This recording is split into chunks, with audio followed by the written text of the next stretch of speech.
level, I will never settle. Mind over matter, get the gold medal. On another level, I will never settle. Mind over matter, get the gold medal. On another level, I will never settle. Mind over matter, get the gold medal.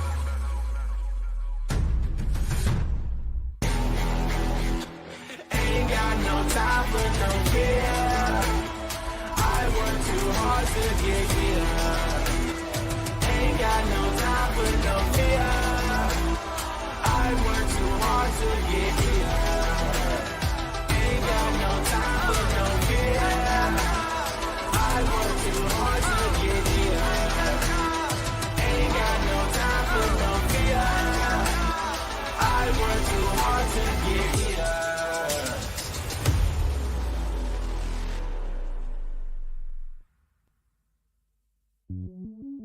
Welcome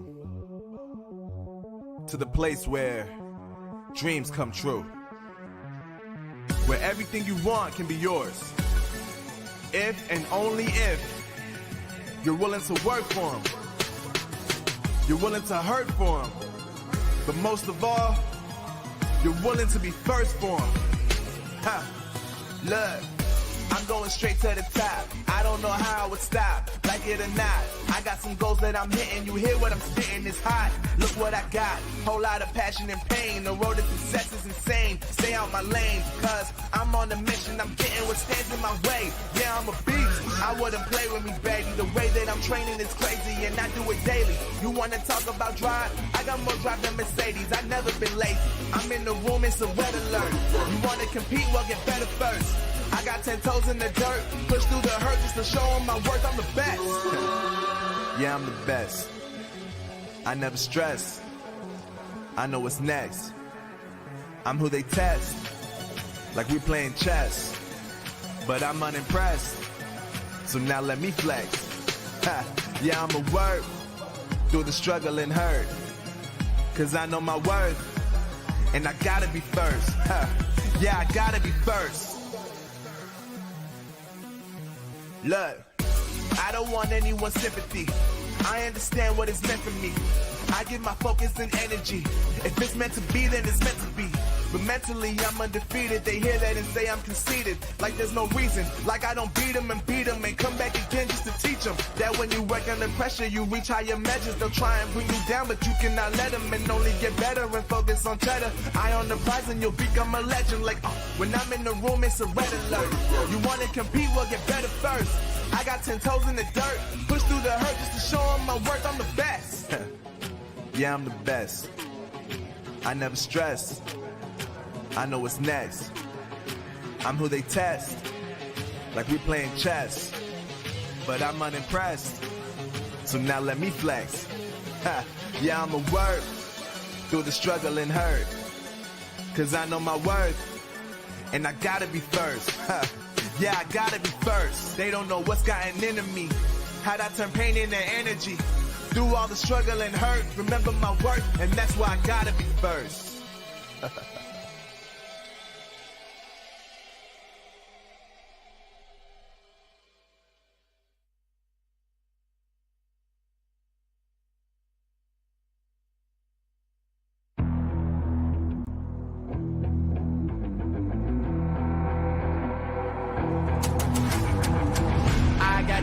I'm on the mission, snap any minute, casually when it stop tripping on me, stop dissing on me. Yeah, I got a dream, can't take it from me. My fire's burning, now I'm always learning. Tell me where to go, man, I'm on a journey. Yeah, I can't explain it, I get excited. Keep it 300, King Leonidas.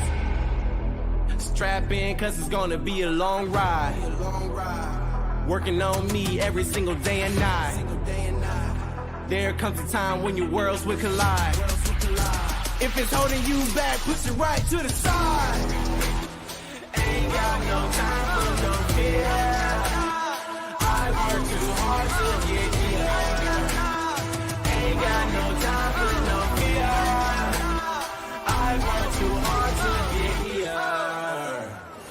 I don't got the time, put me in, coach. I've been going hard, time to let it show. Everything raw, give it to me now. Let me have the spot, man, it's going down. Gotta get it here, I don't wanna wait. Take what I want, then I go train. Gotta get a win, I won't lose the game. This is my year, I ain't gonna break. Strap in, cause it's gonna be a long ride. Working on me every single day and night. There comes a time when your worlds will collide. If it's holding you back, push it right to the side. On another level, I will never settle. Mind over matter, get the gold medal. On another level, I will never settle. Mind over matter, get the gold medal. Ain't got no time for no fear. I work too hard to get here. Ain't got no time for no fear. I work too hard to get here. On another level, I will never settle. Mind over matter, get the gold medal. On another level, I will never settle. Mind over matter, get the gold medal. On another level, I will never settle. Mind over matter, get the gold medal. On another level, I will never settle. Mind over matter, get the gold medal.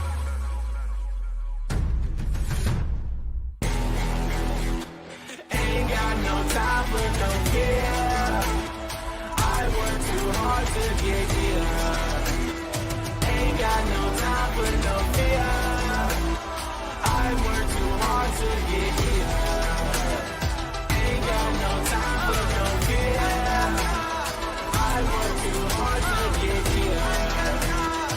Ain't got no time for no fear. I work too hard to get here.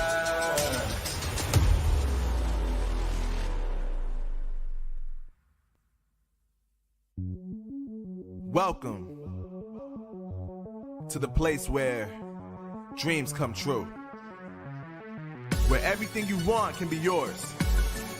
If and only if you're willing to work for them. You're willing to hurt for them. But most of all, you're willing to be first for them. Ha! Look, I'm going straight to the top. I don't know how I would stop, like it or not. I got some goals that I'm hitting. You hear what I'm spitting? It's hot. Look what I got. Whole lot of passion and pain. The road to success is insane. Stay out my lane, cause I'm on a mission. I'm getting what stands in my way. Yeah, I'm a beast. I wouldn't play with me, baby. The way that I'm training is crazy, and I do it daily. You wanna talk about drive? I got more drive than Mercedes. I've never been lazy. I'm in the room, it's a red alert. You wanna compete? Well, get better first. I got 10 toes in the dirt, push through the hurt just to show them my worth. I'm the best. Yeah, I'm the best. I never stress. I know what's next. I'm who they test, like we playing chess. But I'm unimpressed, so now let me flex. Ha. Yeah, I'ma work through the struggle and hurt, cause I know my worth, and I gotta be first. Ha. Yeah, I gotta be first. Look, I don't want anyone's sympathy. I understand what is meant for me. I give my focus and energy. If it's meant to be, then it's meant to be. But mentally, I'm undefeated. They hear that and say I'm conceited. Like there's no reason. Like I don't beat them and come back again just to teach them that when you work under pressure, you reach higher measures. They'll try and bring you down, but you cannot let them, and only get better and focus on cheddar. Eye on the prize and you'll become a legend. Like when I'm in the room, it's a red alert. You wanna compete? Well, get better first. I got 10 toes in the dirt, push through the hurt just to show them my worth. I'm the best. Yeah, I'm the best. I never stress. I know what's next. I'm who they test, like we playing chess. But I'm unimpressed, so now let me flex. Ha. Yeah, I'ma work through the struggle and hurt, cause I know my worth, and I gotta be first. Ha. Yeah, I gotta be first. They don't know what's gotten into me, how'd I turn pain into energy. Through all the struggle and hurt, remember my worth, and that's why I gotta be first.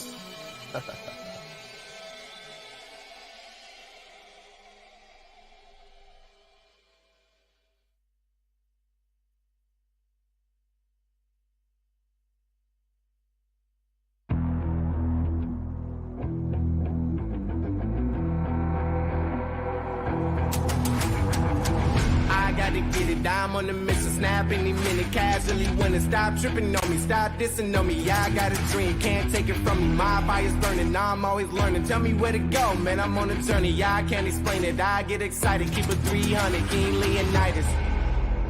Strap in, cause it's gonna be a long ride. Working on me every single day and night. There comes a time when your worlds will collide. If it's holding you back, push it right to the side.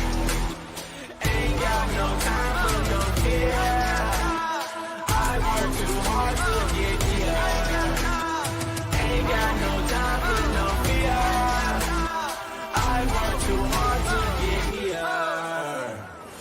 I don't got the time, put me in, coach. I've been going hard, time to let it show. Everything raw, give it to me now. Let me have the spot, man, it's going down. Gotta get it here, I don't wanna wait. Take what I want, then I go train. Gotta get a win, I won't lose the game. This is my year, I ain't gonna break.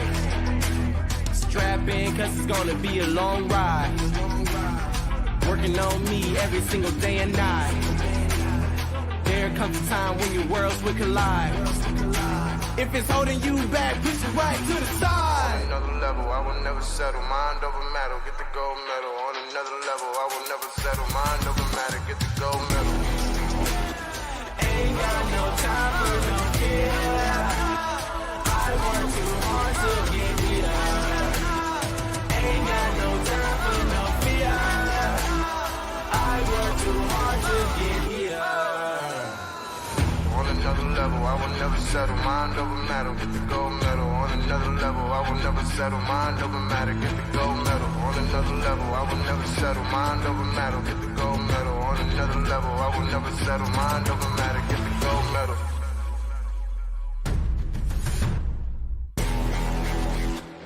Ain't got no time for no fear. I work too hard to get here. Ain't got no time for no fear. I work too hard to get here. Ain't got no time for no fear. I work too hard to get here. Ain't got no time for no fear. I work too hard to get here.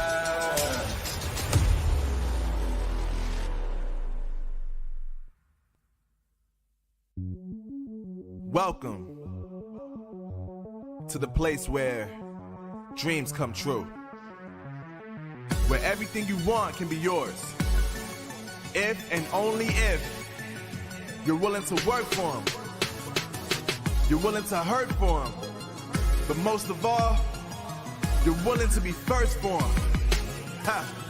Look, I'm going straight to the top. I don't know how I would stop, like it or not. I got some goals that I'm hitting. You hear what I'm spitting, it's hot. Look what I got, whole lot of passion and pain. The road to success is insane. Stay out my lane, cause I'm on a mission. I'm getting what stands in my way. Yeah, I'm a beast. I wouldn't play with me, baby. The way that I'm training is crazy, and I do it daily. You wanna talk about drive? I got more drive than Mercedes. I've never been lazy. I'm in the room, it's a red alert. You wanna compete? Well, get better first. I got 10 toes in the dirt, push through the hurt just to show them my worth. I'm the best. Yeah, I'm the best. I never stress. I know what's next. I'm who they test, like we playing chess. But I'm unimpressed, so now let me flex. Ha, yeah, I'ma work through the struggle and hurt, cause I know my worth, and I gotta be first. Ha, yeah, I gotta be first. Look, I don't want anyone's sympathy. I understand what it's meant for me. I give my focus and energy. If it's meant to be, then it's meant to be. But mentally, I'm undefeated. They hear that and say I'm conceited. Like there's no reason. Like I don't beat them and come back again just to teach them that when you work under pressure, you reach higher measures. They'll try and bring you down, but you cannot let them, and only get better and focus on cheddar. Eye on the prize and you'll become a legend. Like, when I'm in the room, it's a red alert. You want to compete? Well, get better first. I got 10 toes in the dirt, push through the hurt just to show them my worth. I'm the best. Yeah, I'm the best. I never stress. I know what's next. I'm who they test, like we playing chess. But I'm unimpressed, so now let me flex. Ha, yeah, I'ma work through the struggle and hurt, cause I know my worth, and I gotta be first. Ha, yeah, I gotta be first. They don't know what's gotten into me, how'd I turn pain into energy. Through all the struggle and hurt, remember my worth, and that's why I gotta be first.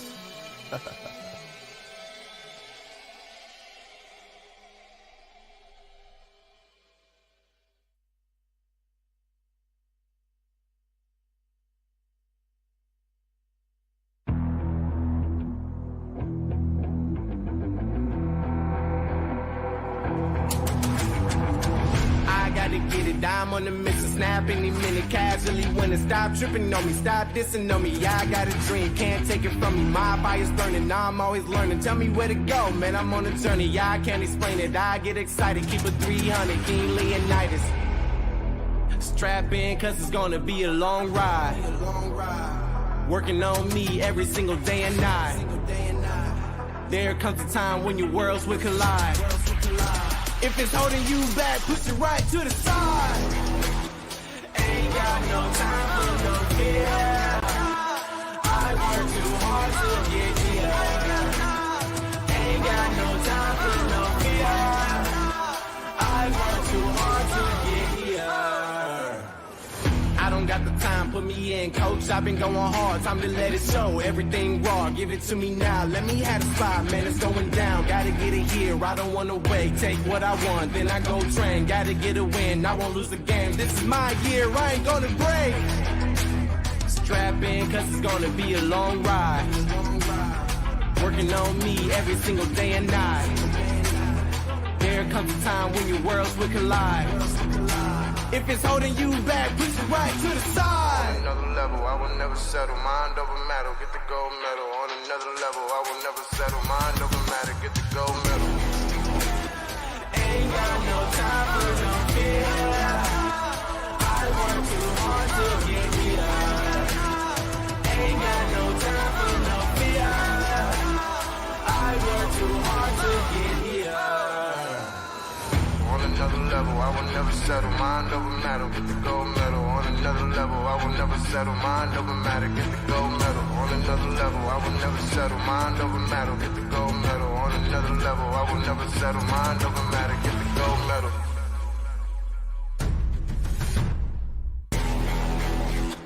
Ain't got no time for no care. I work too hard to get here. Ain't got no time for no fear. I work too hard to get here. Ain't got no time for no fear. I work too hard to get here. Ain't got no time for no fear. I work too hard to get here.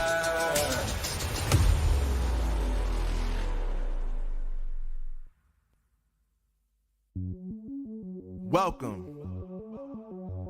to the place where dreams come true. Where everything you want can be yours. If and only if you're willing to work for them. You're willing to hurt for them. But most of all, you're willing to be first for them. Ha! Look, I'm going straight to the top. I don't know how it would stop, like it or not. I got some goals that I'm hitting. You hear what I'm spitting, it's hot. Look what I got, whole lot of passion and pain. The road to success is insane. Stay out my lane, cause I'm on a mission. I'm getting what stands in my way. Yeah, I'm a beast. I wouldn't play with me, baby. The way that I'm training is crazy, and I do it daily. You wanna talk about drive? I got more drive than Mercedes. I never been lazy. I'm in the room, it's a red alert. You wanna compete? Well, get better first. I got 10 toes in the dirt, push through the hurt just to show them my worth. I'm the best. Yeah, I'm the best. I never stress. I know what's next. I'm who they test, like we playing chess. But I'm unimpressed, so now let me flex. Ha, yeah, I'ma work through the struggle and hurt, cause I know my worth, and I gotta be first. Ha, yeah, I gotta be first. Look. The Snapdragon Pro Series powered by Samsung Galaxy is brought to you by Snapdragon Elite Gaming, Samsung Galaxy S23 Ultra, and Monster Energy. Are you guys ready for this? Let's show them. Time for Toxo. Let's do this. What a beautiful play! He can take down anyone! Oh my god! यहाँ पर तुम के shot लेके बच गए great heist level से और उनके ऊपर धावा बोला जाएगा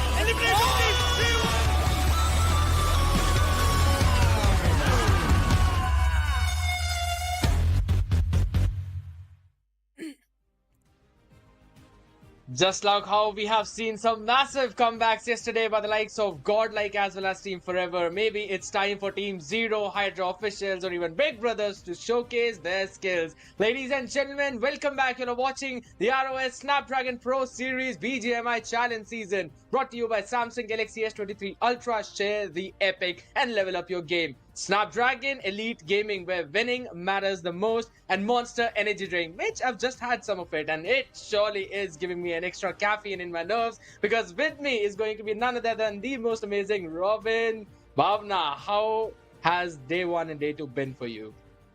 Oh, they were super exciting for me because the way all these teams were performing, few of the qualified teams like Gujarat Esports, Team Prince, although the players are veteran players, but still they had a fantastic run on day number 1 and day number 2. But like you mentioned, few big names are still right at the bottom of leaderboard. Absolutely, and even Orangutan being one of them, if not in the bottom 5, at least in the bottom 10, that's something they need to really work upon. Big Brothers Esports is a roster which we thought maybe would be able to perform a little bit better, but they are facing a lot of problems out there. But one roster that I specifically want to talk about is going to be the one who's in the 6th place, and that's going to be Chemin Esports. They haven't had a very enormous game or a very gigantic game wherein they've got some amazing finishes or even got some amazing position points, but they've always managed to be in the top 5. And even if it's on the back of a heel battle, or even if it's on the back of just their raw play style wherein they do not move in the safe zone until the 3rd one almost hits, that is helping them a lot to stay up on top. Yeah, definitely the med strat is working for the players of Team Chemin. At the same time, Miramar is something that is not working for them, because if we look at the total points which they have accumulated in both the days, Miramar is something that they need to work on, because in both Miramars which they played on day 1 and day 2, they got only 3 points each. So that's something concerning. Otherwise, in Erangel, I think Chemin is looking very strong.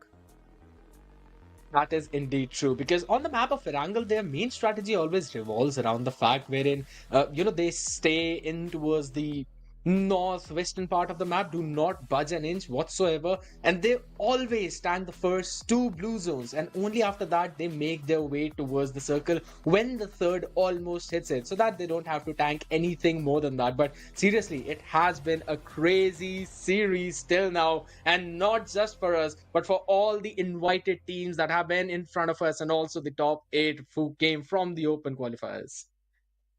Certainly, from the open qualifiers, top 8 teams qualified, and out of those top 8 teams, few are performing really good and few really need to step up, because the performance is not there like the plus of Team Skulls.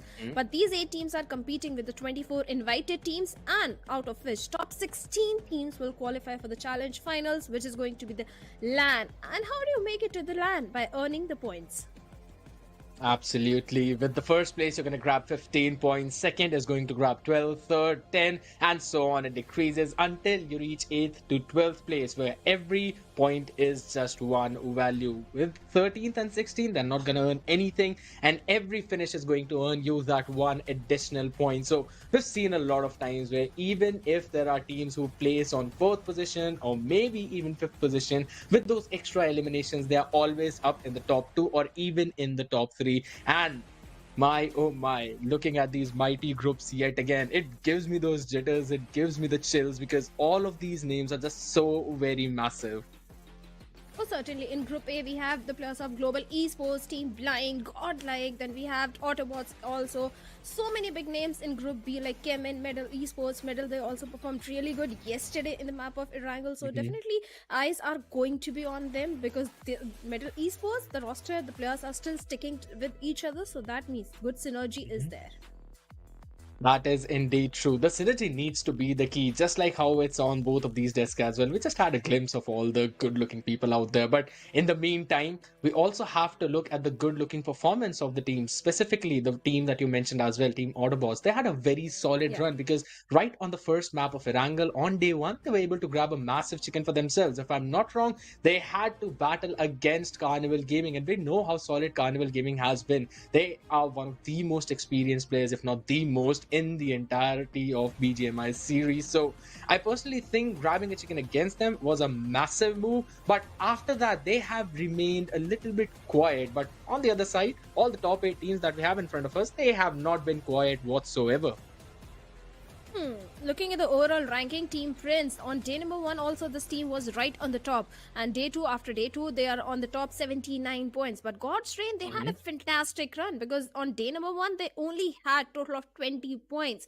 But after day 2, they accumulated 102 points. So definitely God's Rain is also not 102, my maths is very wrong, 71 points. And Team Soul on the third spot with total of 66 points. That is absolutely correct. And one team that I also wanted to mention was Entity, who are at that 9th place, not having any, again, flashy games, always being present in the games. We always see them, we notice them, but they don't do anything that's out of the ordinary. And we can directly see them. They've got 16 finish points, and on the back of 34 placement points, they managed to gain a total of 50. And if we move further down the list, we have now the teams who are still struggling to earn the top 16 spot to try and get that qualification. Yes, you've still got a few more weeks, but just in the words of Necro, every week needs to be dealt as a marathon. Oh, certainly, because after today, yes, there are few more matches, not few, many matches left, but still the momentum keeps on rolling on the weekend. So you have to make sure that the momentum is in your favor and you accumulate as many points as much possible, because after in the next coming week, the teams are going to have a read onto you. They'll come more prepared, especially for Team Zero, Hydra Officials, Shot Esports right at the bottom, even Brick Brothers, Blind Esports. All these teams, they need to stage a comeback on day number 3. That is indeed true. But again, if we look at the amount of points, right, barring the few teams that are literally down bottom, if we focus on the ones just like Team Orangutan, the teams just below them, they've got somewhere around 35 points to 30 points. So I think so that is still a fine range. You can try and get a very good game, at least 1 or 2, because if we've been talking about Orangutan for a while, even on day 1 and day 2, we've been talking how solid their roster is. They've got a lot of experience, they've got a lot of potential in the meantime, because they have got those important finish points for themselves. But again, those placement points is where they sometimes seem to lack, if not sometimes, maybe then almost always. So just working out a little bit on to how to position themselves in those zones, or if in case there's some time by BGMI's grace get a zone on them, I think so this should be able to cover up the entirety of the gap. I think the major reason majority of the teams are not able to accumulate those placement points is because the passiveness is coming. Everyone is just focusing on holding on to the circle, because yesterday we saw in many games till the stage 5, stage 4 circles, 15 teams are alive. No one is engaging in any sort of fight, and the moment stage 6 circles comes in, so many fights happen, so many casualties occur that it becomes impossible to migrate inside the circle. So the meta which all the teams are following right now, that just focus on the placement, just focus on the rotation, that's something that's not working for few of the teams. I was doing a little bit of a brainstorming in trying to figure out as to where the problem really lies. Why is the fact that there are so many big names who are not being able to perform up to their mark? So I also thought a little bit about it and came to the conclusion thinking that maybe they just spend a little too much time positioning themselves, that they're not able to grab a hold of even more crucial positions that might help them going in for those quick rotations towards the next few zones. So I think so taking a few extra fights, moving that extra mile might help them out. In one of the game also we noticed Orangutan, they dropped like always in Erangel, they like dropping in towards the side of Ferry Pier. It was a northern circle, they were the first one to have the control of shooting range area, but despite that they were taken out pretty early in the game. It kinda is very heartbreaking, but what's not heartbreaking is the fact that we've got 6 more games up in front of us. First one's going to be Erangel, Miramar, Erangel, followed by Sanhok, Vikendi, and again Erangel. And I wanted to talk about a few of these groups, right? Because this is the first time that Group D will play on the map of Miramar. Along with Group C, they've already played against these teams. So they might already have an idea what kind of rotations they would want to go on the map of Erangel, but maybe not on the map of Miramar. So this might be a surprise factor for almost all of these teams. Erangel, the bread and butter map, and last time Group C and D, they started day number 1 by playing on Sanhok and Vikendi, and then Erangel. So they're already prepared what's coming on, because they know how to approach the map of Erangel. So I think Group C and D will be looking very fantastic today, but can't say the same thing for the players of Group A and B, because they started off with the slow-paced maps like Erangel, Miramar, but now they're starting things off on a very aggressive note, that is Sanhok. That is very true and very well mentioned that even though we've seen Group A play on the map of Sanhok as well as Vikendi, it's the first time that Group B is Group B is going to play onto those maps. My math is just not mathing at this point. So it kind of eventually will also depend on the fact how much study Group B has done over the teams of Group A, because they might be able to, catch them off in those rotations, because we've been mentioning so many times about the map of Sanhok that how well you position yourself will eventually help you out into getting those extra finish points as well as those position points. Just like how we've seen Team God's Reign, right? Their first chicken dinner was on the map of Sanhok yesterday that we saw them. So they dropped onto Paradise and they stayed there till probably the 4th stage zone. And only after that they had to move up, and that too not a lot of distance, just a little bit. So teams who would want to hold the south part of that Paradise Resort might be having a very good opportunity to catch teams like God's Reign in those rotations. So these are the kind of studies that you can do on your opponents to eventually help you out. But honestly, just as you mentioned, yes, Sanhok, very aggressive map, but there have been situations that we've not seen as many drop clashes as we would expect to see. And because everyone is just going for the passive approach. I won't say passive approach. Everyone is just focusing on one thing, that in the initial few weeks they accumulate so many points. Like even Destro was mentioning in his interview that the main target of their team is to accumulate so many points in the first 24 games that they can go all YOLO. So everyone just wants to not have that pressure towards the later stages when only few games are remaining. They're focusing on accumulating those points. They're not going for any unnecessary aggression. And the best example are the players of Team Forever. Yesterday they played so good. That is very true. They played phenomenal, to be honest, because these were the two teams that actually surprised me the most. One's the God's Reign that eventually got out 2 continuous chickens for themselves, and also Team Forever because they too almost got 2 chickens in that one.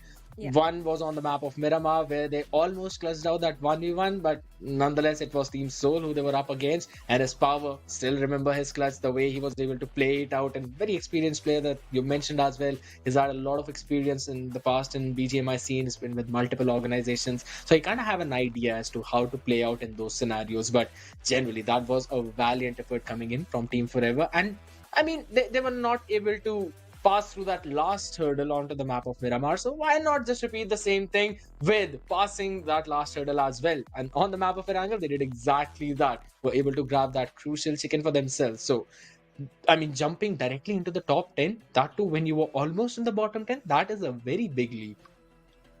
Because of volatile, the overall standings is still very volatile. And speaking of fantastic gameplays, even we had a very good gameplay coming in from the individual player, that was Kyo Lamau. A single grenade at that moment could have resulted in the entirety of Forever to be wiped out. He took down 3 players, not just 1 or 2, 3 players of Team Forever. That was some bold moves coming from his side. I mean, that bold move could be praised forever, like literally forever.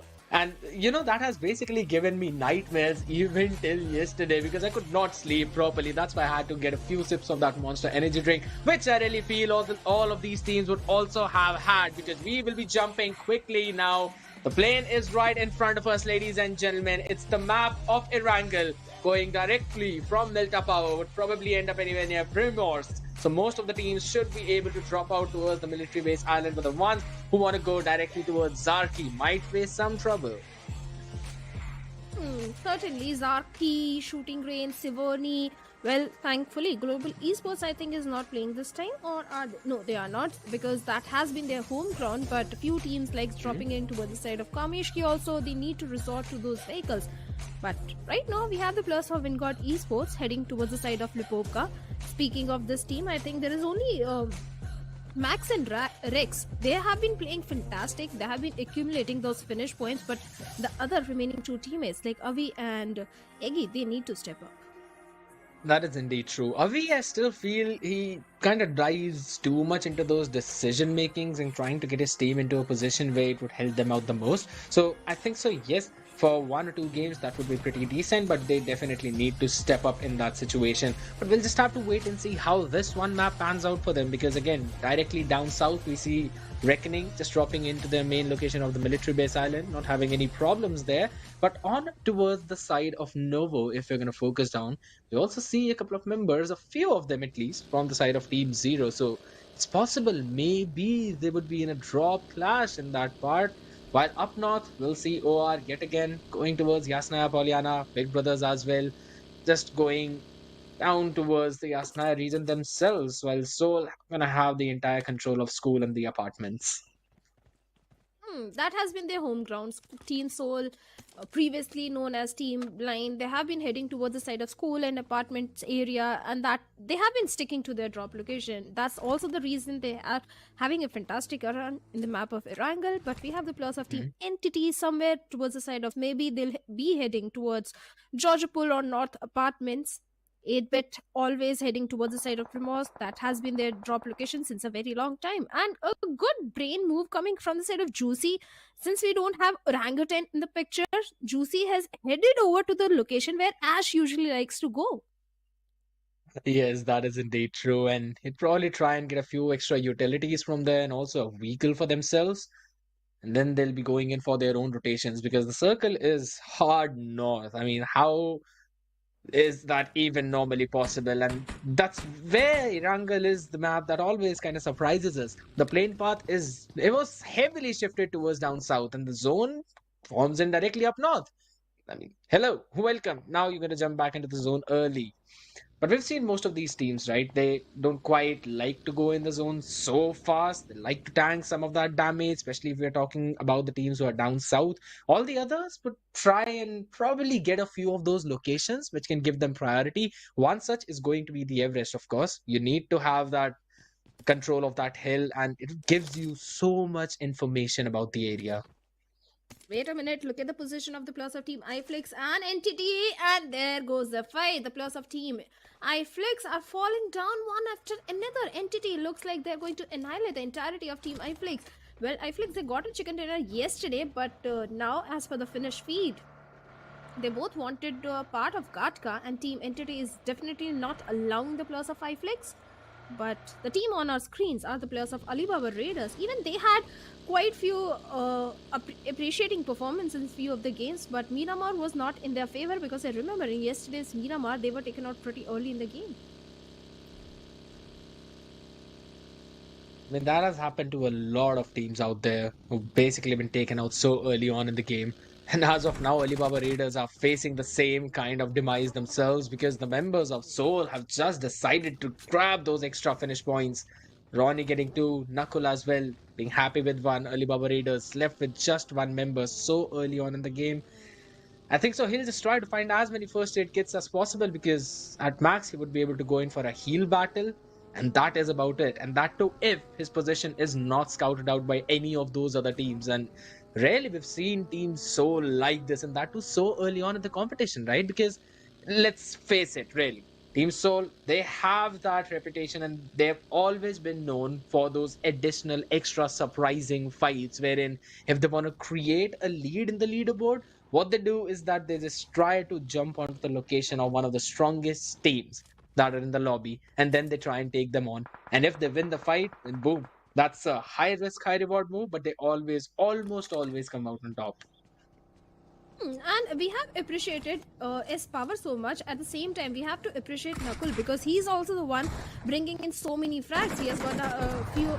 He's the in top kill leaders right now, but looks like Dark Lord and Team Reckoning, they're also engaging in a sort of kerfuffle where Team Zero is not prepared, because the players are having a shotgun, but they have 2 throwables. And from the window, Syed OP is trying to take down one of the player of Team Reckoning, but this is quite a few of the shots. But finally, he gets him down on the verge of taking him down, but from backlines comes the reinforcement. Turbo takes down Syed OP.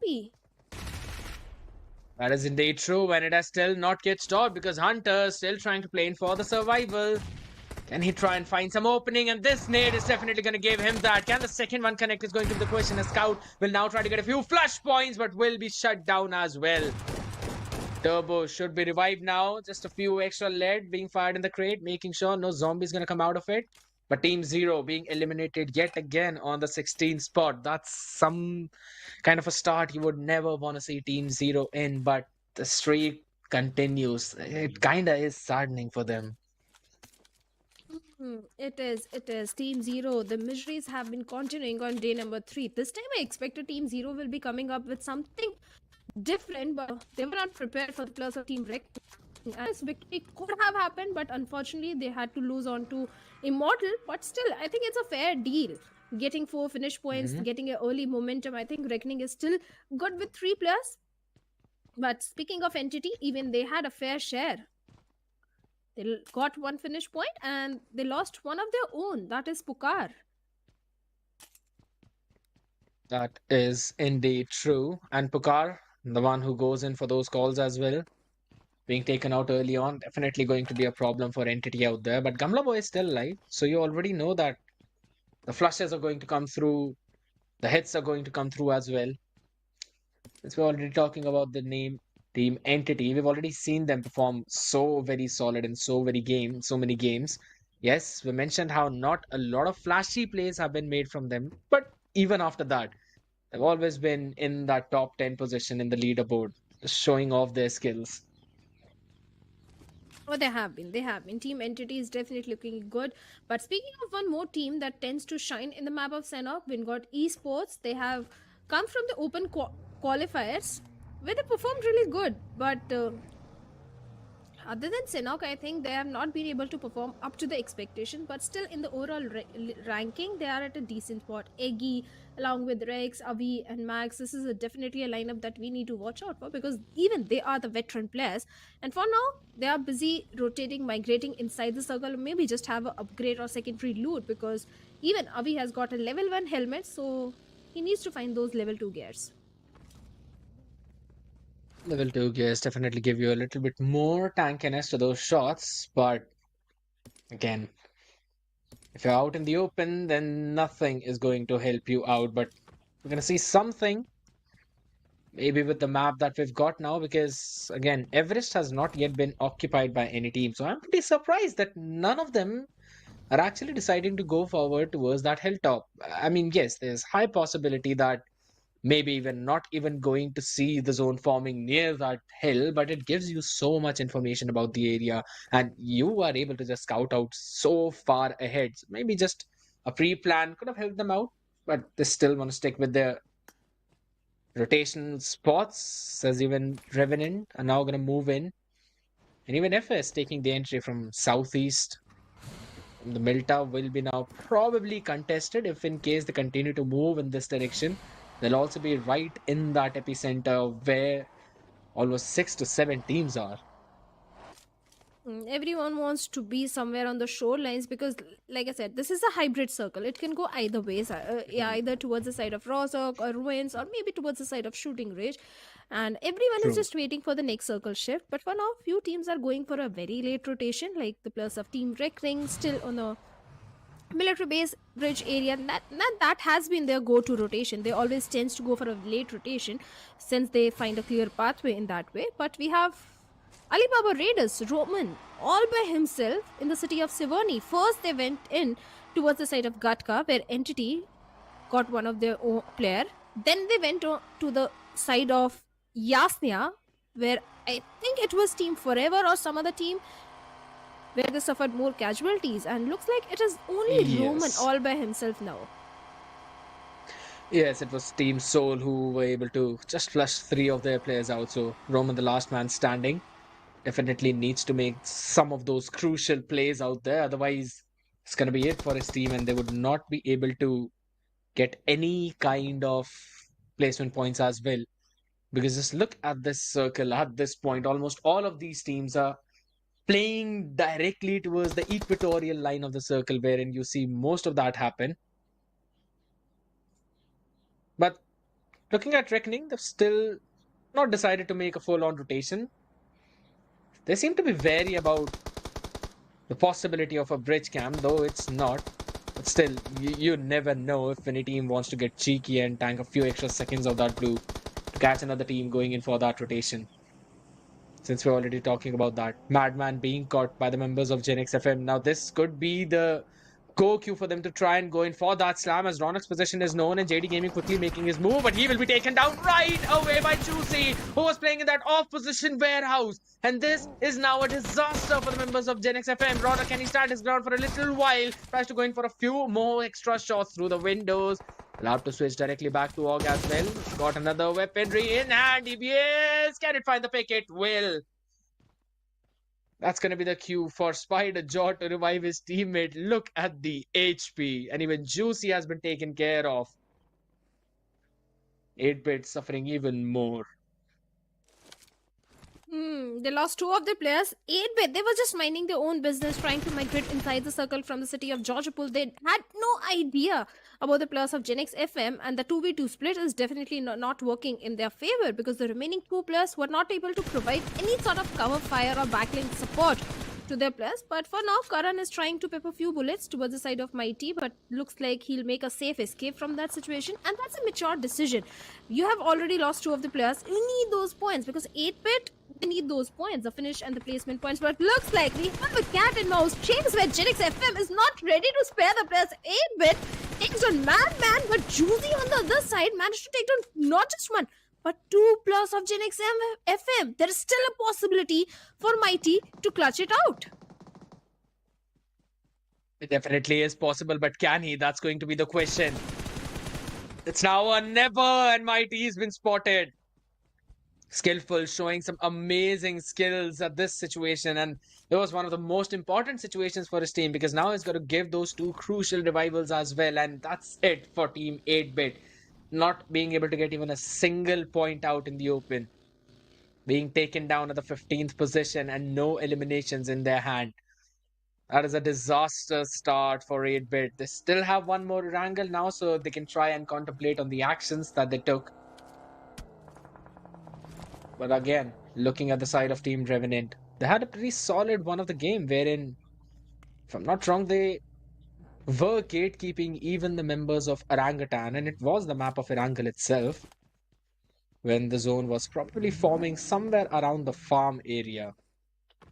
Stopped them out, and also Fierce almost clutched a moment there. He was the one who actually provided the openings to his team, especially against Orangutan when with the DBS in hand, he alone rushed onto them, took them out, and then paved his way to try and get that second position in the game, and that's what he managed to do. Revenant, speaking of them, Blaze is just holding on to the gas station right now, and OR Esports, I'm not a very big fan of this particular compound, but for this circle, I think it will work. But they need to find a better compound for themselves in the next circle, as everyone is just trying to have a piece somewhere in the center of the circle. Just like the players of Team Forever, Gujarat Esports, but still, few teams are still holding on to the periphery, like the players of Big Brother Esports. They are somewhere on the western periphery of the circle. But speaking of fights, well, looks like Team Revenant, they have found one of the player of Team Soul. Sensei has managed to take down Ronnie. Let's see if he can get the confirmation point as Mania is going for the rescue mission from the rooftop angle. Sensei is definitely having a lot of information. He knows the rescue mission is underway, but there is no chance that Revenant can make that blind rush in such an open field. That is indeed true, because again, Sensei, you know how he loves to play a little bit further ahead than his team. Always tries to scout out the surroundings, scout out the areas, gives as much information as possible back to the members, and then tries to find the best position in the circle and gets his team inserted there. I'm still not a very big fan of being on the rooftop though, because you are open from multiple different angles, but at least 2 or 3 of them are being covered by his teammates. And all he had to do was just watch what's happening in front of him.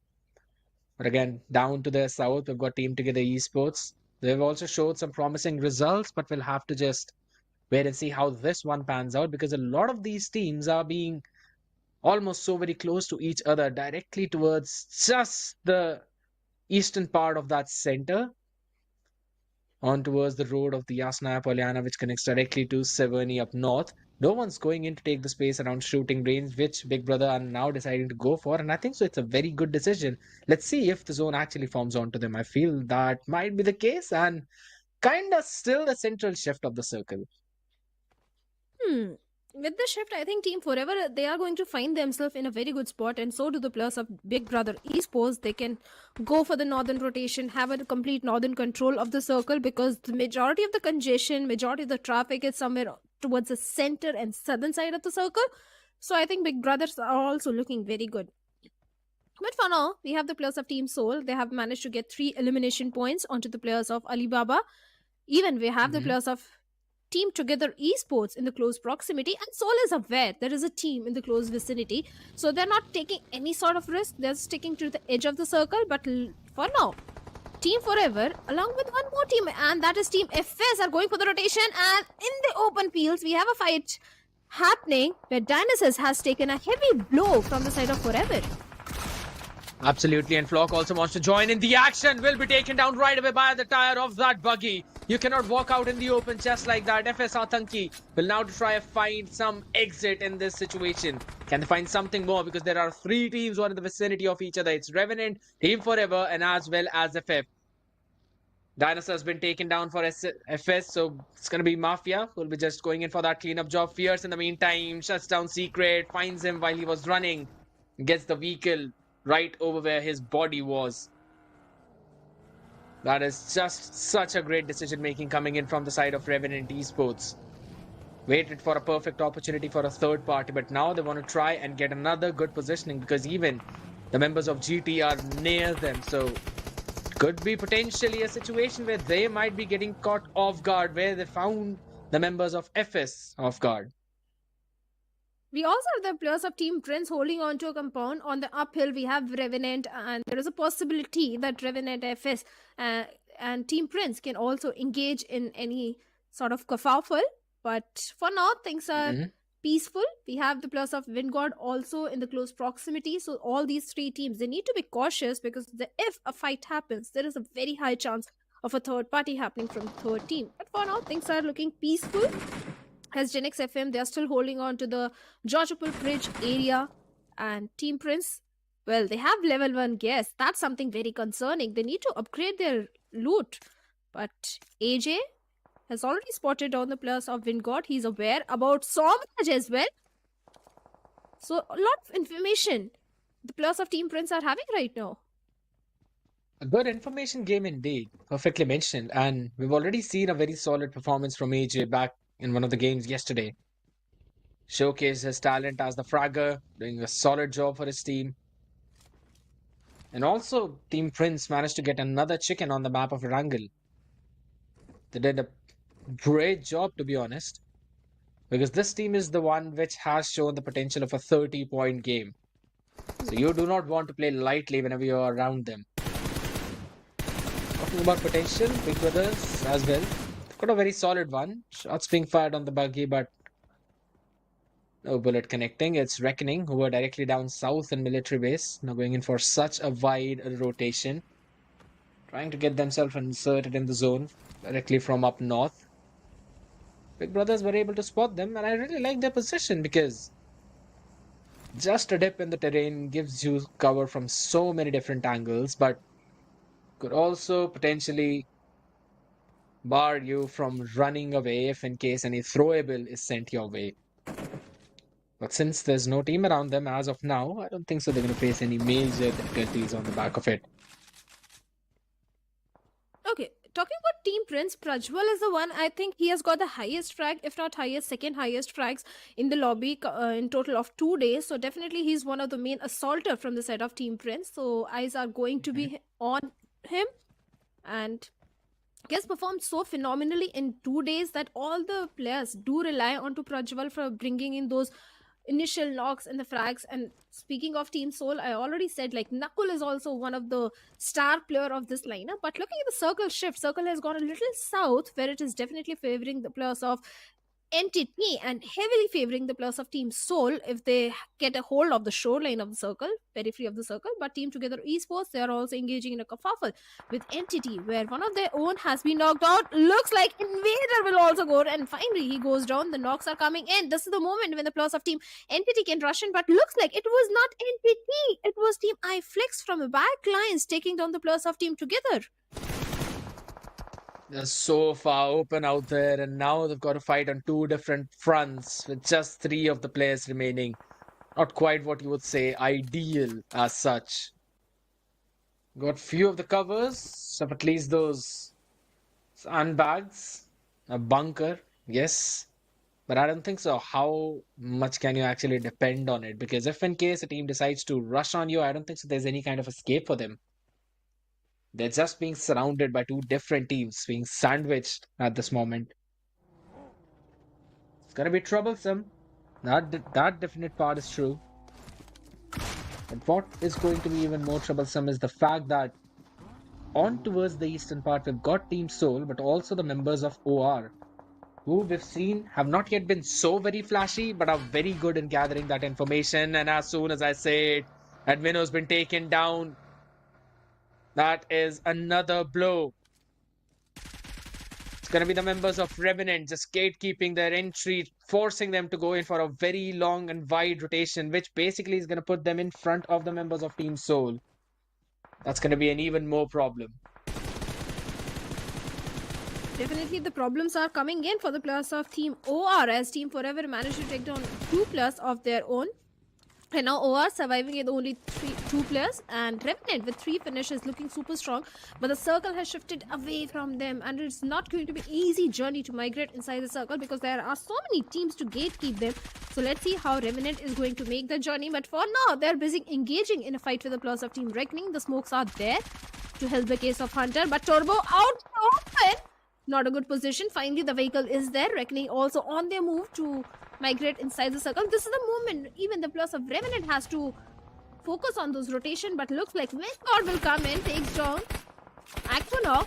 At the same time, takes down Punk of Team Reckoning. Vikendi doing a perfect third party in this situation, and Punk has already been confirmed. 1 finish point to the players of Gujarat Esports. Now Reckoning, they are pretty much pinned down behind that vehicle.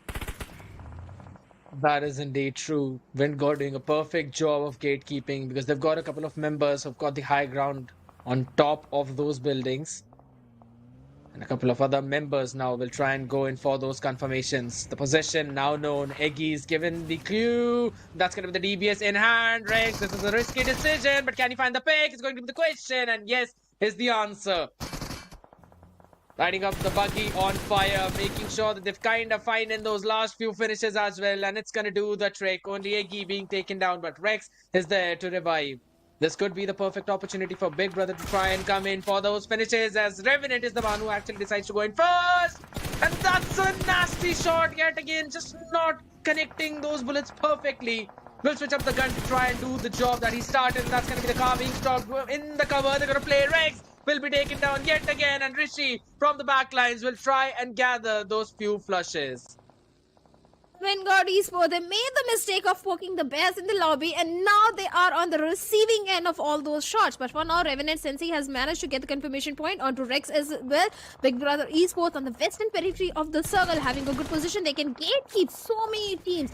For now, their focus is on the players of Team Revenant, but looks like Unox will find a better off the player of Team Big Brothers. Takes on 1 player. Can he take down the second? And looks like even Uzumaki, Rishi, they have been taken down. Big Brother Esports, what did happen? This was their fight, but unfortunately they lost it and now have been eliminated on the 11th spot with 0 finish point. Team Soul also engaging in a fight with the plus of Team Together Esports. We have the plus of iFlix also in the close proximity. Yes, that is indeed true, but the shots of DBS now going to connect. Knuckles is going to go in for that revive. And it seems to me that Team Together Esports is not going to be a part of this match any more than they have been. Their position now being occupied by the ones who decided to challenge them. In the meantime, though, in the far proximity, we are seeing the members of Team Prince. I thought that they might have an opportunity to try and get in the circle when Revenant made their move, because that would have basically got the attention of the members of Vikendi as well as Revenant along with Big Brothers away from them. But on towards the other side in the eastern part, there were OR who were waiting, who were lurking like a solid predator and pounced upon them as soon as they found them slacking a little bit. But they themselves were the ones who were eliminated in that fight though, but managed to take at least 1 of Team Prince out, and then they were pounced upon by the members of Entity. So many teams that you've got to be wary of. And now you're on the mercy of the zone. In case it's in your own favor, but in the meantime, Knuckle, his life is in the hand of Atanki. Now he's going to be trying to play it safe, but Atanki will be just behind that one boulder. He will try to play for survival. He's already ruined the game of Knuckle and Manya as well on the receiving end, as Revenant will be firing those amazing shots onto them. But in the meantime, even Alibaba Raiders will try and take a bite of that pie as Roman OG with the DBS takes down his power. Finally, Roman should be taken care of, but answer is no, not as of yet. Just barely breathing at this point. In the meantime, Team Prince up on towards that northern side is trying to pose a threat to the members of Entity. They've also got to watch their 6 because they've got Wind God just behind them. Speaking of Vingod, Revenant fears a perfect grenade coming in, takes on one player from the side of Team Vingod, but the circle is entirely in the favor of some other team. Revenant, Team Prince, they have to move inside, but for now, Prajwal, the star player of Team Prince, is peppering few bullets towards the side of Revenant, but he has to be cautious of Entity's position, as Entity knows exactly where Prajwal is. With no throwables, no utility, no spokes, only just a single first aid, Prajwal is not looking so good.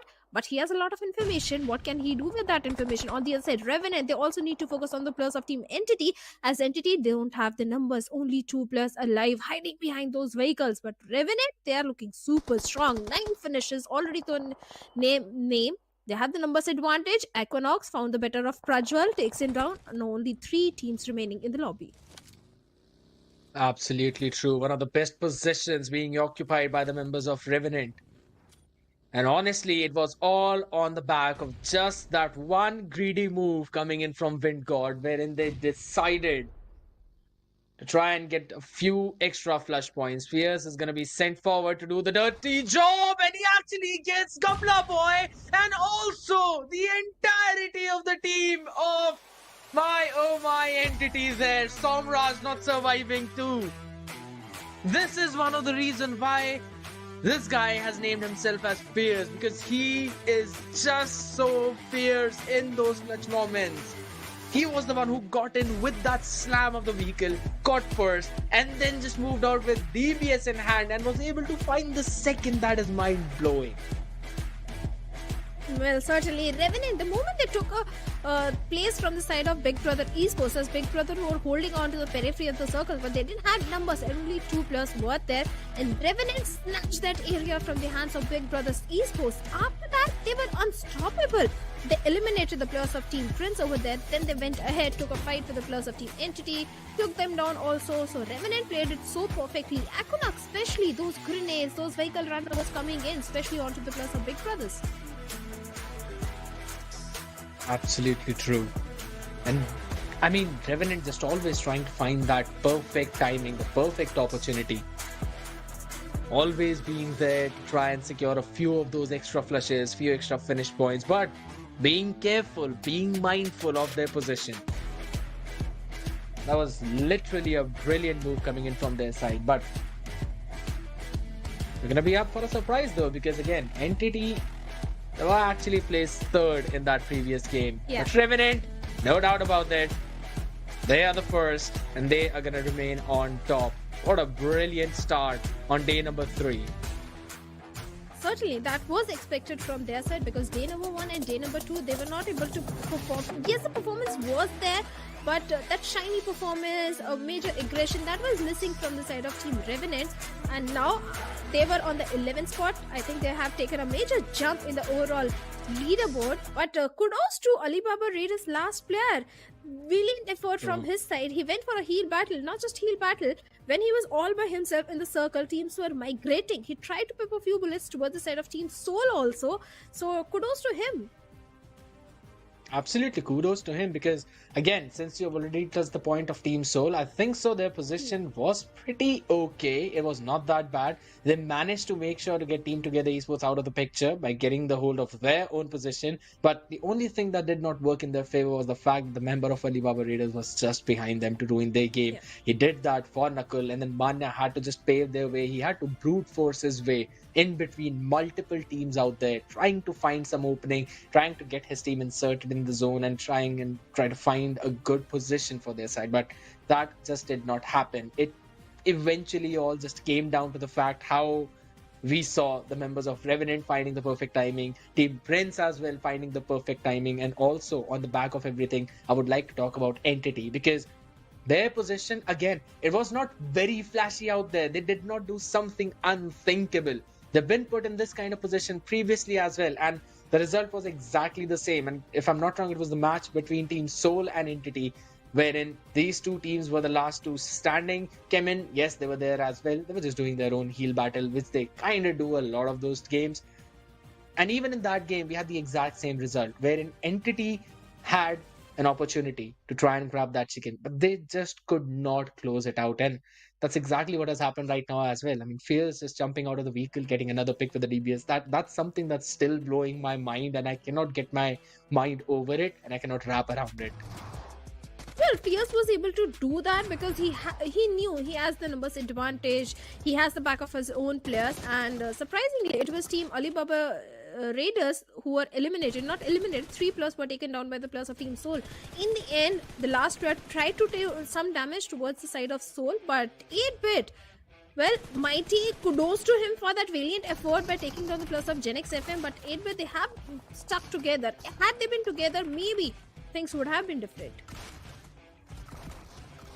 Would have definitely been different, but it just seems to be the case that even though they were trying to find that opportunity, they were trying to find a possible positioning wherein they would be able to take them down, it just all bit them in the back, because they were the one who lost the member, and even Juicy's off positioning could not help them out. And this was the exact fight that we were mentioning time and time again, how Revenant found out a perfect opportunity, a perfect timing to get themselves in the zone and also find those extra flushes.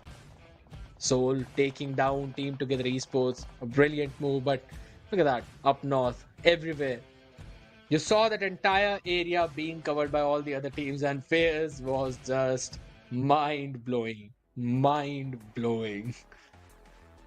Well, certainly he was. He was a vehicle runner in the final circle. It's not an easy thing to do, but he managed to do so. And kudos to his teammates also for providing all the backline support he needed to deliver that sort of thing, because Entity would have definitely fired short, but the cover fire was coming in perfectly because one of the players of Revenant, so very close to the players of Entity on the left side, 2 of the players were on the backlines, then Fierce made the push. So definitely a synergetic attack from the side of Team Revenant. Valiant effort indeed, but honestly, I also want to talk about the teams who were not able to just make a good positioning in this one specific game. Team Zero, again, being directly down bottom, not being able to get those extra flushes, those extra finishes, not being able to win their fight against Reckoning. That was something that's going to hurt them. But the one who was able to win their fights is going to be on our screens now. It's going to be the MVP of this match. And it's going to go to none other than the Aquanox himself with 6 finishes. And that is just 37% of the finish contribution. His team was basically able to grab at least 12 of those finishes. Oh, certainly. They had 13. too many finishes, because 37% contribution after getting 6 finishes. That means his teammates are also having a lot of finishes. But Aquanox is the MVP. Let's have a look at the stars of the match along with Aquanox, who is the best companion. So let's find out. I think it's going to be his own teammate. Aquanox teammate. No, actually he's himself. He's the finisher. He's going all out. Yeah, you know what? Let me have that. Let me have that. I'm going to take that. Thank you so very much. But Knuckles going to get the best companion. So that's going to be going to Team Soul. 2 of those rescues with 3 assists, 153 health restored, 25 minutes of survival time. But Aquanox again just shining so very bright, and it's not exactly 12 finishes that his team has got. It should be somewhere around 15. Again, that's just based on my maths, and it's not that good. But we will see now the match ranking, and everything will be clear in front of us, because the top place is definitely going for Revenant. Whoa, 16 finishes. 31-point game. That's the second highest total points that we've seen from a team. Certainly 31 points, but kudos to Alibaba Raiders. Roman, single-handedly, this guy has managed to get 12 placement points. Total of 15 points to the team. Entity also have a good run. Total 15 points to the name. But Team Soul, they had too many finish points, but not too many placement points. Total 11 points to the name. Team Prince, they were looking so strong, but it's just a single finish point, and that also belongs to Prajwal, I think. But decent placement points. They're sitting on the 5th spot with total of 9 points. That is indeed correct. FS following them up on the place of 7th with 6 points for themselves. Reckoning as well getting those 5 points. But when we move down towards that leaderboards, iFlix, OR, Team Together, Gen XFM, all of them grabbing those 4 crucial points for themselves. But after that, Team Forever just getting 2 with the 2 finish points that they had. Big Brother Esports only 1. Now, that is something that I kind of find very saddening or at least disappointing, because they had such a great positioning in the circle. They had such a great rotation. I mean, almost every single time we saw circle going in towards them. It was not going way too far away from them until stage 4, if I'm not wrong. That basically went a little bit away. But even after that, they were basically caught out in the middle of 2 different teams. They were caught lacking. That's what I would say. They were just not in the best position. I thought that maybe they would be able to grab a few extra points. They would be able to get a few of those additional position points for themselves as well. But that is just not happening. That third party scenario is something that every team needs to watch out for. Team Together Esports, they were out in the open. iFlix was there. So many third parties usually happen in the map of Vikendi. But Erangel usually don't see so many third parties. But this time the circle was also a little crazy. It was towards the northern side, which is always difficult to play because teams were waiting for the circle shift. They were just holding on to the shorelines of the Rozhik city, the ruins area. And finally, when the circle shifted, so many teams, even Big Brother Esports, they're right at the bottom in the match ranking. But they survived for a very long time. Despite that, no points to their name. That's the main thing, right? Because almost all of these teams, they kind of play around the same ideology that they're going to take fights after the stage 4 and stage 5 begins. And they try to play in for the survival and try to play in for the positionings, which even Team Prince are maintaining 88 points for themselves, staying up on top. But Revenant taking a long jump from their spot, moving at 78 on the back of the 31-point game. That is just a massive maneuver coming in from their side. Even out-positioning Team Soul out there, who are now at 77, just 1 point behind, trailing them. Like to see how they got more finish points though. 43 of those finish points and then 34 position points. God's Reign following them up, 71 points. They will have their matches as well, but in the later half. Alibaba Raiders, a team that is focusing on those placement points. They have got the second highest placement points, but very less finish points. So they need to bring up that aggression. But for now, the strategy is working for them. The points are coming through either in the name of placement or finish. Doesn't matter, but the points are coming through for this particular team. But still, they need to work for that aggression because towards the later stages, I think the strategy won't work. On the other side, on the second page, we have the players of Chemin Esports with total of 57 points. Gujarat Esports, despite having a chicken dinner, they are sitting on the second spot because of the inconsistency that is coming through. 54 points to their name. Gen XFM, this time they had good finish points, not good placement points. 54 points equally to their name. Team Forever, a team that made a big jump yesterday. They were also quite missing because I know they were trying to migrate inside the circle, but they were not allowed to do so. And finally, they got eliminated. That is indeed true. And also the teams who are basically on the verge of elimination might be iFlix, who even after 7 matches are only sitting on a total of 40 points. Yes, at the 22nd place, but they've also had 1 chicken dinner and in total of 22 placement points and 18 finish points. I don't think so how long you can rely on the back of it. And on the last page, we will have Team Zero yet again not being able to move up in this leaderboard. That seems to be hurting them a lot. Even Big Brother Esports on 27th position with 31 points, and that is not exactly where you want to be after playing 7 matches, because the average does not come out to be, it's not even 5 points per match, or at least 6 points per match. Agreed. And the thing is, yesterday we were saying maybe they are trying to experiment, maybe they are trying different strat or something. But the thing is, Team Zero, the players are losing those close frontal battles. Because what happened in this particular angle, Reckoning was there in that compound. And when you're losing those close frontal battles, then it becomes worrisome. Because then you can't say you are experimenting, you are changing your playstyle. No. You need to win those close frontal battles. You need to win those 1v1s, which Team Zero is not able to do so. So that's something very concerning. They need to work out what's happening wrong, why they're not able to win those fights. Something is happening really wrong with this particular team. But let's have a look at the schedule. We are already done with Erangel, where Revenant got 31 points. But now it's time for Miramar. Miramar indeed. Group D is going to play this map for the very first time. Group C have had a taste of it just a day before.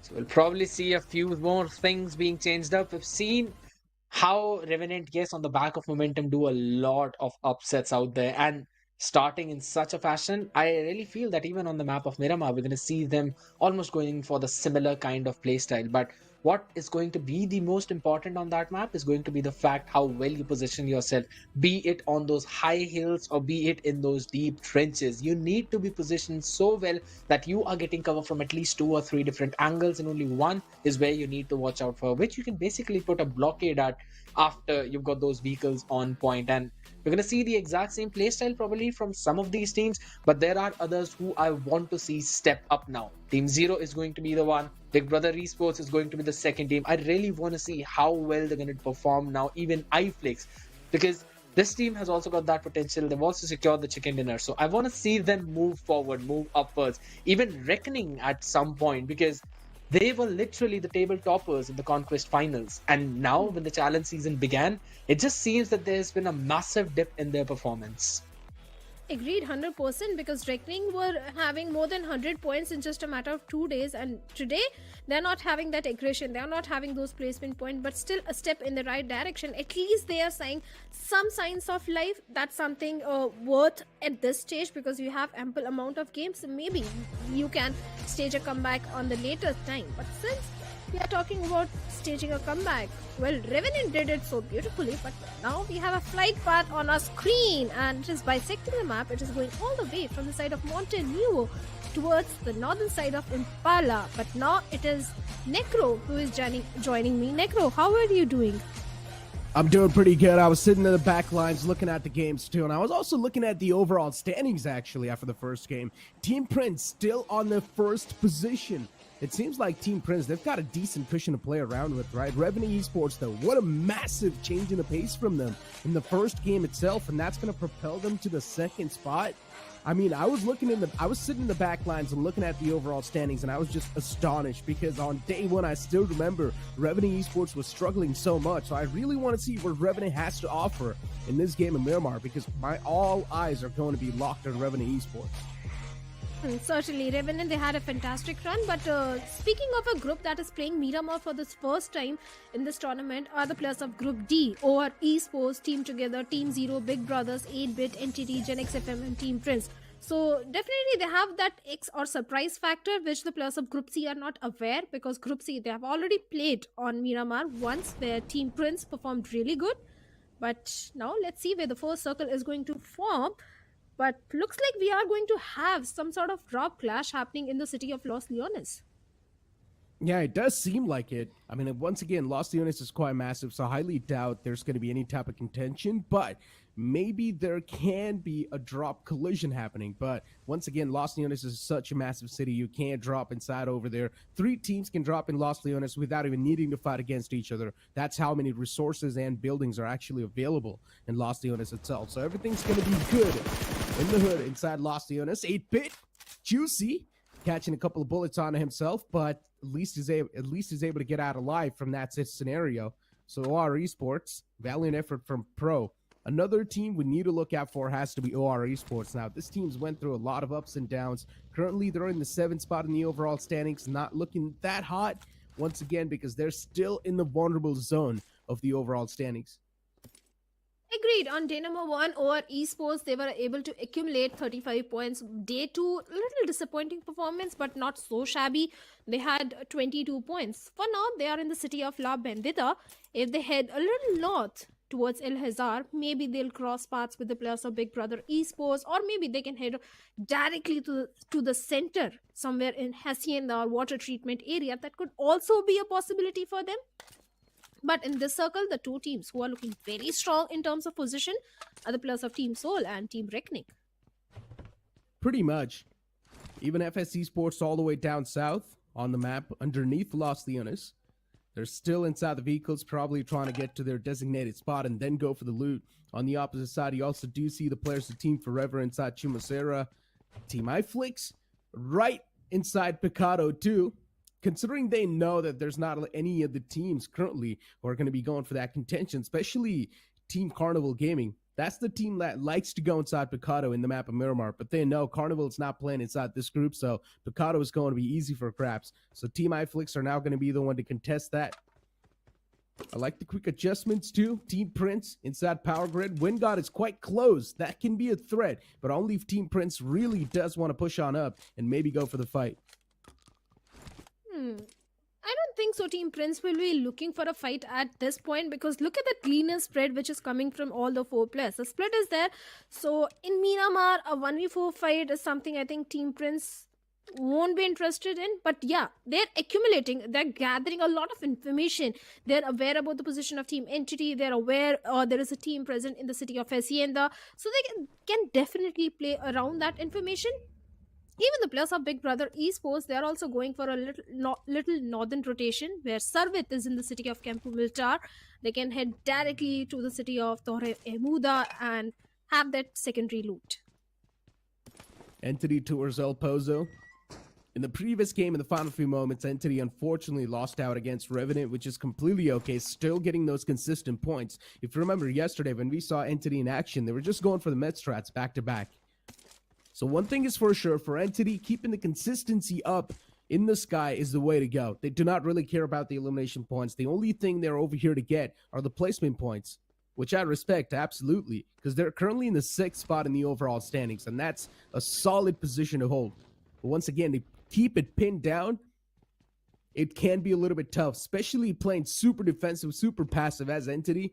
I'm not sure how well that playstyle is going to be chiming in, especially when you keep on moving up higher in the stages of a tournament, especially in the grand finals. It's going to be tough to keep the consistency up with just going for the met strats. You need to go for the fights.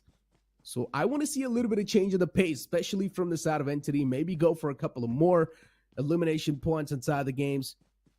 Just have this one single off game where you're going on a hunt, where you're just trying to get these elimination points wrapped up. Maybe that will also come through, but Entity, they did a major comeback on day number 2 because day 1 they had only 17 points. It was day number 2 they managed to come on the first page of the overall standings, but for now they're on the city of El Pozo. At the same time, look at the position of Oves of Team Forever. He's in so close proximity to the players of Genix FM that I'm really worried about him. It could be a 1v4 situation that he might have to engage in. He needs to be very careful right now. But speaking of Soul, Nakul, as always, so fantastic. Last game was not entirely in the favor of Team Soul. They were trying to migrate inside the circle, and during the rotation, they were taken out. So not too many points in their pockets, but still a decent performance coming through. Even in this Miramar also, they can fare off really well, considering the circle is benefiting them so heavily. The resources are there, and they're looking strong. There's a couple of teams that I always have my trust on. God's Reign, Team Soul are these two teams. I know no matter how bad the situation gets, these teams just know how to get out of that situation. So I'm just never worried about them. Right now, maybe they're not looking that great in the overall standings, for example. But then later on, you see on the second day, this team is just pouncing back up on the first spot. That's what these teams are for you. They've got Even so much Dynamo 1 was firepower also and decent. so much experience. Yeah, what's up? Sorry to cut you off. I was just saying, even day number 1 was decent for Team Soul. They had 37 points. Yeah. So that's what I'm saying. Like, no matter, even if a situation does go bad, even if a single game goes bad, it's not an issue at all. You just always have a trust in them because you've seen them perform so many of the times in the past. You know what they're capable of too. Maybe it's just called testing the waters sometimes. They're just probably testing the waters, seeing how the lobby's looking like, because the groups are changing every single time, right? So you got to adjust accordingly. So maybe that's what Team Soul does every single time, and then they can't try to go on a manhunt once they are used to the lobby. But Team 8-Bit in front of us. A team that's not doing that hot in the overall standings. 8-Bit needs to pick up the pace because the train's leaving. Even the previous game for 8-bit was not so good because I think they got very few points for themselves. And 8-bit really need to step up. Yes, they are not in the danger area as of now, but they will be eventually if the performance doesn't come through. So 8-bit really need to step up, and so do the players of Team FS. Speaking of FS, the player that has shined the most is Atanki. I think Atanki has been performing really good, but I think Dionysus is the one who needs to step up because he always goes for the flank angle and usually he gets taken out. So Dionysus is the one who needs to stick with the team, but Atanki, even in the open finals, I saw how Atanki with those grenades was able to bring those crucial openings, those frags. So FS is also one of those teams that need those crucial placement and finish points. But Wingod Esports, a team that qualified from the open finals, is performing really decent in the map of Sanhok. Wingod's performance has been sort of on and off a lot of the times. On day one, I remember Wingod was the one to get the chicken dinner in the hand too. And then after day two, you've seen that dip in the performance. It's not that big of a dip, but still, you need to be inside the top 16 to be in the grand finals, right? Week one's about to be over soon. Week two, oh man, there's still a lot of days to go for week two itself. So you might as well try to be in the top 16 itself at the end of the week one. That can be a good position to end things on. Revenue Esports, spotting out the players of 8-bit. Sensei got his sights locked, but unfortunately no one's going to be found just yet. 8-bit, they're on a move, on a run towards a better spot inside the circle. Revenue on the opposite side. They seem quite cozy in this compound they've found. For all the good reasons, because they are in the city where actually they are somewhere in the epicenter of the circle, so I don't think OR Esports will be making any sort of adjustments or the rotations will be coming in, because this is a pretty decent compound to hold on to, especially in the stage 1 circle, and stage 2 circle will also might favor them, so definitely a good spot to hold on to. They know they don't need the secondary loot also because their bags are pretty much loaded. 3 grenades, 4 smokes, they're looking pretty good. Even they have spotted on the players of Wingod Esports. So Wingod, too many teams are aware about the position, so they need to be very cautious. Wingod. Oh, Rex is being peppered so much at Mino. Definitely a few scratches here and there onto himself, but everything's going to be okay. He's got a big cover to play around with, especially even from the side of Wingod. They're currently controlling the entirety of Hacienda del Patron. Even for them, things are looking pretty okay. Still the initial stages of the game, so nothing can be speculated just now. But soon as time keeps on passing by, as stages keeps on increasing, that's when things are really going to start to hit the floor. Reckoning Esports right now in the prime spot, right in the smack center. I like that wide spread for them. But still, as soon as a couple of more teams, when they're going to start to get close on up, that's when the real problems will start knocking the door. So they need to do something, especially Reckoning Esports. They're not really doing that hot too. They're not really doing that great in the overall standings. So Reckoning, even they need to play a little bit more coordinated. I think Reckoning, they should be looking forward for this particular game because the circle is definitely favoring them, and in the open finals also they performed really good in the map of Miramar, so I can't say it's not one of their strong suit, but for now looks like Wingod Esports is engaging in a fight with the players of Team Entity, where they managed to take down one player, Gamla Boy, with that grenade, and Eggy looking for that confirmation with those throwables. Let's see if we can find the confirmation. On the other side, his teammates are so far away. He needs the backup. He needs his teammates as he's engaged in a 1v3 scenario right now, Necro. Pretty much. Entity Gaming. The entirety of Wingod was in front of them, but still, Eggy on the verge of getting knocked out. Knocked out and instantly eaten alive. Entity Gaming, that's a free elimination point that they were looking for. And they're also going to be quite happy because Entity is not one of those teams that likes to go for the elimination point, but one single point that just got gifted to them. So you might as well take a free piece of candy, right? That's exactly what they did. But speaking of a team that is also looking very good are the players of Big Brother Esports, but looks like they're also challenging the players of Reckoning. And Reckoning, the split that is coming from their side might not favor them. This is the moment. Servants with a grenade is trying to clear out some area in case there is a player hiding in those compounds, checking all the measures, and Big Brother finally moving forward. Immortal all by himself, he needs to be very cautious. If the plus of Big Brothers gets to know there is a player, single player hiding, all the 4 plus of Big Brothers will make a direct push towards him. So Immortal needs to be a bit cautious right now. Pretty much. Big Brothers in a pretty good compound, actually. And I mentioned this too a while ago. Reckoning Esports, they need to play a little bit more coordinated. That split that they had, yes, it's really good to gain as much control as possible to the Centric side. But especially when all the teams are going to try to get close as possible to that Centric side, then that maybe split that you have, it's not going to work well.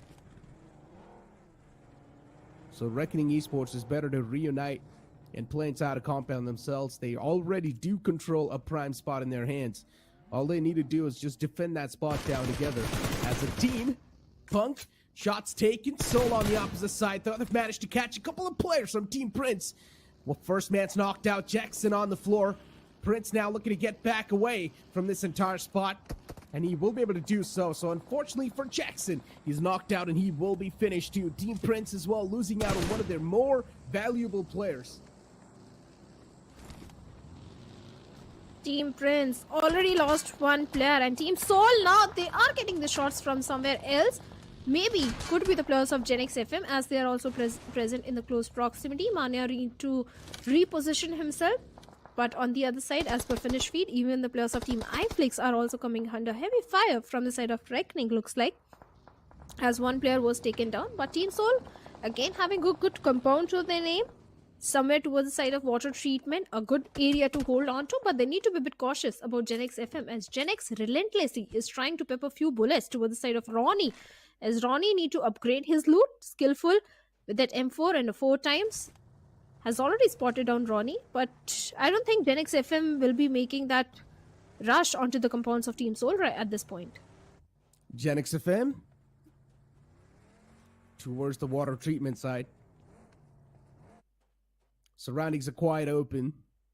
That's the best part about Miramar, right? The open terrains is something that can really catch you off guard. Or also, the dips around the areas can actually work well for you too if you know how to use them well. You just got to have a lot of surrounding awareness. OR Esports against the players of Team iFlix. It's a little bit far away. This is the time where all the teams are now just sitting down, marking their territory, and making sure that no one else is going to be in their territory for at least a long time for the future. Unless if the circle is going to be shifting away from their compound, that's when they will need to leave that spot and maybe try and assert a little bit more dominance in the opponent's property. But for now, you do not really need to do that unless you're outside of the circle. Then yes, you definitely do need to be a little bit more quick. FS Esports, so many shots taken against Revenant. Players are quite soft enough to. AUTOBOTZ in the outskirts, Fierce as well, trying to get back to the compound. They will do so eventually, but they've already taken a lot of damage. At this point, they will definitely have a lot of first aids too to patch themselves up. But still, burning through enemy meds is something that you really need to do in this stage as well. That's exactly what I think he's trying to do. So, but Revenant, they are not taking any sort of risk, not coming out in the open. But the vehicles need to be saved right now, as Ratanki is blowing up some vehicles of Team Revenant. He has already spotted on Sensei. Revenant, they need to be very cautious in this situation. Even FS, they are in a 2v2 split. I can see one more team also present in the close proximity. They are the players of iFlix. There is a chance of a third party happening in this scenario, but looks like iFlix is not interested in any sort of third party right now. They're just holding on to their compounds, minding their own business, and so are the players of Revenant. They realize there is no need to come out in the open, just defend the compound, and that's exactly what Revenant is trying to do so. Without a doubt. FS Esports on top of the hill. Uzumaki able to find one of the players on the side of Reckoning. This is not a good news at all. That wide spread that the players of Reckoning had, now it's starting to work against him. Turbo is also getting pounced on top by the players of Big Brother Esports. It's an opportunity that you would not want to miss. And Big Brother Esports, they're making sure that they're making the most out of this opportunity as well. Richie with the MP45 in his hands going for the confirmation, and that will be done and dusted. Reckoning Esports once again starting things off with just a 3-man squad inside this game too. Not a good start at all for this late game scenario of Miramar. And now the upcoming circumstances, they would just need to play this entire thing with just a 3-man squad too. And considering they're also playing on the edges, they need to be a little bit more aggressive. But looking at the map, there is a team present in a good position. They are the players of Alibaba Raiders. In the previous Erangel also, they got good placement points. And looking at the position, the only threat they have is in the name of Team Soul and Reckoning. As long as Alibaba Raiders, they play their all cards right, I think they are in a decent spot for now. And so are the players of Team Forever. They have the complete southern control. Not too many teams are present in close proximity. So even Team Forever is also looking very promising.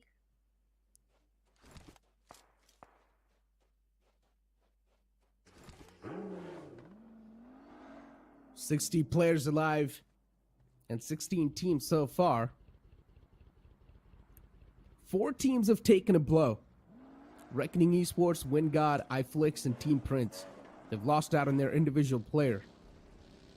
Team Prince a while ago, they lost out on Jackson, and in my opinion, that man is a big key to the puzzle. He needed to be alive. He's got a lot of glorious moments in the past, so Jackson is definitely a man who is not worth losing. But now Team Prince will need to adjust big time. Let's see what the adjustment's going to look like. Alibaba Raiders, their backs are against the wall. Even they need to be a little bit more assertive and make it inside the circle. Aggression has to be the way to go. You can't try to find yourself a better and a safe position with all the intel that you've gathered so far. But how safer can you really find this late inside the game? You really can't. Revenue Esports against FS. The constant barrage of bullets is really now starting to be a big problem in the foot for the players of Revenue. Even one of the mans knocked out. They're also burning through a lot of meds. FS Esports doing a fantastic job in making sure that the players of Revenue Esports, they're going to stay grounded. And with the next circle shift, iFlix, they are also in the center of the circle, which even the players of Gujarat Esports are also trying to do so. But so many teams are still in the danger circle.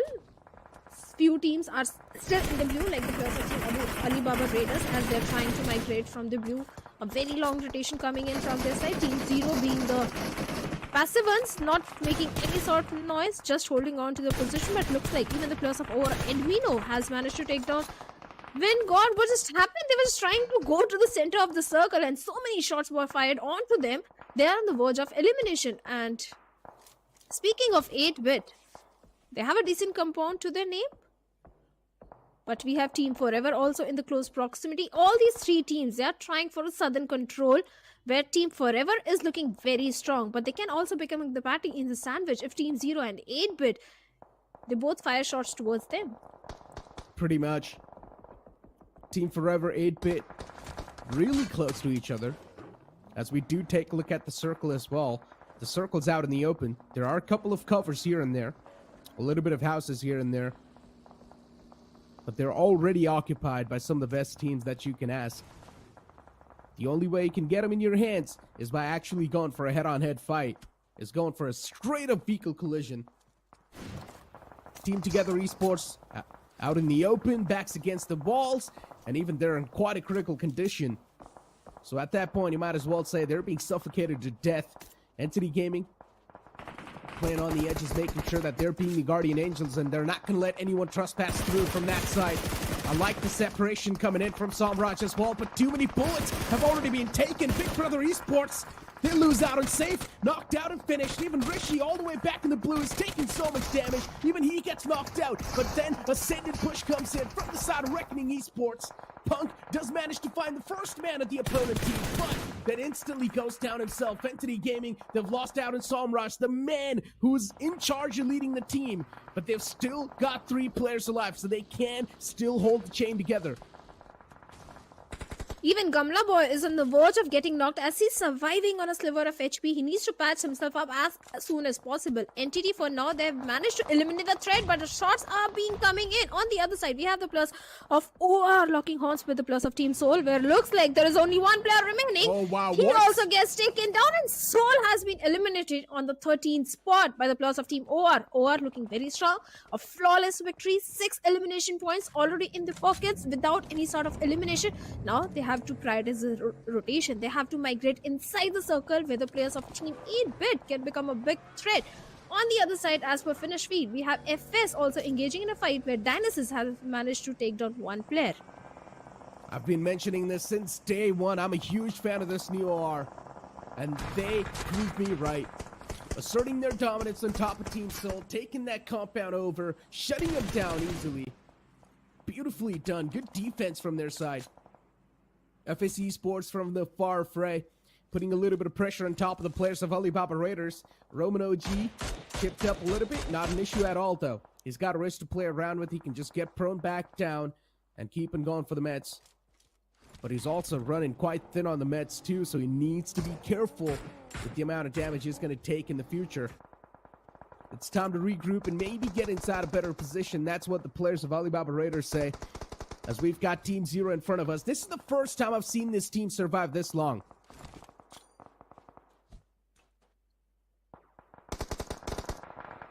Well, Team certainly Zero. Team Zero, they've survived for a very long time this time. But this time they have a lot of information also, Necro, onto the players of Team Genesis. Genix FM, I'm sorry.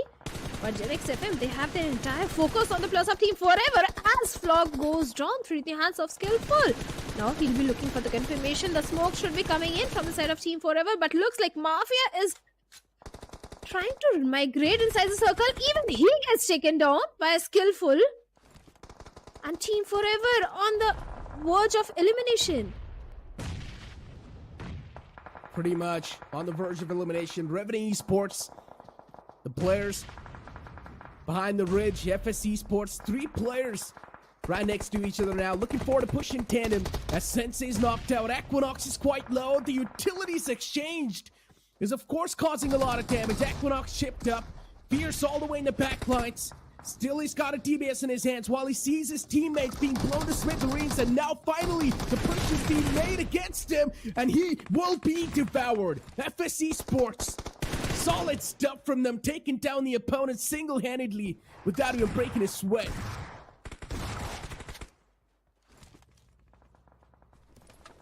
Oh yes, Team Gen FM looking so strong. 8 finishes already in their favor. They have eliminated the entirety of Team Zero. And again, one more time, Necro, Team Zero losing onto those Crows frontal battle. That's something need to worry about. They need to work on their firepower. It's not the rotations. It's not something they're experimenting. It's the firepower that is completely missing from their side. On the other side, we have Atanki. Well, looks like he'll bleed to his death, but Troy will put him out of his misery as he gets a confirmation point, leaving Dionysus all by himself. Entity trying to migrate inside the circle, where the players of Team Together Esports can become a threat. And even Dionysus can also do some damage to one side of Pokar as Troy, with no healings, no first aid, nothing at all, no throwable at all in the hands of Troy. But finally, he has made in signs of safety of the circle. But the moment he made it, he gets taken down. Pretty much gets taken down. It's just chaos ensuing all across the board. No terrain is safe for now. Every single spot that you go to, teammates and the players are going to be there. Everyone's eyes are going to be locked everywhere at this point. So you got to make sure that every single step you take has to be as cautious as possible, especially even Genix FM. They need to leave this ridge and get out in the open, and that's where the real problems are going to start to knock their doors. Same thing can be said for the side of TTE, but now they're taking a fight against Dionysus. It's not going to be an issue at all. Dionysus gets knocked out and finished by the zone. As Team Together Esports, they've got another trouble brewing up. Genix FM making a push against him. Psychic knocked out. Oh yes, Saikat has been knocked out. Krunal all by himself. There is a chance that he can go for the rescue mission, but the way the throwables, the grenades is coming in from the side of Gen X FM, the job is going to be so difficult for him. As Skillful finds Mox of iFlix, but iFlix Visho is going to retain as he takes down Skillful. A nice and important trade coming in from the side of ORANGUTAN. Actually, it was ORANGUTAN to take him down, but the play zone will take ORANGUTAN down on the 4th spot. He tried his level best, did so much damage on the side of Gen X FM, but Vishu within Paki is already coming close to the players of Gen X FM right now.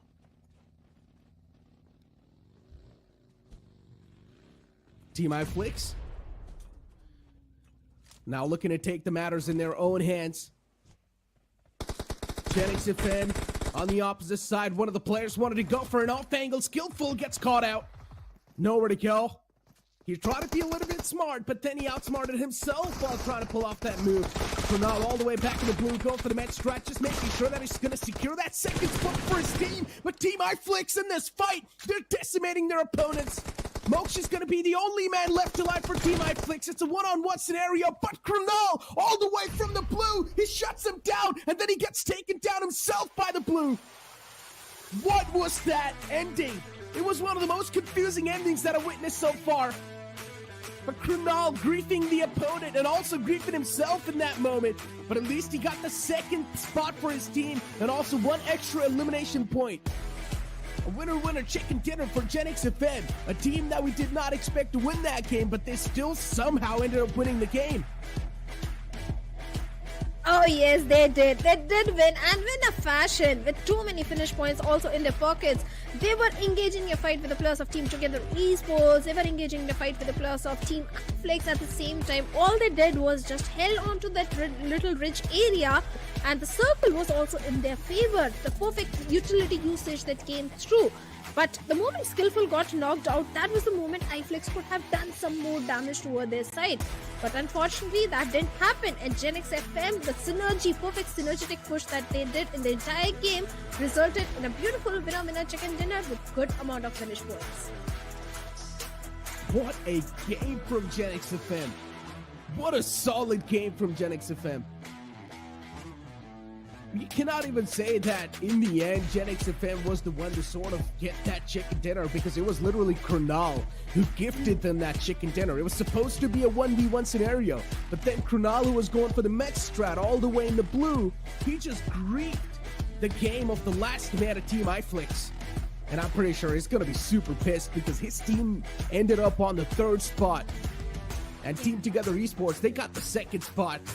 It all just came down to that last second where Crore just completely flipped the odds. And Gen X FM got gifted that chicken dinner. So I would say Gen X FM, they're going to be super happy after seeing the overall standings, or maybe after seeing the match rankings, and they're going to be like, okay, well, that was a chicken dinner gifted to us by Crore himself. Well, Crore had no idea there was a player of iFlix at the lower ground. The moment he was trying to move inside the circle to engage in a fight with the players of Gen X FM, that was the moment when the players of Team iFlix striked in, and he was surviving on a sliver of HP. But that was unfortunate, but still Crore did his best. iFlix tried their level best, but it was Gen X FM who came on the top. Pretty much, Gen X FM was the one to get that chicken dinner secured. In general, the final few moments was just so chaotic. Reckoning Esports, when I generally thought that Reckoning Esports can be the one to get the chicken dinner in their hands, because they had a solid positioning inside stage 4 or stage 5, but then they lost out on one of their players, and that's where things just sort of started going downhill for Reckoning Esports. I'm not sure what exactly is going wrong, but one thing is for sure, the decision-making from Reckoning Esports, it does not seem that great. I like that widespread from the side of Reckoning Esports at the start, because they just wanted to have the most amount of land coverage, but when teams are going to start getting really close to the centric spot, Reckoning Esports, that type of spread's not going to work out. Yeah, they were in a split situation. In fact, the circle should have been their entire circle. They should have been the dominating force in this particular Miramar, because from the right of the bat, from the start of the game, they were in the epicenter. They had a center position inside the circle. And Miramar, if you're somewhere in the center, if you have a good compound to their name, you should be getting those elimination points. You should be getting those placement points. But unfortunately, that didn't happen. For Reckoning, I can say this thing, that maybe they are trying to experiment something. Or maybe synergy is a little off, but something is happening really wrong, because they lost onto Immortal at the very start of the game also. Pretty much. We've got the MVP in front of us from the previous game. It's going to be Crore from the side of Genix FM with 6 finishes wrapped up and the finish contribution of 43%. Decent amount of elimination round numbers, and that means Genix FM, that was actually quite a solid game. If he only got 43% with 6 eliminations, this has to be a solid 28 pointer game. So Genix FM, this was definitely needed for them to sort of propel inside the overall standings. Agreed, 100%, because every day they have been getting, I think, 28 and 22 points each day, day 1, day 2, but this time they're already starting off with a good amount of points in their pockets. All they need is the consistency in the third game as well. They will be looking super strong, and maybe they can topple over a few of the teams in the overall ranking and come in the top 5. But along with Karan, we have Karan as well as a best companion. 2 rescues, 2 assists coming in. Genix FM, all the perfect stats coming in from this particular lad. So this team is definitely a team that we need to watch out for. I mean, we do not really have a finisher this time inside the stars of the match because the real finisher was the play zone, and play zone was the one to take out Kernal. So, yeah, we do not really have a finisher this time inside the stars of the match. But Karan getting those finishes as well, also being the best companion for the team.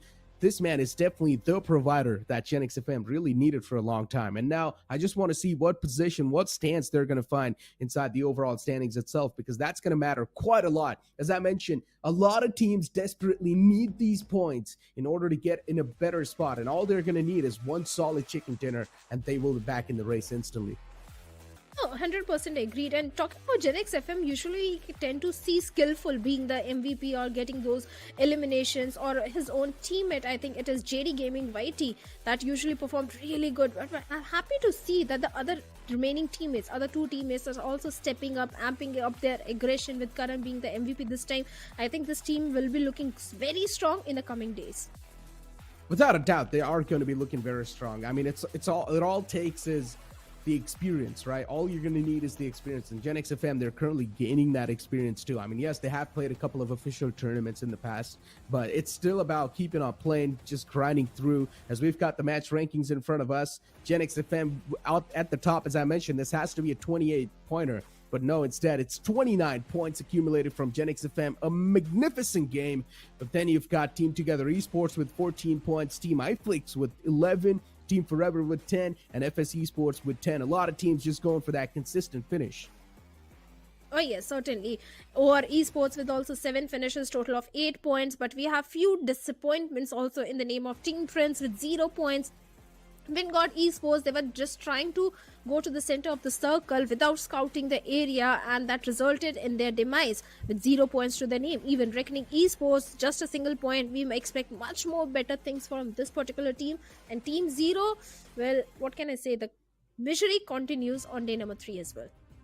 Without a doubt. I mean, it's all about continuing the consistency, right? It's all about keeping up to the pace that the opponent teams are trying to bring on the board as well. Entity, they only managed to get 6 points in the previous game, but still, it's better than nothing, right? 6 points, it's still going to keep your position pinned down as long as you're inside the top 8. That's all that's going to matter. And for Entity to end the first week inside the top 16, that's what the goal is, or pretty much inside this entire tournament. All the teams, they would want to end the first week inside the top 16 itself, but some teams are just not able to perform. That downfall is clearly witnessed, and Reckoning Esports is one of those.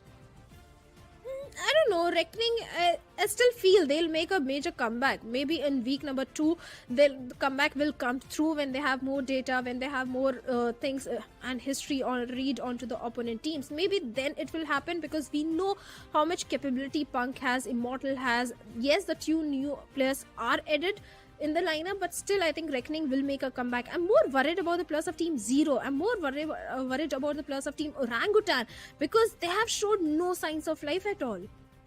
I mean, Orangutan, of course, that is a big talking point as well, and I'm pretty sure Orangutan, they will be back soon in the upcoming groups, right? So let's see what Orangutan they have for us in store, because as you mentioned, as I was mentioning, now week 1's almost about to come to an end. Yes, you do still have a lot of games left in your hands, but then you will also get a lot of time to sort of keep on practicing up and get better inside the game. But you cannot just keep on relying on the upcoming days, right? You got to make everything happen right now. As we've got the overall standings in front of us, Team Prince on the first spot with 88 points, still maintaining that consistency. Genix FM, though, they propelled themselves all the way on the second spot some solid comeback in the overall standings, all the way from the second page. Now Gen X FM, they found themselves in the top 2, a big statement being made. Seoul, they are now in the 3rd spot. Revenue Esports on the 4th. God's Reign Entity has moved down a spot, and they are definitely going to be disappointed in themselves.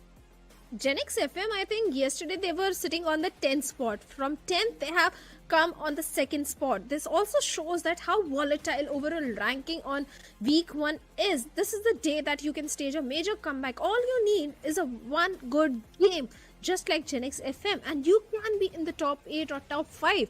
But OR Esports is also making some progress as they're sitting on the 8th spot. Team Together Esports, decent performance coming in. Total of 64 points to their name. This time Team Forever always did a fantastic job of getting those placement points. In the end, he also tried to get that finish point onto Skillful, but unfortunately he was taken down by the play zone. But still the efforts are there, and Team Forever, they are sitting on the 10th spot with total of 63 points. FS, this time they were taken out pretty early. Gujarat Tigers will come through in the next room, and so do the players of Chemin Esports. I am very sure by the end of day, Gujarat Tigers and Chemin, they'll be looking on the first page. I mean, Team iFlix on the 16th, barely just hanging on the edge. And then as we have the 3rd page of the overall standings in front of us, Reckoning Esports on the 17th spot. Now look, making a comeback without a doubt is going to be easy. Making it inside the top 16 itself in the last game that's left over for your group is going to be super easy, without a doubt. But then once again, you need to realize that that position can be easily contested by the upcoming groups that will be playing too. So Reckoning Esports, you got to build up a solid target in the upcoming final game that you've got left. Maybe a chicken dinner with 30 points. That can definitely sum up for all the losses that you've had so far. But then TWM Gaming with 47, AUTOBOTZ 2 with 45 points. Metal Esports, a lot of the teams on the 3rd page are not even playing in these groups. But as we do move on all the way to the last page, Team Zero still on the 32nd spot. And this just keeps on increasing my worries for them.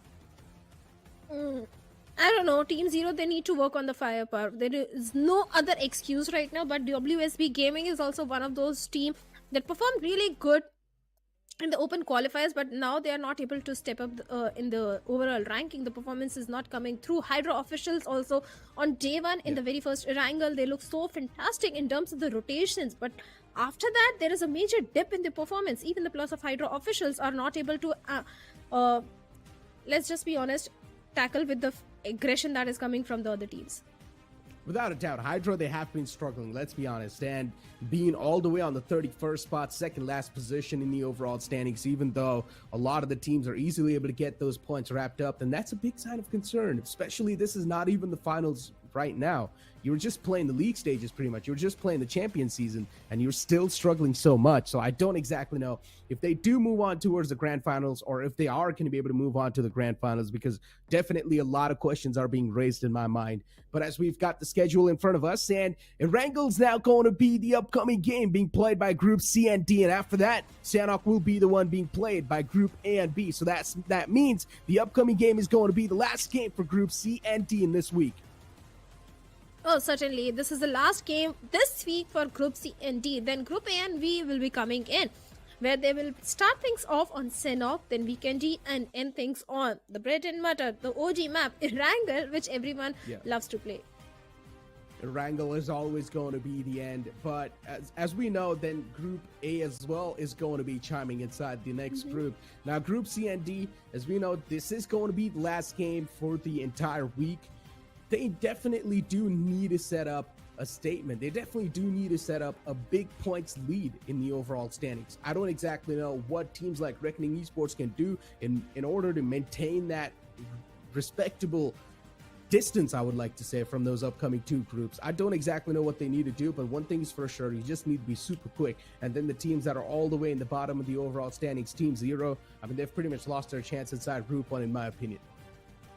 I won't say that, because since it's a league stage, but yeah, the way they are continuing the performance, if they continue to do so, there is no chance that they'll make it to the finals. But they really need to work on the performance. Otherwise, Team Zero, I don't know, Hydra, Orangutan, so many big names are there. WSB Gaming is also there. Not a good performance coming through from all the bottom teams. So I think today is the day they already need to make a statement, so that in the coming week, no team, underestimate them. They start week number 2 with a good confidence. So for the bottom teams, I think this game is more crucial. Of course, that's exactly what I said, right? So for the bottom teams in the overall standings, this game is going to be super important, and including for the teams that are looking forward to breach inside the top 16 in the week 1 itself, this game is going to be super important as we've got the plane fly path in front of us, starting all the way from Severny towards Military Base. This is going to be the last game for Group C and D, and they got to make everything happen in this game itself. Now, considering the plane flat path is not cruel at all, it is quite a good one. Teams are not going to have any issues whatsoever going to their drop locations. Yes, indeed, that is true. And I believe after quite a lot of time, this is literally the first time plane path is going from the northern part directly towards the southern island, and also gives an opportunity to go for every team to go to their own drop location. So I'll be joining in the desk with you, by the way, for the time being now, because again, this is the last map of Erangel for these two groups, and they've got to make it count. Team Revenant started very solid with the chicken on Erangel with a 31 point. Now taking the drop, will be going in towards the Milta, the normal drop location. In the meantime, though, Big Brother Esports going directly up north towards Zarki, as well as a few of the apartments towards Georgopol, might be contested by the previous game's chicken dinner winner Genix FM. Pretty much. Reckoning Esports as well, just ejecting out towards the Snopka military base. No issues in that regard. Team Forever, they like to drop right underneath Pochinki and those little buildings that are there. I'm not sure how good of a drop spot that is, but hey, if it's working out for them, you might as well try to go for it. And as we know, Team Prince, they like to drop towards Farm, Revenue Esports towards Milta, FS Esports towards Milta Power, Wingard, they like to go towards Lipovka. That's going to be a hell of a stretch, but they will probably find a couple of vehicles while they're going to try to go all the way towards Lipovka. So no issues in that regard, especially for Wingard. Whilst we've got a drop collision inside Novo Nordisk, once again, it's between Team Zero and their opponents. Let's see how Team Zero is going to be tackling this situation, because Team Zero is the only team who has been struggling for survival off the bat. Indeed, that is true. And since we're talking for survival, right now Entity needs to fight their way, which just does not seem to be the case. Omega takes the first one, and now they're going to go in for the cat and mouse chase. Let's see if Entity actually survives that one or not, because that definitely looks troublesome. And just as you mentioned, it's going to be Team Zero taking on a knock, but definitely returning back the favor to Team Together Esports. Oh, that was such a solid knock too. I mean, I did not expect Team Zero to retaliate that quickly. That was a really good knock on the man. It was towards the balcony. It was a tough shot to hit, but still the players, nicely done. Team Zero, good way to retaliate, and they also managed to get the fallen man back up, so they've already got the man advantage in this fight. Team Zero, if they want, they can keep on continuing and marching against the team, marching against their opponents, but no, instead, Team Zero, they're going to back away. They do realize already a decent amount of games have passed away, and Team Zero still, they're not able to get a lot done in the overall standing, so it's better to sort of keep things underneath their belt. These are the few things that are going to give them the form back, and they need that. Not having those heals though, and on the bike is not the best vehicle you would want to use to go out, but definitely could use that, and so could Prince. Trying to run away. His Blaze is in the close proximity, but does not seem to do much about Prince, or maybe just does not have an idea that he might be there.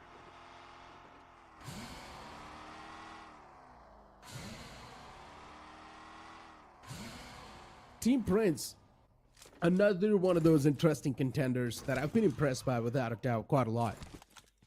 And then in the previous game, Genix FM, they just make a massive pounce in the overall standings on the second spot with 83 points.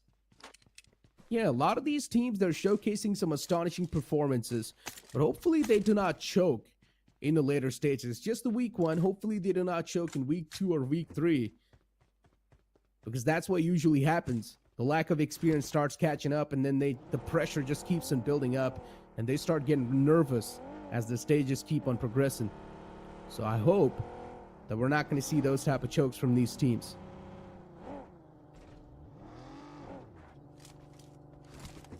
Just the experience. That one thing is for sure that they're going to get from these games. And all of these teams just working their way slowly, building their momentum. I've seen so many teams now all they need is just one very good game with somewhere around 30 points, if not plus. And boom, they're back in the leaderboard. They're back at second position, fifth position. But one thing that I have noticed quite a lot is the fact that even though the first team gets somewhere around 29 points, 30 points, 31 points, the teams who are following up after that, they're literally halfway behind. We've seen even in the previous game though, the team who got the first position, that's Gen X FM, they had somewhere around 29 points. And the team after them, the team second, they only had 14. And then it keeps on decreasing afterwards. So it clearly shows that in the entire map, there's one team that's dominating, especially in those later circles. And all the other teams are just trying to play for survival. And they get into the survival game so much that they kind of do not focus on those finish points a lot. Yeah.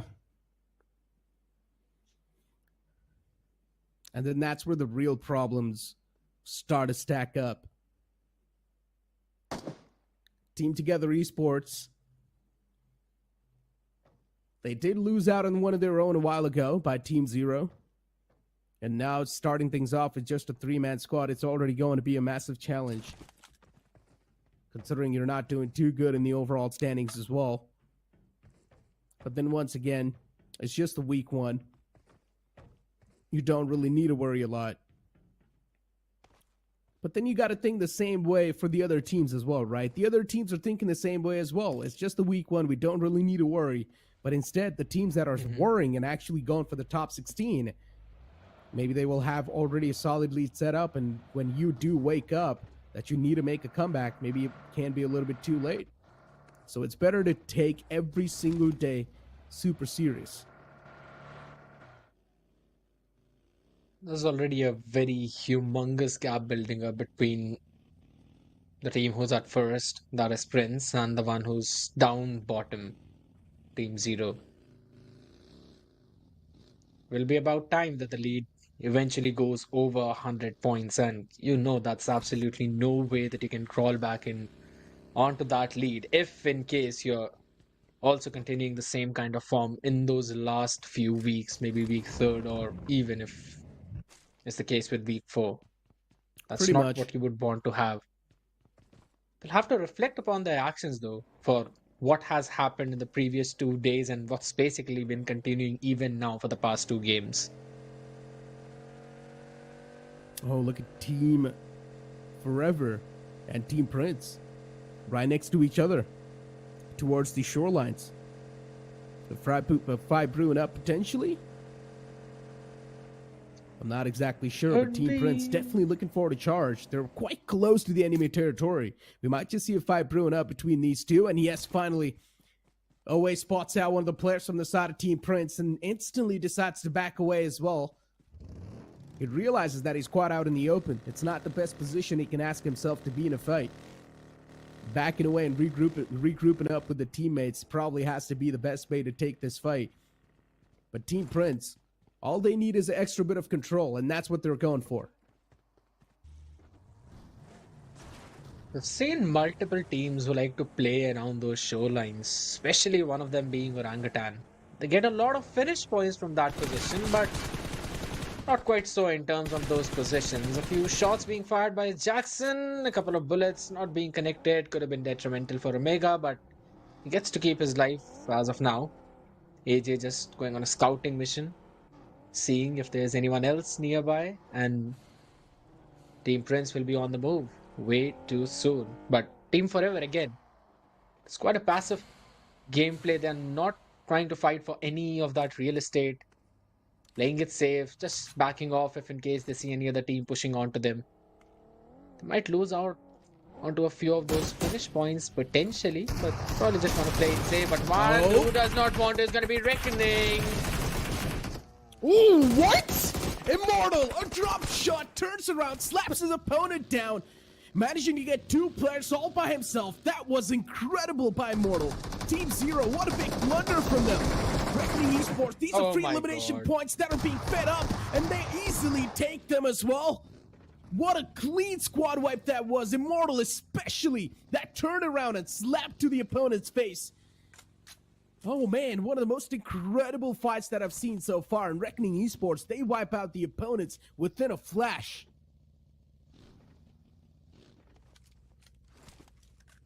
That's the last chance Team Zero had to redeem themselves for this week, but just seems to me that they're not going to pass any other team out there. And Reckoning, though, this is the exact kind of start that they wanted, especially for this Erangel map. And even Shadow mentioned about the fact that potentially week 2, maybe that's when they would shine. Because back when we saw them in the Conquest finals, we saw how on day 1 they were kept fairly quiet, but on day 2, I mean, the way they were just grabbing points left and right and center, that was absolutely great. But that is the kind of play even Big Brother Esports need to make. They're also far behind in that tally board, not grabbing any loads of point out there. And even in the previous Erangel, even though they were the ones who were being favored by the zone, or at least they had a rotation towards the empty areas of the map, they just could not make out the best of that.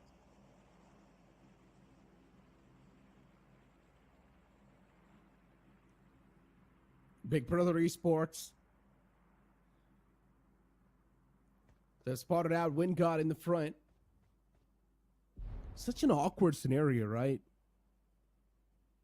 Big Brothers is one of those teams that is struggling. Wingod as well, the same thing. We just saw some good performance from Wingod in the first game, but then after that, Wingod's been completely deactivated.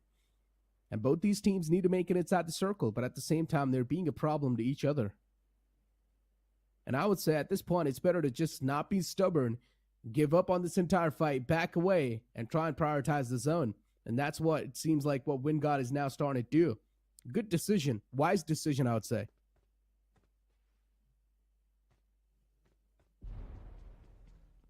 Something similar happened back when we were watching the map of Erangel, but it was probably on day 1 when we actually saw a similar kind of situation wherein there were Godlike as well as Chemin in a similar spot, both of them occupying the opposite compounds, and the blue zone was pushing onto them. And Godlike were the ones who decided to move out early in that situation, and Chemin just followed them up. And as soon as they all went out of their vehicles, Chemin quickly grabbed those finish points. That is something which Big Brothers could potentially do. But again, that was the stage 4 zone. This is just the stage 2. Not gonna hurt them a lot at least. That as well. Still the early phase of the circle, right? So it's better to position yourself in a better spot inside the circle rather than going for these type of fights. That's just going to burn through a lot of time. True. Team Soul in front of us. They've spotted out OR on the opposite compounds. OR2, no intentions of really going for the fight. Team Soul, better to play defensive, and that's what they're doing. Spreading yourself out inside all the buildings should be the way to go, so you can have an individual chance of defending every single building. At the same time, you can have a crossfire set up if things do go bad. OR Esports just peppering a couple of shots, trying to test the water, see how exactly the opponents will respond, or maybe also burn through enemy meds. That's one of the strats that you really need to do, because in this meta, a lot of the players are focusing on utilities more than heals. You maximum, most of the time, you only see 3 first aids in someone's back and a couple of boosters. And then they've got somewhere around 13 smokes, 5 to 7 nades, Yeah. few mollies out there. A lot of these teams, just as you mentioned, yes, focusing on those utilities, because again, we've seen so many insane plays that actually come out with those utility spams itself. Because again, one of the best way to find an opener and to push onto your enemy, also while staying at a fairly safe spot, is to just throw a couple of frags at them, stop their movement by throwing molly, and try to choke them between your utility spam and also between your flanker. And that's how most of these teams, they kind of try to play, and the one who's able to do it perfectly eventually gets the fight. But 8-bit as well, they need to kind of make sure that they follow all of these lines and all these records, because Their past few fights have not been going well at all. Pretty much. As you mentioned, yeah, 8-Bit definitely struggling quite a lot. But then you can say the same thing about Big Brother Esports too, right? Big Brother Esports. I still remember a couple of months ago in an official tournament, Big Brother Esports performed superb. I think so they got the second spot too in the grand finals. And now inside this tournament, Big Brother Esports and the challenge season itself, they're struggling so much. Not the Big Brother Esports that I'd remember. This team used to dominate quite well. They're a good mixture of tactical and aggression. But right now, I'm not sure exactly what's going on wrong with them. Still, the 4 players are playing. But something seems to be missing. Something's just not clicking that well. Maybe they're still just testing the waters considering they know they've got a lot of games to play. I don't know what's going on. But even if that would have been the case, right, we would possibly see them at least in the top 20, if not top 16. But that is just not the case. And so is not with the zone. Does not want to take any central shift, goes in directly towards southeast. So all of these teams who are up north now will be going in for those longer rotations, will try to occupy the space around Ferry Pier, Revenant as well. Moving in exactly in that space, and just look at how quickly all of them are just trying to converge, because the center position is the one that most of the team try to occupy, or if not center, then at least off center a little bit to make sure they've got the cover of zone. But they need to go in cover as Team Friends go in for the fight. But oh my, taken down on their knees directly. Prudgewell all by himself gets caught by the entirety of Team 8-Bit. Jackson is over there close and personal as well, trying to provide that cover. But eventually, Team Prince, they wipe out the entirety of Team 8-Bit. Tables being flipped out and over, and Team 8-Bit so scattered. Not a good approach at all. This is what you call an unplanned strategy, an unplanned hit. And Team 8-Bit, things just went against him so easily. Will be pretty blunt about stating the fact, but that just looked horrible from 8-Bit. Because they were the ones who decided to move forward, and eventually them being pounced upon like that too when Asia was nowhere near them, that kind of seemed pretty awkward, honestly. And then just not sticking with the fight, right in the front of 2 players, deciding to take the vehicle, go away, run out, try to save one of their players to potentially play for heal battles later on at the stage. That just did not work out well, but it definitely did for Team Prince, and honestly, kudos to them. Winning out that fight, crucial one that too. We've seen Team Prince Reckoning winning out such an important duel, and that in a situation where they did not have the advantage.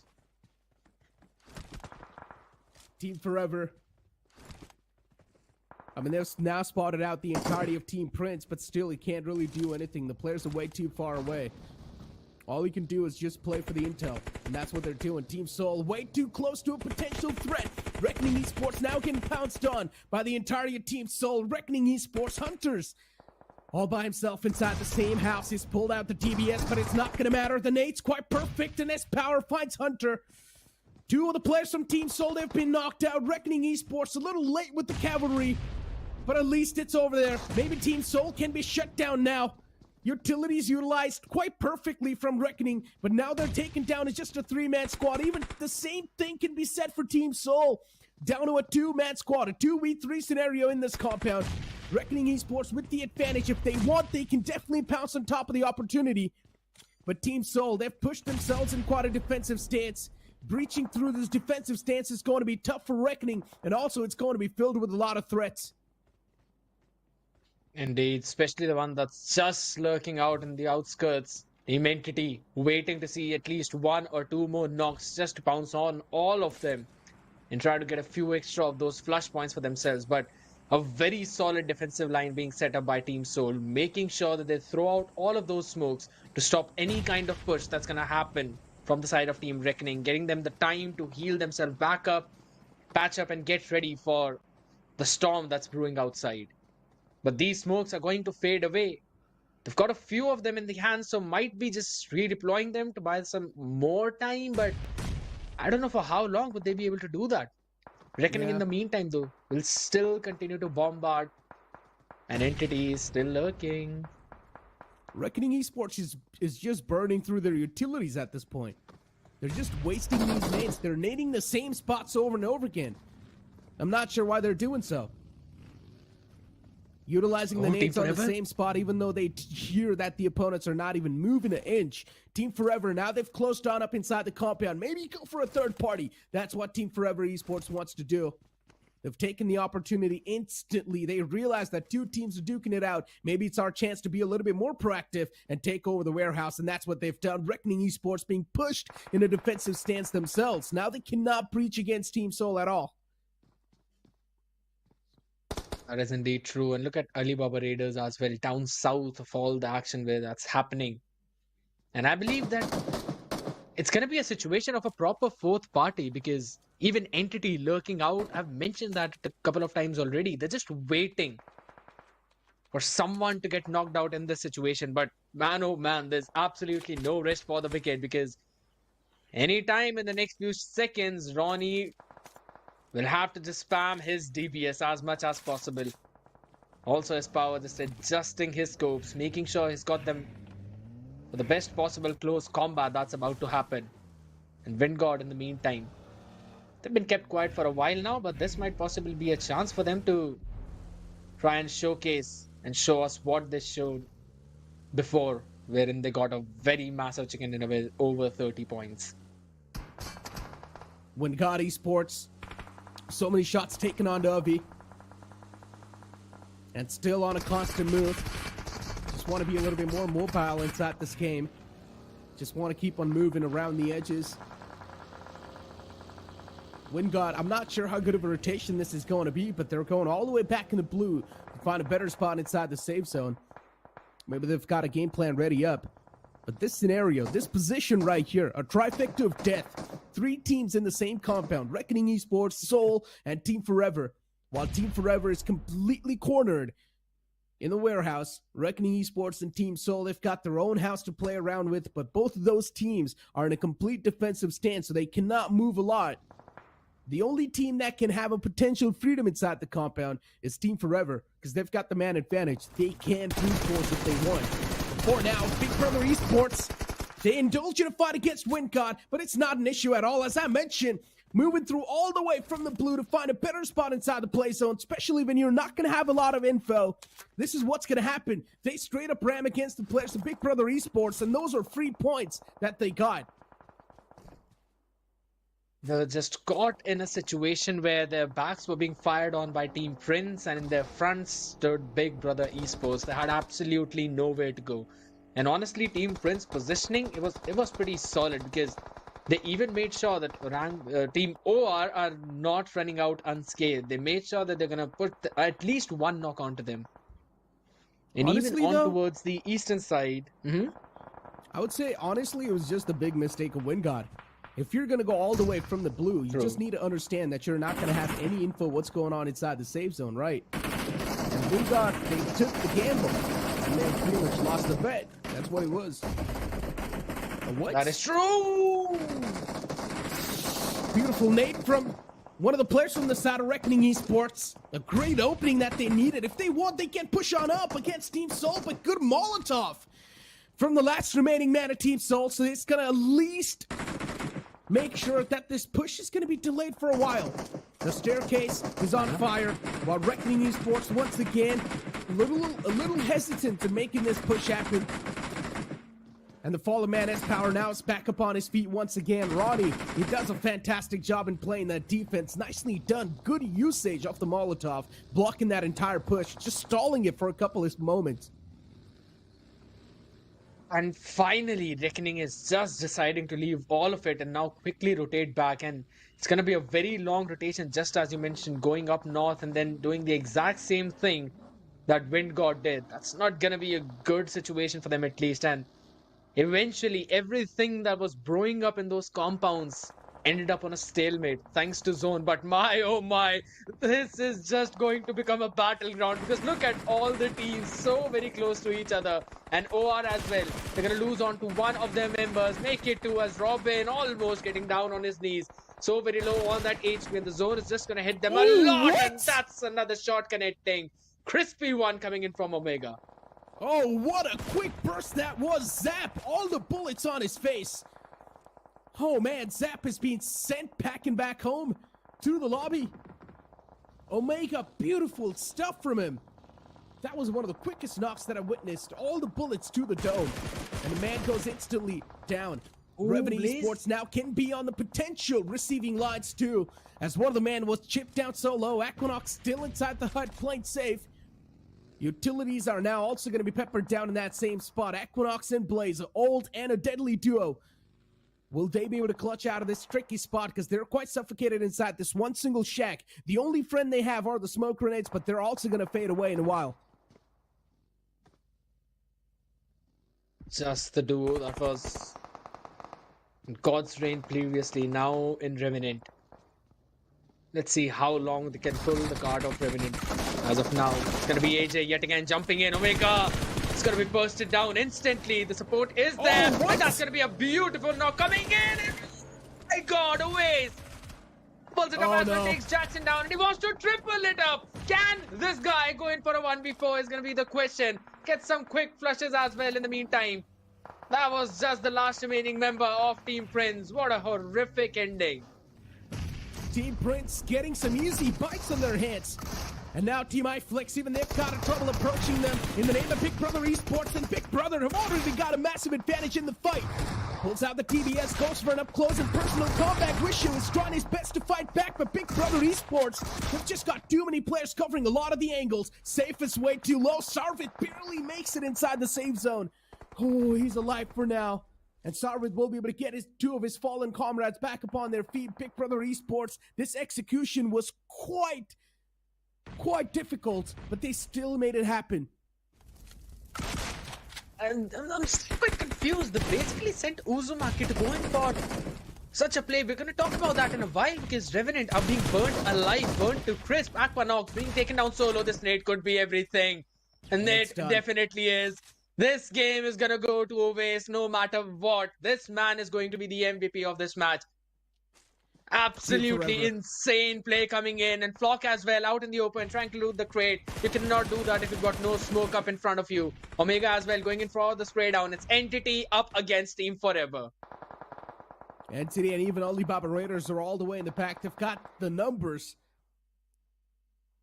Entity with only two players. I highly doubt they're going to be pouncing on top of the players of Team Forever. Maybe now, as Mafia has been knocked out, but still Entity, they've got no clue that it's the player of Team Forever. Big Brother Esports, all the way from the far away, they've managed to knock out Mafia, but then a return knock 2 came into play. So Big Brother Esports, they have found themselves quite a solid spot inside the circle. They do not need to move a lot. On the opposite side, Team Forever, they definitely need to do something. They definitely need to pull something back. Wall of Death as well now starting to close in. Entity as well. They're moving in with the Wall of Death. And now finally it's time to face off. Team Forever, they spot out the first man of Entity. Solbraj, the leader, goes out. Pukar all the way back in the blue. He's only got 2 first aids, but he's playing for the gamble. He's playing for the entire spoiler. That is still going to be a questionable decision coming in from him, and not just him, also the members of Big Brother, because they've got Uzumaki all the way back. He's nowhere near the support. That's going to be another spray down coming in. Team Forever! Another nade connecting, and that's Omega down to his knees. This could be the game Big Brothers were looking for. This could be the one that they were hoping for. A save gets one more man out of the picture. It's only Alibaba Raiders that they need to take care of now. I told you. He was playing for the spoiler, and before he got taken down, he took down Always from Team Forever. So their game was pretty much griefed by the man all the way back in the blue. It was Pukar from Team Entity. But a winner chicken dinner from Big Brother Esports, a desperately needed one too. We had a conversation about Big Brother Esports during the game itself that I don't exactly know what's going on wrong with them, but Big Brother Esports, they finally bounced back with a chicken dinner. And I mentioned this too during the pregame segment. All you're gonna need is one solid chicken dinner, and you will be back inside the top 16. And what a way to do that. What a style to do that. It was literally mind-blowing, I would not lie. And there was a point where I questioned their decision of putting Uzumaki back in the blue so early on, even though they had all of their players alive. It was not like it was a situation where they only had a couple of players left. They had all 4 standing, and then they decided to put Uzumaki back in the blue, gave him all the first aid. I was questioning how would it eventually pan out for them, because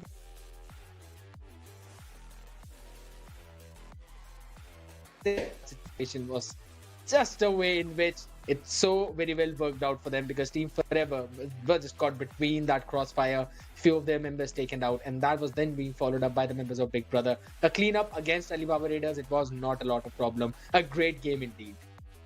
I'm not gonna lie though, a lot of teams felt like they were lost in that previous game. A lot of teams are just going for a straight up ram, and they got easily devoured by the team that was playing defense. A lot of teams were just straight up being assertive, but it just did not really work out for them. One of those has to be Team Soul, especially ramming their vehicles against the compound in where Reckoning Esports was playing, and then they lost out on 2 of their players, and in the end it was only Ronnie and S-Power left. Then later on, even Team Forever, they had 2 teams pounce on top of them, and Team Forever easily took care of them. So these are free elimination points that were being fed up to all the teams that were inside the circle, and intentionally.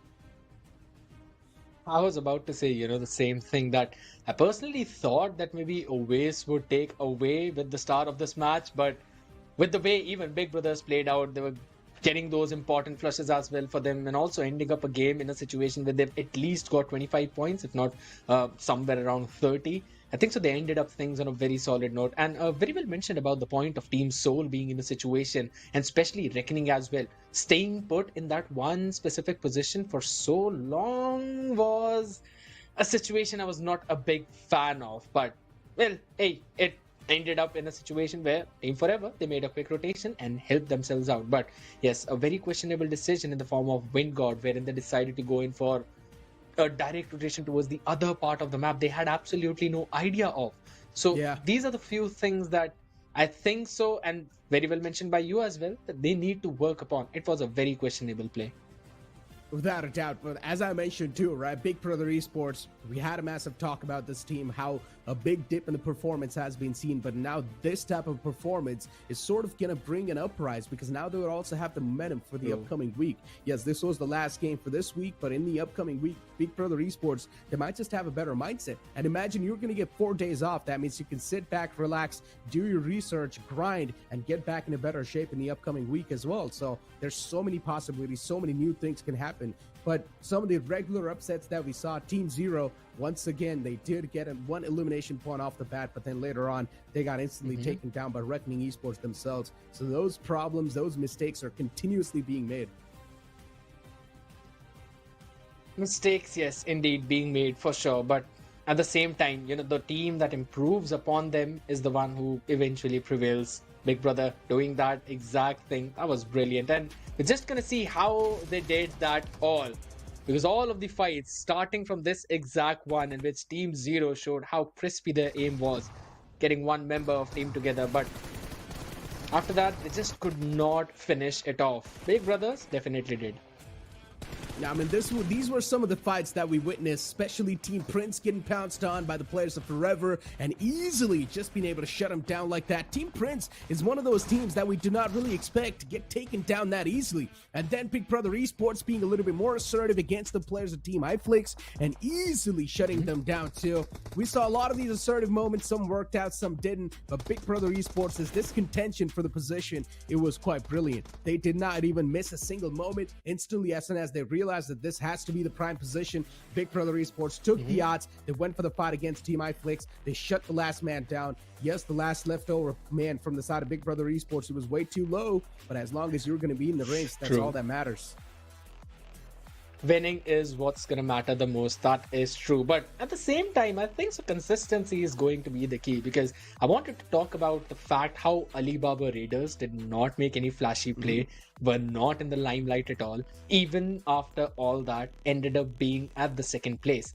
Even though Team Forever were just showing off their skills and being a nuisance to almost everyone out there, gatekeeping so very well as well, making sure that OR could not enter the zone whatsoever, and then also trying to take a good position, having the high ground as well. I think so it could have been their game if not for that few nades coming in from the side of Entity because they did not realize that. Even after that, they were able to get a couple of picks there, but were just caught in the crossfire, and Big Brother found the perfect opportunity to pounce on them. So again, talking about the fact how Alibaba, not going for a lot of flashy kills, was still able to secure the second spot. We've seen even in the leaderboard how many times and how many matches they have literally been in a situation where they get those additional position points. But this man out here, always, he does not care about the position points. He wants those finished. You can rush on him, he will win the fight.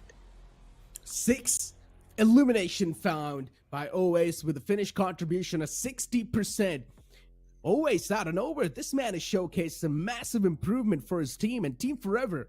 I mean, they're looking like they're out for blood. They're not really shying away from any of the fights. I still remember always when he used to play for Enigma Gaming. This team used to be one of the most passive playing teams that I've witnessed. But now this team is not shying away from fights at all.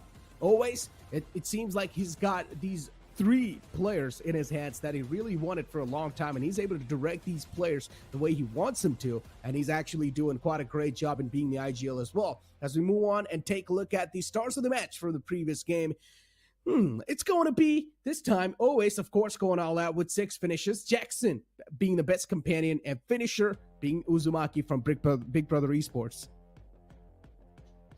Absolutely. The man who was out in blue with 11,000 meters distance travel. This man was on a marathon. Forget the marathon of the tournament that we have. He just wanted to run wild in this tournament, and he did so. Survival time of 28 minutes and 3 seconds. Again, he was the only one who was left out in the blue, and after that, he was just able to find a position and an angle onto the members of Alibaba Raiders. So doing that while using the first aids, that's actually a feat to achieve, because just one mistake and you will be taken down by the blue. So he had a very solid responsibility on his shoulders, and on the back of it, Big Brothers ending up on a total of 28 points with 15 placements and 13 finishes, definitely putting them in the top 10 whatsoever. But Team Forever as well, following them up quickly, hot on their heels with 20 points themselves. I mean, look at the match rankings. Big Brother Esports with 28 points. That's going to propel them quite high in the overall standings without a doubt. Team Forever staying consistent with 20 points. Alibaba Raiders with 16 points. Once again, staying consistent. Revenue Esports and Entity. These guys have been performing quite well today. I'm not going to lie. Especially Entity. You cannot ignore the fact that how consistent this team's been. Even though when they realize that, okay, sometimes going for the fight's not going to work out, they instantly opt out to play the Met strat. And Entity, they have been super consistent when it comes to getting those placement points. That is indeed true, because again, they don't go for any kind of flashy play. They just always stick to the play style that they always have been, and they make sure that they are at least in the top 10 or at least in the top 5. They get those position points and they try to pick up a few scraps here and there. But in this game, they also went in for those eliminations, having 8 for themselves. So good shot calling coming in from their team, and also good decision makings from their side. But yes, the teams who are not being able to perform in this one, Team 8-bit, that's very concerning, because this last day has been crucial for them and it has been ruthless at the same time. Without a doubt, 8-bit, definitely a big drop-off in the performance has been seen, and I'm not exactly sure what's going on wrong with Team 8-bit too. And one of the main reasons is because we're just not able to see them in the limelight most of the times. We did see 8-bit take one of the fights back a while ago, and it was against Team Prince too, where Team Prince easily just ate him alive. And 8-bit, it was like one of the massive mistakes that 8-bit could have made, because they decided to pounce on top of one of the players from the side of Team Prince, who was completely isolated. But then the cavalry came in time, and they just decimated the entirety of Team 8-bit. I understand they wanted to take that free elimination point, but still, it came in with quite a lot of gamble, especially when you do not know where the rest of the teammates are for the player that you see in front of you. So always playing on the intel should be the way to go. And 8-bit, sometimes just making those decisions on the fly are not working out for them. That is absolutely correct. Plus, I also kind of found that there could have been a situation of the miscommunication, or at least a lack of coordination between the players, because even though they fully committed to the fight, in the midway they also decided that, all right, no, it's not ending good for us, so maybe just send a couple of our players to try and play for the survival, which gave the opportunity to the members of Team Prince to find those openings and finish off both of those players who were just trying to run off in the car, and you cannot do that, especially when you're starting your vehicle that way in front of those players. So that was one decision that I personally did not like, but I would definitely love to see the overall rankings right now, because I want to see the position that's going to be coming in from Big Brothers. They're not in the top 8 though, but Team Prince are still maintaining their top spot. 95 points accumulated. Revenue Esports, they've pushed themselves on the second spot. Team Seoul, they've been moved all the way down on the 5th spot. They're not going to be happy when they look at the overall standings, that's for sure. Alibaba Raiders on the 3rd, Entity on the 4th with 87 points. That consistency has definitely been a key factor for Alibaba and Entity. And IQ Seoul, unfortunately, being pushed all the way to the 5th spot, as we've got the second page in front of us. And this is where Big Brother Esports, they've made the leap. They're all the way on the 11th spot in the overall standings. Solid stuff. Indeed, very solid. But one thing that I would still like to mention is the fact that there's God's Reign on the 9th spot and also Chemin. And these two teams have yet to play 3 more matches. Now we're going to move to page 3, where we'll see Reckoning. The day not ending very well for them. They're at 17 and potentially are going to move even further downwards, because the other two groups will now be taking the stage for themselves. 8-bit as well, not having the greatest of the day. And on the last page, again, unfortunately, we're going to see Team Zero. I'm still hoping to see a few good games from them, possibly bringing them out of that one position, because, I mean, they were accompanied by Big Brother as well on that specific page, but now at least Big Brother's taking a very good leap onto that 11th spot. I'm still hoping maybe Team Zero would be able to do that. Maybe. I mean, look, as I mentioned a while ago too, yeah, Team Zero is all the way on the bottom in the overall standings. It's understandable. All they need is one chicken dinner, maybe 28 or 30 points, and Team Zero will be on the second page, or maybe on the third page, quite close to the second. That's all it's needed. But Team Zero, unfortunately for them, in this week, the games are done. Now all they can do is just sit back and watch the upcoming groups play. Sanhok, Vikendi, and Erangel, that's left over. So unfortunately for Team Zero, the chances in the first week are gone. Now what Team Zero can do is maybe sit back for the rest of the week, research on what exactly went wrong, and then come back next time inside the next week and come back and dominate once again. That's definitely something that Team Zero can't do, but that would require a lot of hard work and dedication, and I hope Team Zero are willing to show that.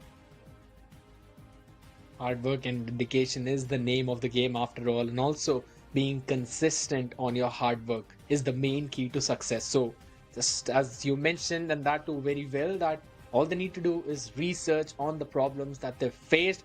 But since we've been talking about the teams who've been facing a lot of problems, now we'll be seeing the teams who are going to face the problems of getting into that top 16 spot.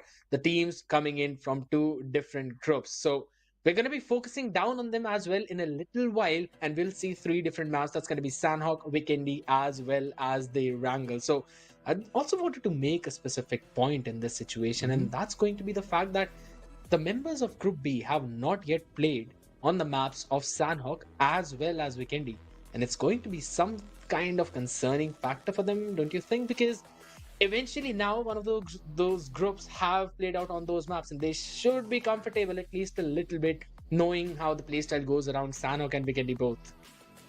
Well, I mean, still, yeah, inside this tournament they haven't really played, but I'm pretty sure in the scrims and all that stuff, they're still used to these maps. Sanhok is one of the most oldest maps that is out there in the competitive pool too. So I don't think so teams are going to have any problems playing Sanhok. Vikendi, I mean, also at this point, teams should be used to the map of Vikendi too. So I highly doubt even over there it's going to be any type of issue, because Group C and D, they're already done. Now Group A and B is going to be chiming in. I want to see how the adjustment's going to be looking like, especially on Vikendi. Even though it has been out for a while, it's still quite interesting to see people adjust on this map, because from Sanhok to Vikendi, it's a big pace drop down, and adjusting on the fly can sometimes be a little bit of an issue for a lot of the teams, especially Vikendi. All you need to do is just, for the first 3 stages, just get a better compound in your hands with a better positioning, and just sit down for at least 10 or 15 minutes at the start of the game.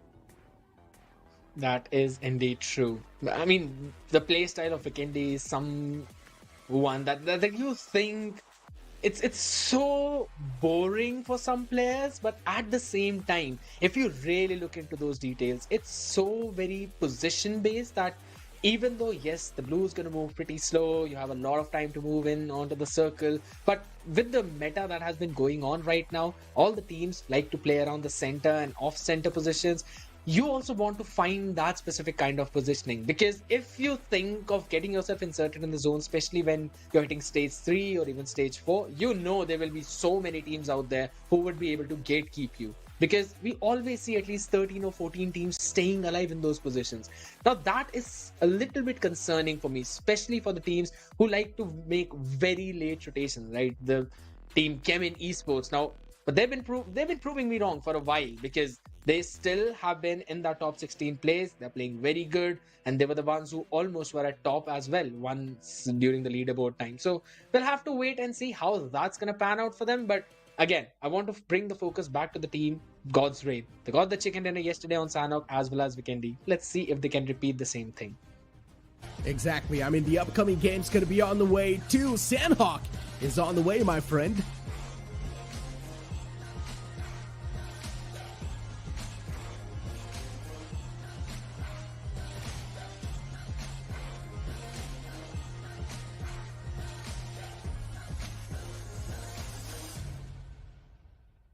Thank you so much, Sahishnu. Thank you so much. And Sanhok, I love Sanhok because of the fast-paced action that comes through. I really don't want to see a slow-paced Sanhok this time, because teams, they are focusing on those rotation, on those placement points so much. I want an aggressive Sanhok this time. But speaking of global esports, they're heading towards the side of Camp Alpha, and looks like this time there is no drop collision happening in Camp Alpha. Indeed, no drop collision. That definitely is true. But also, I want to focus down on the fact, right? Camp Alpha, just as you mentioned, even last time we saw a few of those drop collisions come into play. But at this point, right now, I'm not quite sure, because it's entirely empty, and even the circle is so very southwestern oriented. But for now, we're going to see Skulls facing a very quick elimination. Lucifer not going to be there with them now, and that's going to hurt them a little bit. They've got Chemin as well, up close and personal, and it's Hydra who they're fighting against. Let's see if they want to go in for any kind of revenge strategy or not. See, Skull, they dropped in towards the side of Camp Charlie, and that is exactly where the players of Team Hydra are. Not in Camp Charlie, but somewhere near Camp Charlie, towards the side of Cave. Then we have Chemin. Well, Chemin is definitely having a huge split. One of the players is in Lakavi, one player Dope is in Kampong. The other player, Alto, is towards the side of Dogs. This unorthodox split that is coming from the side of Chemin Esports might be risky, because, hey, even the plus of Skull, Lucifer, was in the territory of Team Hydra when he was taken out. So even the plus of Chemin also needs to be cautious. Very cautious indeed. I would 100% agree with you on that fact. But the other teams who would also need to be cautious is going to be Carnival Gaming, because they have been having a few hiccups here and there when they try to gather a few of those extra points. But for now, Orangutan looking to go in for this fight up against the members of Gujarat Tigers. Utility is being used out, AK with the DBS in hand. No one's going to be pushing forward as of now. They've taken the slow approach. They're trying to cut the noise entirely, because we know the potential of OG. They always like to drop on boot camp, and this is where Gujarat Tigers have also decided to go. Orangutan, a team that has been struggling since past 2 days. On the other side, Gujarat Tigers, they're looking pretty strong in the overall standing. So technically, Gujarat Tigers, they have some room for error. I can't say same thing for Orangutan, because they really need to perform. This day is very critical for Orangutan, because if the performance doesn't come through, if the points doesn't come through on day number 3, they'll feel pressured at the start of week number 2. And that is something they want off their shoulders to deliver a good performance in week number 2. So this fight is very crucial for the players of Orangutan. And looking at Gujarat Tigers, well, they have got all the shotguns in their hands. So I don't know how Orangutan is going to deal with it, especially with their off angle, which is being held by Shadow. I'm going to agree with you on that point, but also there's one thing, right? Bootcamp has been the home ground for Orangutan for a while, and they always love to play around this specific area. And they seldom lose the drop clashes. because I've seen them play. We all have seen them play for so very long, and they have been put in this position. They've been in these shoes. So let's see how this one eventually pans out for them. And since you mentioned there are quite a few shotguns in the hand of Gujarat Tigers, I want to bring your attention back to the members of OG, as they all are also using the exact same weaponries: S12Ks, DBS, and I'm gonna still say it out loud. We need to nerf DBS. I can't agree more. I hate this weapon. Literally, I hate DBS, but my reasons are different because I'm always on the receiving end of the damage. I'm never able to give the damage, just like Shadow OG did with his QBZ. Takes down Wizgod. Might be looking for a confirmation, and see, Clutch God comes in, takes down 80. Looks like this is the name when Orangutan will be losing a drop clash in the boot camp. It just seems to be the case. One of their solid fighters, AKO, has been taken out, and Ash also taking so much damage. He cannot go in for any kind of protection. They jump in his room, and they will bounce on him. It's going to be finished down as well. It's all down to Trigger. Can he save this god? The answer is going to be no. But Trigger, he pulls in his Trigger, tries to get one. Can he find the second? Yes, he will. But so very low HP in just a couple of shots. Connecting from the weapon of Clutch God will get the better of OG. And a disastrous start for them. Definitely. Orangutan, before going down, they did some damage to both the side of the opponent team as they managed to take down one player from the side of Gujarat Tigers. But moving on, we have TWM also going up against WSB as Anuj Chobi was out in the open. And TWM striked at the right moment, took him down. And they have lost not just one, but two players. WSB, another big name, not having a good head start. Actually, they are also the one literally struggling from the past 2 days. This game is also not going in their favor. This is not a start they were hoping for. But TWM, they impressed me the most in the yesterday's last Erangel. Even now also, 2 elimination points already in their favor, especially Kyo Lamau having a fantastic performance. But now they have spotted down the players of Skulls as well. Just the spot, the warning shots. But here's the thing. One bullet, if it connects to head, it's gonna do a lot of damage. And if 2 of them connect, they might possibly take you down, depending on the gun you're using. So Ninja want to play it pretty safe. That's why he's continuously going in for that jiggle peek, staying put for a while now. And that is the exact strategy the members of Skulls are also using. But again, on towards the other side, right? This action will always keep on going. If we're going to focus down on the cluster that's literally forming in the center part of the map, around Painan, down south of it, in Ruins as well, we see quite a few teams moving in that position. But on the other side, there are quite a few more who've yet to make any kind of entry in towards the circle. One of them is going to be Godlike.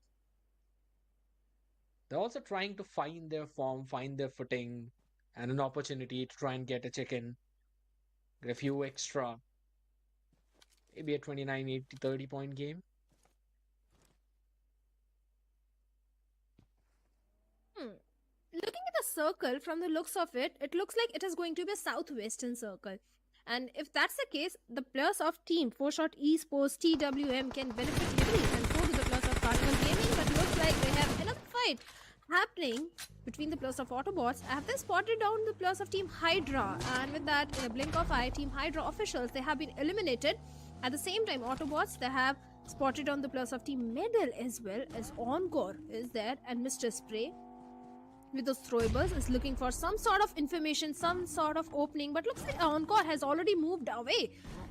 And his teammate Paradox is also not there, so Autobots were a little late to join the fray, but now looks like they're the one on the receiving end of the shots. Warning shots, even though they're literally on a hill so many meters away.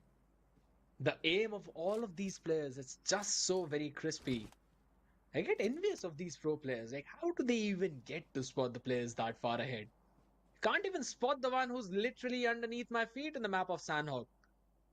Because they always like to play with the proning on. But that's going to be a different story for a different day. For now, we're going to be telling the story of Global Esports as well. We're moving down south of Camp Alpha. Now moving directly up north, though, changing their path a little bit, making sure that the entirety of the area is cleared. Don't want anyone trying to fire the shots onto their six. And in the meantime, Team X Park, the team that has a lot of potential, the team that was playing pretty solid, but what a shot connecting by Paradox. He was literally just waiting for them to move away, but not out of his aim. Getting such a crucial knock in this situation, Autobots now are struggling to get their man up. Autobots, Metal Esports, they both are fighting in the blue. They have to consider the fact that there is a certain blue zone chip damage also. Yes, it's stage 2 circle. They can afford that sort of damage at this stage. But still, the better of the chip damage might result into a knock, which the players can benefit heavily, especially Metal Esports, because they are kind of gatekeeping. Can't say gatekeeping because they themselves are in the blue zone. Both these teams, they need to focus on the circle also, as Siam with the perfect spray takes down Skrills and Autobots. They are falling down one after another like a pack of dominoes. But even the off angle which Encore is also having is going to make things so much more difficult for the players of Autobots, even if they try to migrate inside the circle, even if they try to back off. It seems highly unlikely that Metal will allow that. In the attempt to save one of their teammates, they now have lost two. Could not equalize the odds. Just like how WSP are running with two of their players. Especially from the point of Godlike previously, they are now currently engaging in a skirmish of their own.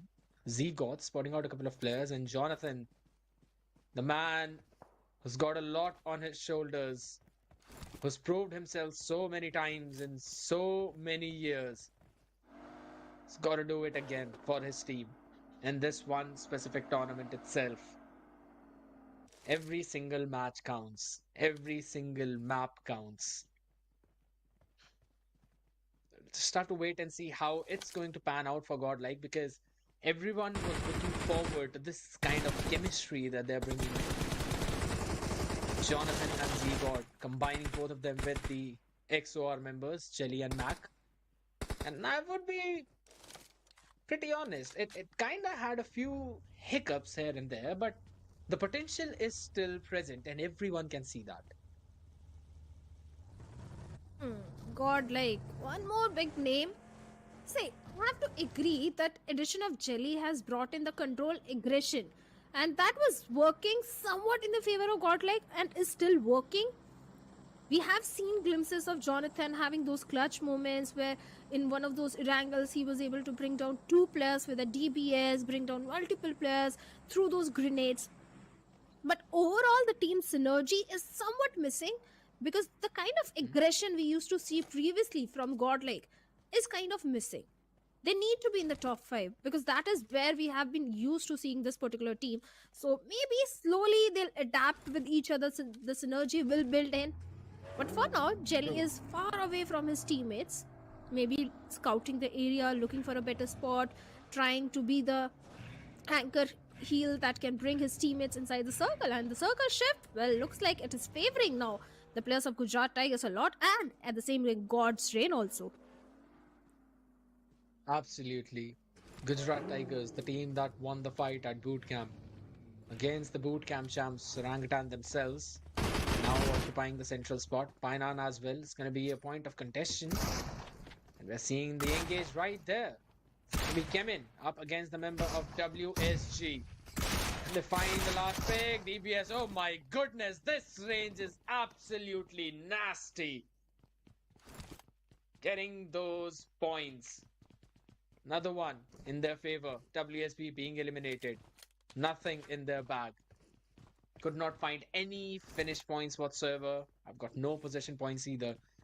Chemin going in with a very smart rush and not losing any of their members. They're going to be pretty happy about it. But on the other side though, the team that now needs to perform is also going to be blind. Where we've seen this team on so many fronts, but it just seems that they're not being able to find their footing in this entire tournament. Till now, at least in the previous 2 days, in all the maps they've played, they have not yet been able to win those crucial fights and stay up in the leaderboard, to even try and get a few position points. 100% agreed, because on day number 1 they were able to accumulate 20 points. On day number 2 I expected things to go a little better for the players of Team Blind, but instead, contrary, they got only 10 points on day number 2. So Blind Esports is also one of those teams. We can't make any judgment with that who are the players who are playing in the lineup of Team Blind right now, because since they have their names hidden. But whatever it is, the performance is not coming. They need to really amp up the aggression. If not aggression, at least go for those placement points, because that is going to help you propel yourself in the overall ranking and qualify for the LAN finals. So Team Blind also needs to play their cards right in this one. For now, the circle is favoring them as they are in the city of Painan. But Skull Esports and TWM really close to each other. And TWM is looking to infiltrate in the compound of Skull Esports. And look at that, Skull's players. They're not giving any sort of sound cue. No sound cue. No information has been passed on. But Beast, the grenade, is already looking for an opening. But possibly he finds something, because members of G are also in the vicinity. They all want to fight for this exact same compound. Just have to see which one eventually gets out on top as Beast pulls out his nade, but was taken down right away. Skull still trying to survive. We're going to try and get another casualty on the face, but the nade will get the better of Arto. As it's going to be Beast still remaining. Got Ninja Boy and Slug up on their feet. Can they find another pick? DPS in hand, in the window. They're juggling. They're trying to get the pick. The rotation comes in, but Skulls has been eliminated. They cannot rest though even now, because it's now TWM's time, who are literally shining out in the world. They lost 2 of their members, but with 2 of them alive, they want to try and take revenge on the members of GE. Shots being fired from behind. They've got to watch their 6 as well at the same time, because Chemin, as soon as they see some opening from the window, will try to get the knock. But TWM now, I was about to mention how solid they were looking with 4 early eliminations and 4 players standing. Look at them now, just crumbling in the situation of a third party. Let's just say their victory was short-lived. And now the only blessing in disguise are the players of Chemin Esports. If they engage in a fight with the players of Global, or vice versa, Global engage in a fight with the players of Chemin as they are in the close proximity, there can be some hope for the last player of TWM. Otherwise, I don't think GE will spare him. And look at that, Ninja Boy's grenade right on the face. And with that, TWM, well, they have been eliminated with good finish points, but no placement points. I think single placement point to their name. Global Esports, well, they are going to happy, but they lost on to Mavi quite early in the game. Still, they have Slug, Beast, and Ninja Boy. 3 finishes already in their pockets, but let's see how the rotation is going to come in, because the circle has shifted a little north, and it is still favoring heavily the players of Medal, Gujarat Tigers, and somewhat, to some extent, the players of Team X. I'm just kind of getting the flashbacks of Sanhok's map yesterday, where it was almost a similar situation, and God's Reign were able to pull it out and pull out a massive chicken for themselves. And they're in almost the exact same spot. Just like yesterday, they've got Godlike to deal with. Last time they only had just Jonathan. This time a full squad, so just have to wait and see how it's going to work out for them. But Global Esports, definitely a bold move, getting a couple of players in just one vehicle. Shots are being fired as well. Not a lot of HP left. They're just gonna crash it into the river. Vehicle's gonna sink, but they will try to swim. You gotta make this cross quickly though, because it's going to grab a lot of attention from a lot of players out there. Because if you see down in the southwest, you will be seeing the members of FES. There's also Carnival Gaming. On towards the eastern part directly, there's Gladiators. 4-shot trying to take control of the bridge. We'll try to make sure to gatekeep any team who still wants to go in for that cross. But I'm not a big fan of that position. It's open from a lot of different points, and you can basically be sandwiched yourself. And if the zone shifts against you, then I don't think so there's any way for you to try and survive. I was just thinking why Dope is having no first aid at all, because he gave all to Fury. Fury with 25 first aids is already going for a mid strat, going for a heal battle. Let's see how many placement points can they accumulate in this particular one. But for now, we have Team X Park also peppering few bullets toward the side of Carnival Gaming. Carnival, Team X Park, these are two teams that have been very silent, but now Medal is also pushing on to the plus of Team X Park, where Sarang with a grenade is looking for some sort of opening, but the connection is still missing. He's looking to buy some time. He's going to reposition himself as Medal with all the 4 plus is trying to rush onto the compounds. At the same time, Carnival Gaming, this is the moment when they can do a good third party. They've got to be careful as well, because they will grab the attention of the members of Team X Park, but they are currently focused on the members of Medal, who are still just quite stuck. I wouldn't exactly say stuck in the compound, but now they definitely are. Top dog when taken down. Spray got to the DPS. It's just so crispy with that. Sayyam trying to provide some cover as well in core. Can he survive? That's the question. Down in the window. Trying to go in for the movement, but was taken down by the members of Blind. Ninja Jord as well jumps inside, and that is going to be it for Medal. Could not survive any longer and could not get anything from that situation.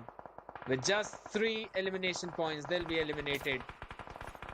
11th spot, but the teams were still standing. One of them, Gujarat Tigers, having a crispy position. Solid one, I would say, but they've got to make their move as well. Got to move down south. Cannot stay put. The blue is going to push them. Global Esports as well. Their game has been finished, but that's going to be... Oh my, Vikendi! Can he find something? Because everyone from God's Range will be looking at him.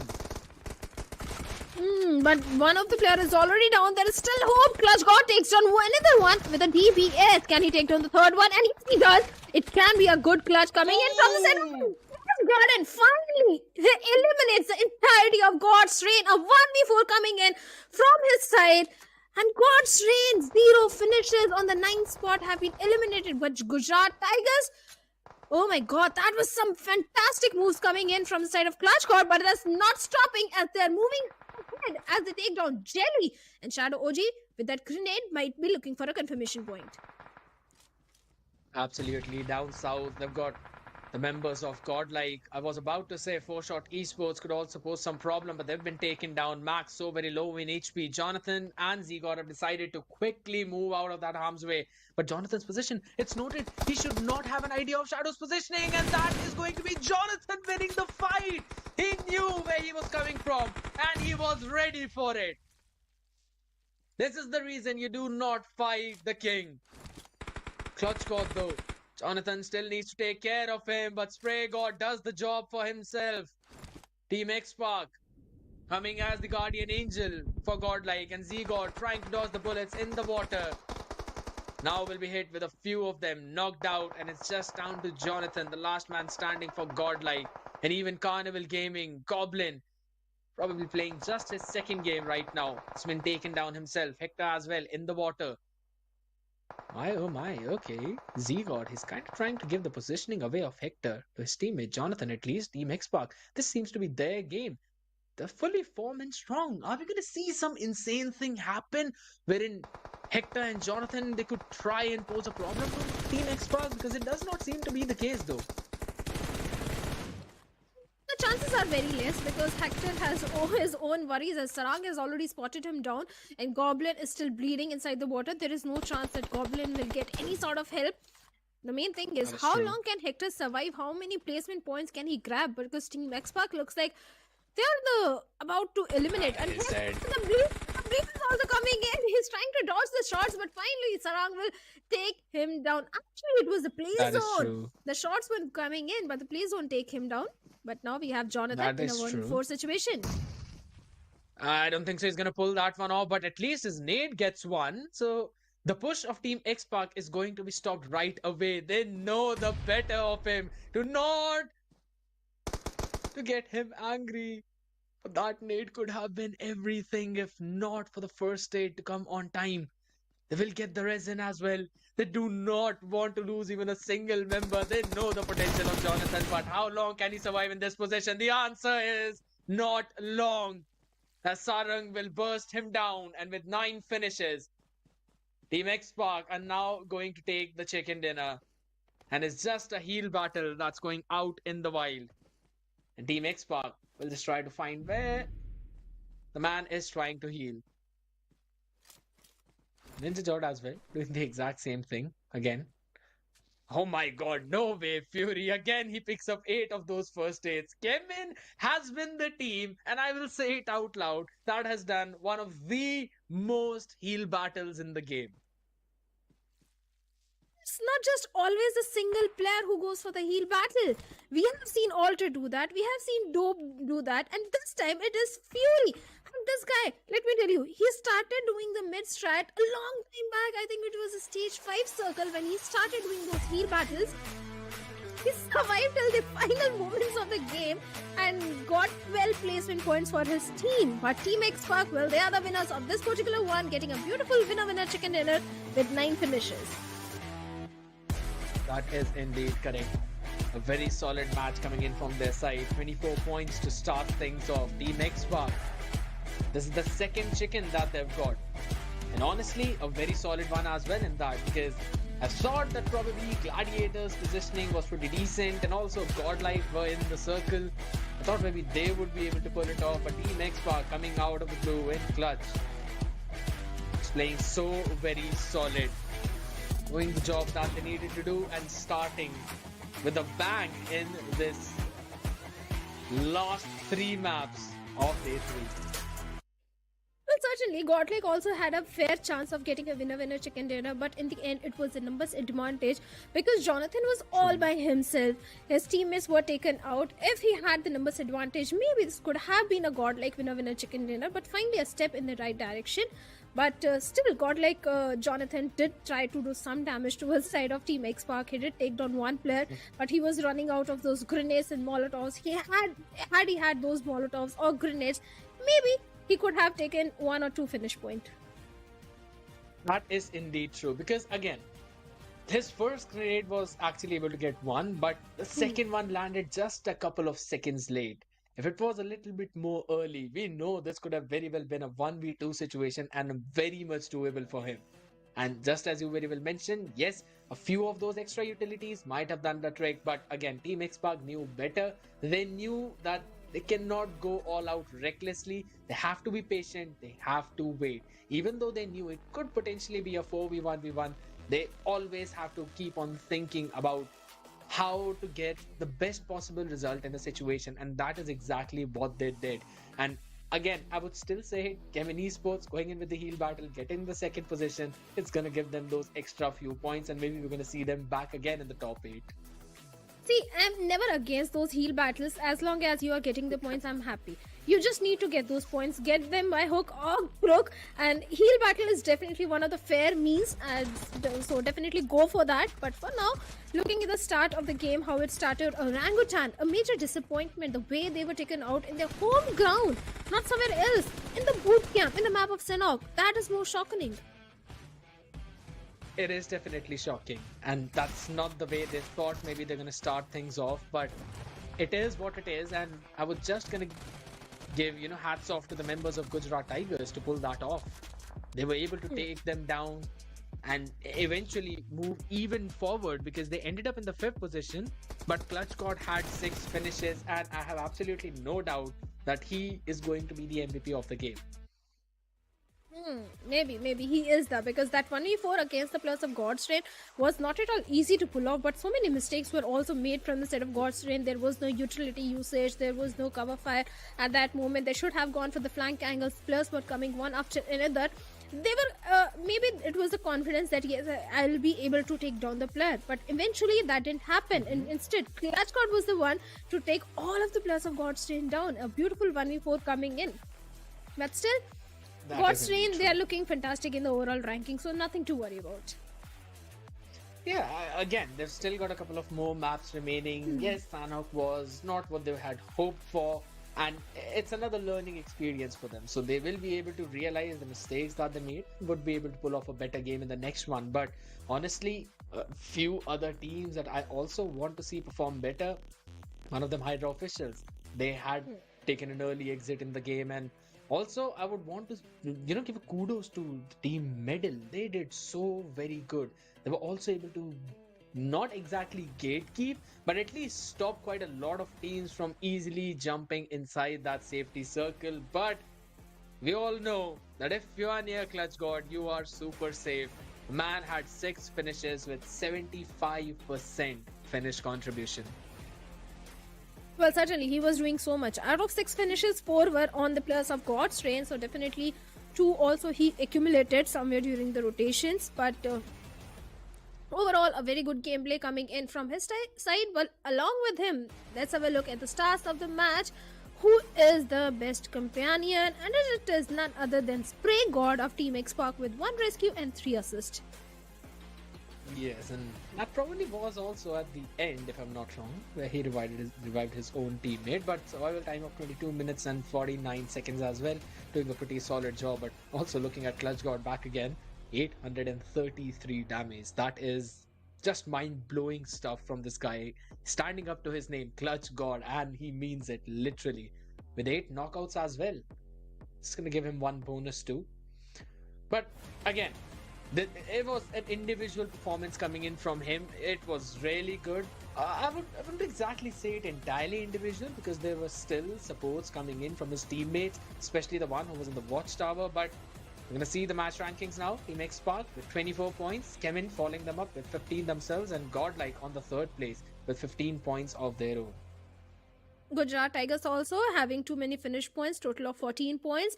Carnival Gaming survived for a very long time. I like the approach which Carnival Gaming is bringing in. They just need to focus on those aggressive, those finish points as well. 11 total points to their name line. Well, I think they eliminated the players of Global Esports, so that's why they have 5 finishes, out of which 3 are onto the players of Global Esports, total 6 points to their name. TWM Gaming, a decent performance, total 6 points. Skull, even they were also taken out pretty early in the game, but they did manage to eliminate 1 squad, so total of 6 points. The fact that even AUTOBOTZ, they were eliminated pretty late, I would say, but they could not manage any more finish points, and that was all because of the stoppage that was provided by Middle, who themselves could not grab a lot of those points, a couple of finishes, just 1 placement point for them. But WSB, Orangutan, Hydra Official, God's Reign, all of them would just need to step up their game at this point, because this is the start of the end of week 1, and you do not want to end on a note wherein you would have to think of grinding even more on week 2. Yes, there is definitely a lot of grind, but you do not want to be under the pressure of elimination, because if the things that happened in week 1 continue in week 2, then you only have 18 more games left at max to try and bring it back from the edge of defeat. And I don't personally think that it's going to be enough, because right now, yes, the point gap is not that much. So maybe just 1 good game, 1 chicken dinner, and boom, you're back in top 16. But that is not going to happen in week 2 or maybe even in week 3. You need at least 3 or 4 games to cover up that gap and even potentially have a chance in being top 16. And at the same time, the teams who are already in the top 16, they also need to retain their spot in the overall leaderboard. They need to be very consistent in week number 2. So they have to accumulate as many points as much as they can in week number 1. At the same time, for all the teams that we have, all the 4 groups, it's very important to start week number 2 on a confident note. So if they have certain points, they'll be looking confident. There will be some room for error. And looking at the overall ranking, looks like Team Prince, they're still retaining the top spot with total of 95 points. Look at Gujarat Tigers, 7 matches played, they're already in top 8, just 22 points behind Team Prince. So 10 points or 11 points in total in both of the games, in each of the next 2 games, and they would be able to take that top spot. But the teams of those 2 groups, they've made such a solid positioning of themselves that even after the next couple of games, I don't think so there would be anyone who would be taking that throne away, unless of course teams like Gujarat Tigers could steal it away. Even God's Reign, who yes did not have a great game right now, but we know their potential. On Sanhok as well as on Vikendi, they managed to grab 2 consecutive chicken dinners, and it's the only team who has managed to do that, grabbing 2 consecutive chicken dinners. And potentially we're going to be moving on to the Vikendi map, so it kind of is going to be a situation where they might have the upper hand. Actually, it's quite possible for Gujarat Tigers to acquire the top spot because they are only 22 points deficit. So if they manage to get 130 bomber, if they manage to get 22, 23 points in the next 2 coming games, maybe they'll be on the top. There is a high chance of doing that. But looking at the third page, we have the players of Team iFlix who have played all the 9 games and got Esports, Reckoning Esports. They are still sitting on the third page. Carnival Gaming, yes, they'll propel themselves in the coming games in the leaderboard. 8-bit, a disappointing day for this particular team. TWM Gaming, they impressed absolutely very good in the previous day. I hope this performance continues in the remaining 2 games as well. That is true, and I also wanted to talk about AUTOBOTZ, the team who got the first chicken dinner of Challenge Series, and even after that, they were sitting so far below. And even now, Global Esports, Skulls, Orangutan, they all need to step up their game because these are the last 2 games for week 1. And if not today, then when? That's going to be always the question. So I think so Vikendi could be a chance to try and contemplate situations when you could position yourself in such a way that might be advantageous to you.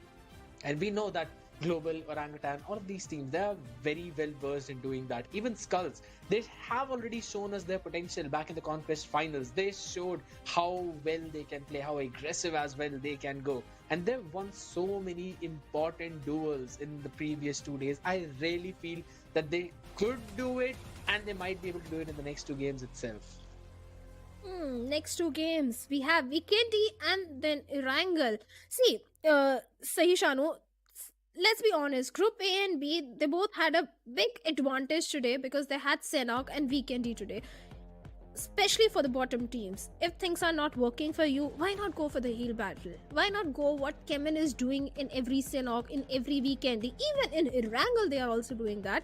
Especially for Team 0, Orangutan, the teams who are sitting at the bottom, Hydra. At least you will have something, you'll have some placement points. So why not go for that heal battle? They can potentially go for it, but still, I don't think so. Just heal battle now could help you to grab those extra points because all of the teams who are above you are the ones who've already played their matches. Yes, that is true, but if you see the points gap, it's starting to increase even further. It was basically nothing in the first day, and then it increased to somewhere around 5 to 10, and now it's even somewhere around 20, and some other places more than 20. So it's not going to take just those heal battles, it is also going to take those finish points. So teams, yes, they can potentially go in for those heal battle strategies if in case they lose quite a lot of members in early on skirmishes. But taking those fights early on, taking that space early on, when you realize that yes, that specific compound is better in the positioning, it's much better for your team and could also help you in rotations, then try to take that compound, because teams are just not doing that. They're playing it passive. They're respecting the circle of their opponent and they're just not going in for those fights. So now that's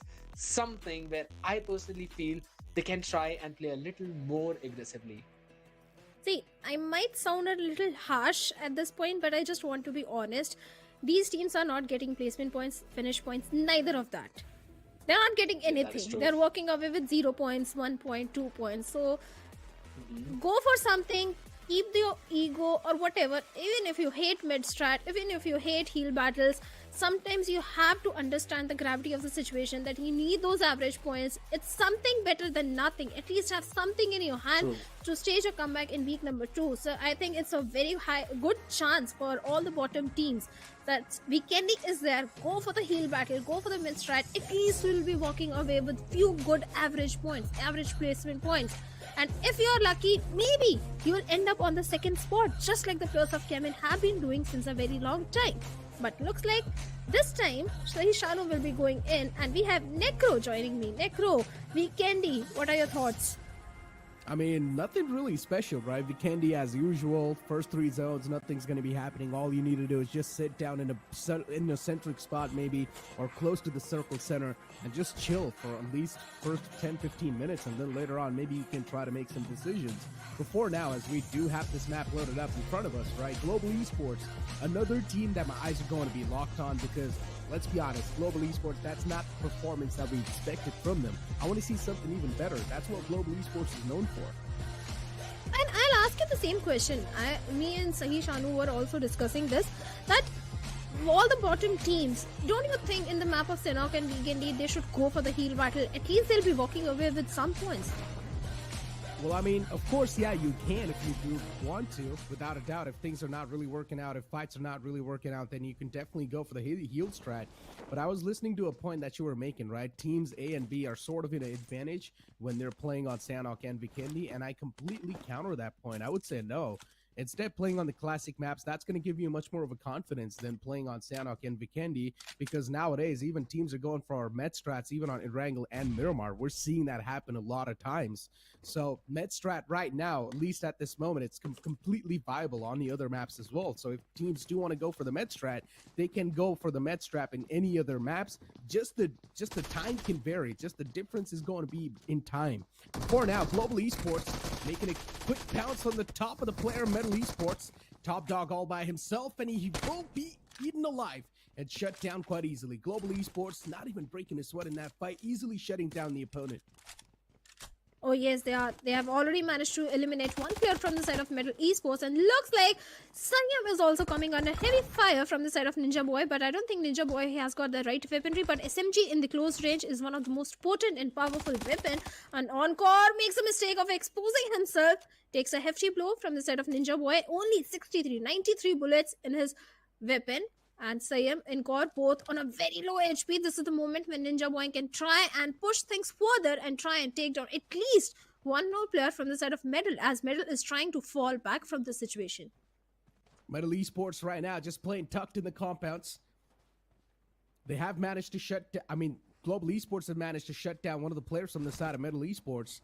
And Global Esports, it's understandable the confidence is going to be running through their veins. But still, overcommitment is something that Global Esports should not do. There's a thin line between confidence and overconfidence, and once a man steps that, the real problems will start to hit the board. So it's better for Global Esports to just back away and respect the boundaries that Metal Esports have created for themselves, and that's what Global is going to do. It's better to focus on the loot, because it's the map of Vikendi. You need to be as quick as possible with the looting phase, and at least try and close on up to the centric spot of the circle. And speaking of the circle, this time we have a very unorthodox and difficult circle to play around. The circle is towards the side of Peshkova, where almost 20% of the circle is still inside the water. The only team benefiting from the circle are the players of Team Blind, as they have the complete control of Peshkova and Godlike also, because they are in the city of Trevno. To some extent, Godstrain is also in a decent spot, as they are towards the side of Podvosto. Hydra, this can be a good game for them, because the circle is benefiting their position right now. Pretty much. And especially Metal Esports, considering you've seen them on the screen as well. We know what Metal Esports is capable of. Unfortunately, Metal Esports losing out on Top Dog is of course going to be a big blow. It's going to be a big punch in the gut. But it's something that they can recover from. A 3-man squad inside Vikendi, it's not that bad. Vikendi does have that forgiving nature, considering you just need to sit down in a good spot, in a good position inside the circle, and then later on you can just play on defense completely if you do keep on having good positions inside the circle. But we've got Blind Esports in front of us, a team that is not doing that great inside the tournament. Especially from this banner, we expect greatness, but Blind Esports, they're missing that. Even the performance has been declining with each day.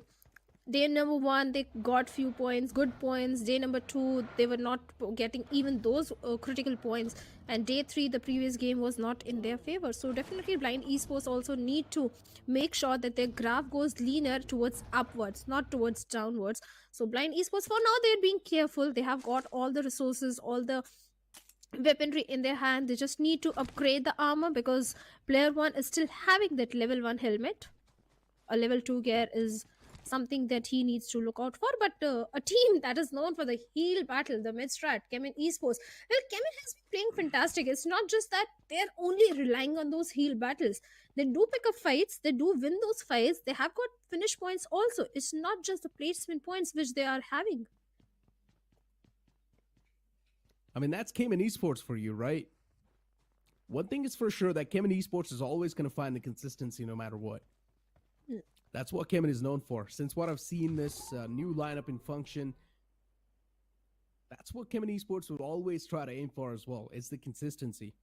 No matter if even if they do not really get a lot of elimination points, they will try to compensate that with position. So let's see what the game plan is going to be like for Chemin Esports, as we've got the map feed actually. And Blind Esports currently in the smack center. Hydra quite close. WSB as well, trying to get close as possible to the centric spot. A little bit in the off-centric, which is completely fine considering stage 1, 2, and 3 are barely going to be moving. So any of the spots that you get as close as possible to the center will be viable.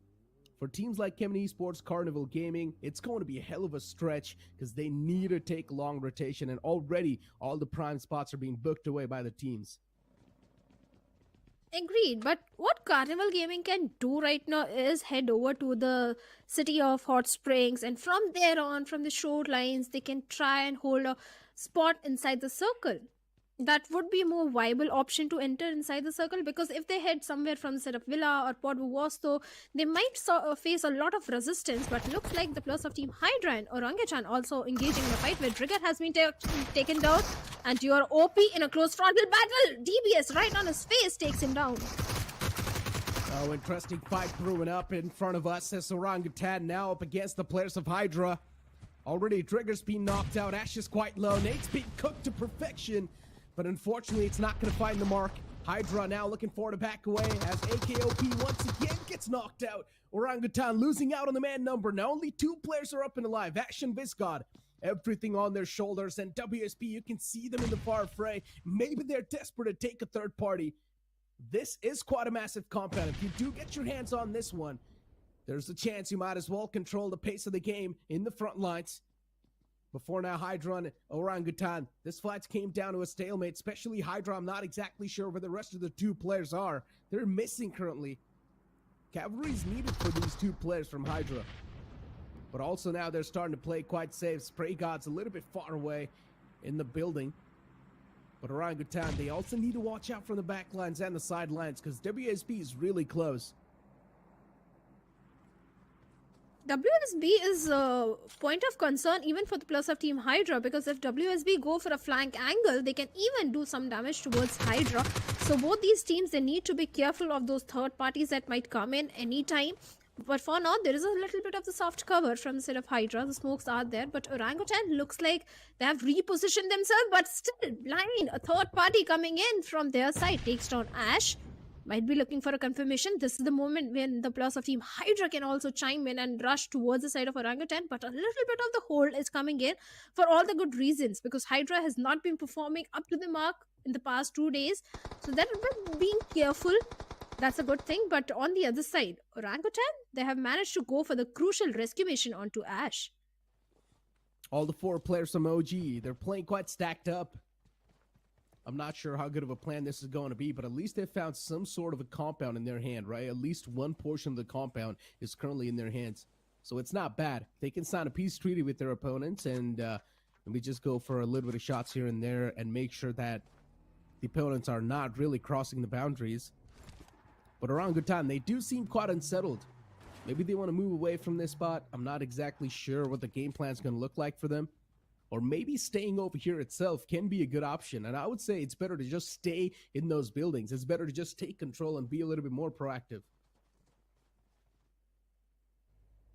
Kind of a deadlock situation, stalemate situation between both these teams. Even Blind they have also backed off after knocking down Ash. They are not doing a third party. They have realized it's better to focus on their own position, because this time in this circle they have a very prime spot to go for that winner chicken dinner. So they don't want to risk anything.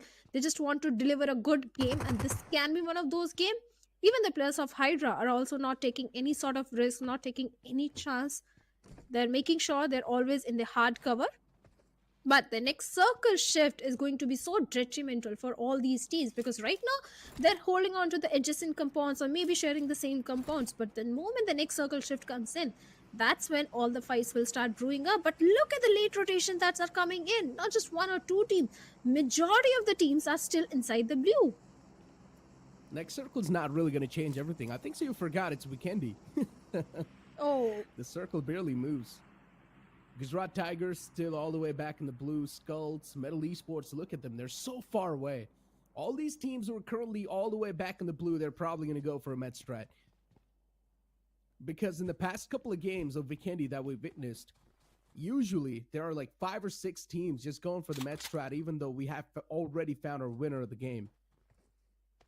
That's how Vikendis have been looking like. And then it's a race to the second place.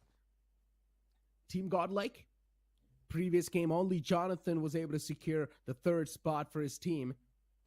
So I guess that's better than nothing. But Godlike needs to make a stark statement. That's the team that you're speaking about. Godlike is not one of those teams that would settle down just for a 3rd spot. They are a champion team, but unfortunately, recently the form has been missing. And that's why Godlike isn't really looking at the top of their performance. I'm not sure how good of this new lineup is doing, but maybe they just need a little bit of more time in the future to sort of settle down and gel up a little bit better.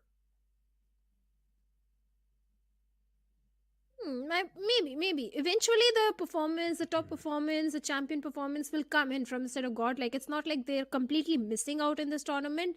They show some signs of aggression. They show some signs where they are actually having very good fights. So definitely Godlike is one of those teams I'm not so worried about, including God's Train, because yesterday God's Train, the way they performed was so fantastic. But we also have to consider that yesterday the coach was playing. On day number 1, when all these 4 players were playing, the performance was not there. Yesterday the coach joined in.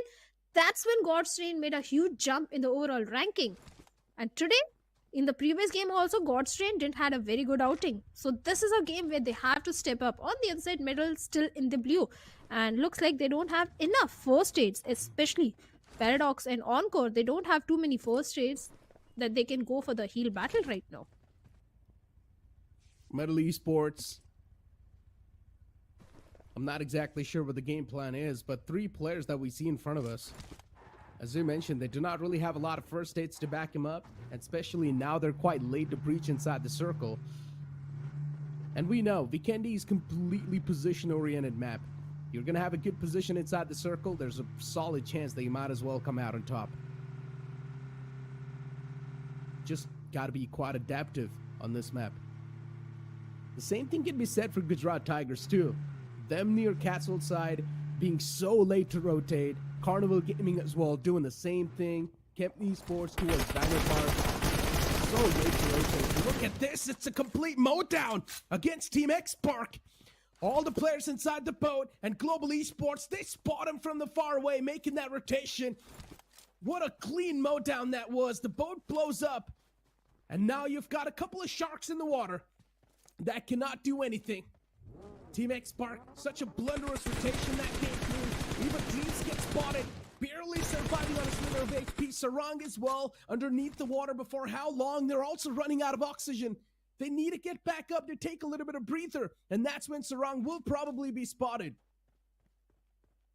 But Spraygod decides not to give away his finish point to the opponent and instead goes down by the play zone. And Team X, well, they are pretty much handicapped. They can't do anything. Sarang also decides to do the same thing.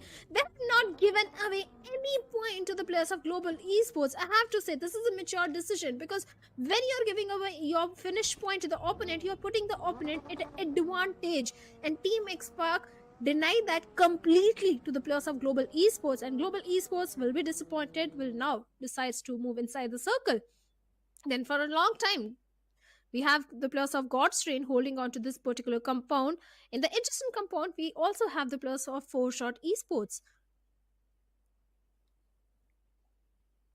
God's Reign, another massive contender inside the lobby.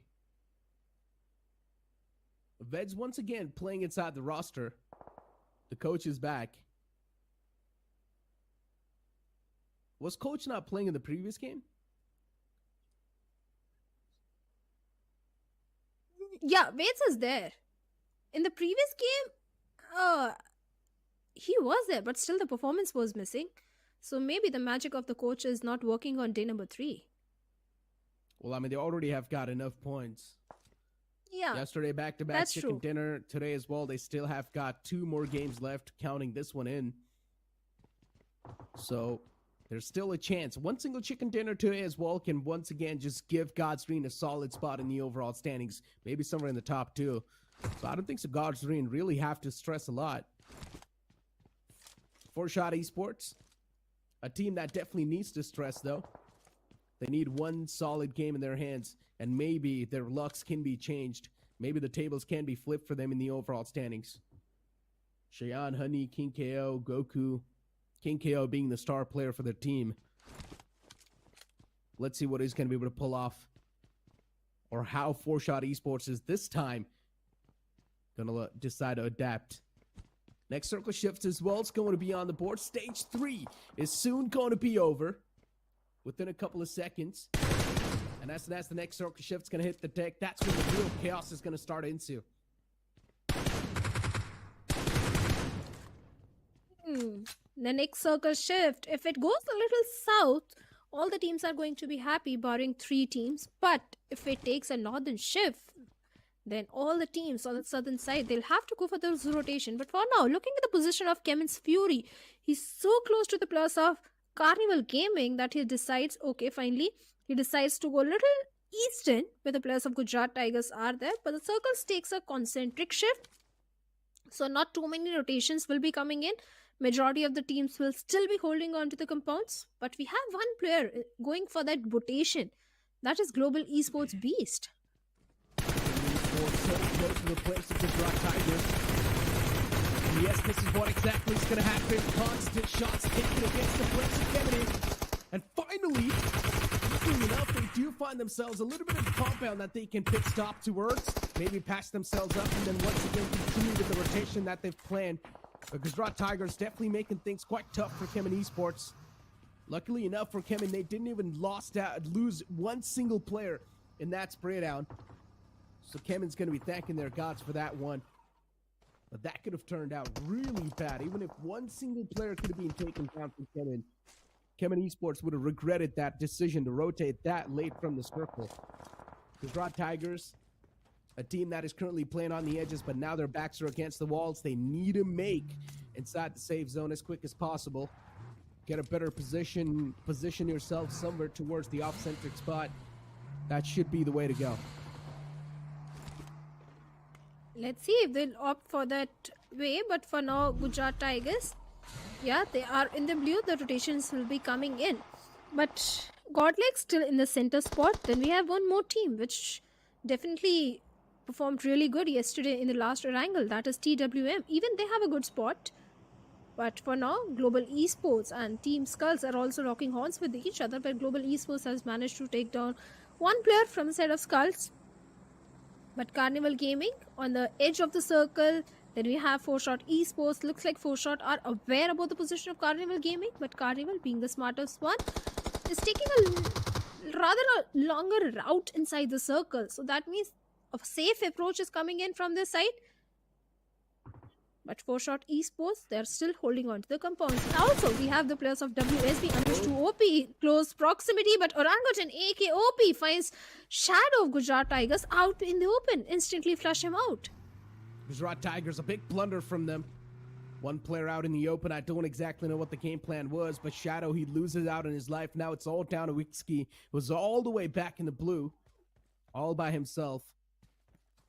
Chemin Esports too. Look at Altu, still in the blue, going for the med strat. Altu is the man. He's the master of heal battle. It's his job to always keep his team on the second spot. And now the rest of the 3 players from Chemin Esports, they're going to march their way inside the circle. Good stuff. Even Carnival Gaming from the outskirts, playing quite defensive and passive. That's their core play style, and they're sticking to that. Gujarat Tigers MJ, quite low. Blind Esports looking forward to keep on the pressure against the players of Gujarat Tigers. MJ patches himself up for Blind Esports. I highly doubt they're going to be backing away from this fight. MJ eventually gets knocked out. It's all down to Clutch God, and even he gets blown to smithereens. The entirety of Gujarat Tigers, they're going to come crashing down. They are on the verge of elimination. There is no help coming in for the knocked player. There is no rescue mission, no revival coming in for both MJ and Clutch God over there. Clutch God, after such a fantastic performance the previous month, but it looks like Carnival Gaming is also showing on the doorsteps of Blind Esports as player 1 managed to take down one player. Omega might be looking for the confirmation, but before that, he has to move inside the hard cover as soon as possible. What a big blunder from Carnival Gaming. All that passive and defensive aura for nothing. Omega unfortunately rammed his vehicle into that barricade, and now he's got nowhere to go. He's also knocked out. He's taken so much damage, and he will be confirmed too. What a big blunder. Carnival Gaming, at least they spotted another team right next to him. These can be the 3 points that Carnival really needs. That can maybe compensate for Omega's life. You gotta make something out of nothing. And that's what Carnival Gaming will definitely try to do. Goblin, a beautiful nade against Honey. He catches him. Goku is still alive in the close proximities. Goku will probably try to go for the resurrection. Goblin, though, the constant parade, the constant barrage of utilities. It doesn't seem like it's going to be stopping anytime soon. Goblin now looking forward to making off angle against the players of 4Shot Esports. The 4Shot, they do realize it's better to play a little safe instead of trying to be a little bit of those egoistic players. It's better to just play in the back foot, and that's what they're doing. Smoke grenades are there to provide them that cover for a while, but soon enough, they're going to fade away. Team Godlike, Z got knocked out. Even Mac was taken down a while ago. It's all down to Jelly and Jonathan. Jelly being the new addition. Jonathan being inside this roster for a long time. But a beautiful nade from Jonathan finds Grills, and an instant confirmation too. Jonathan finds that knockout and the confirmation instantly. But now Jelly, he pushes on up against the opponents, and a devious shot to the face to seal the deal. And it was really important for the players of Godlike to eliminate the players of AUTOBOTZ Esports. They managed to do so beautiful because they are surrounded by a number of teams. We have, I think, Global Esports also in the close proximity. And in a matter of 14 seconds, the blue will also start catching up. So Godlike has to make their moves. On the other side, we have Medal also trying to move ahead inside the circle. And so are the players of TWM. They need to be a bit cautious. But blind player 4 finds the players of 4Shot, leaving Goku all by himself. Even the player position which the players of 4Shot are holding right now out in the open is not one of the most viable position to hold on to. But for now, Godlike Jonathan is grabbing as much resources as he can, trying to upgrade his loot. At the same time, he needs to be a bit careful about God's Train, Global Esports. Both these teams are in such a close proximity to them. But for now, Carnival Gaming, coming back to them, they are still engaging in a fight with the players of WSB. Carnival Gaming! Oh, Goblin, last man. But eats a nade, and that's why gets blown up. Carnival Gaming out of the game. That blunder from Omega pretty much cost the entire team their life. It shouldn't have happened in the first place. Omega, unfortunately, just ran into that barricade, and Blind Esports, the Alpha's currently inside the lobby, got that easy elimination point secured. Sayum as well pushes up against player 0 from Blind, and he eats them both alive without even breaking a sweat. A 1v2 in that scenario. Beautifully done with the DBS. Blind Esports. This was the team that was missing from the competition. But now Blind, finally it seems like they're back in. Global Esports is Slug. He was getting pushed up by Ninze from TWM. But Ninze too, for now, he's been shut down. So Slug will be safe, at least for now, in that situation. Now the problems will arise for the players of Team Blind Esports because the circle has been shifted away from them.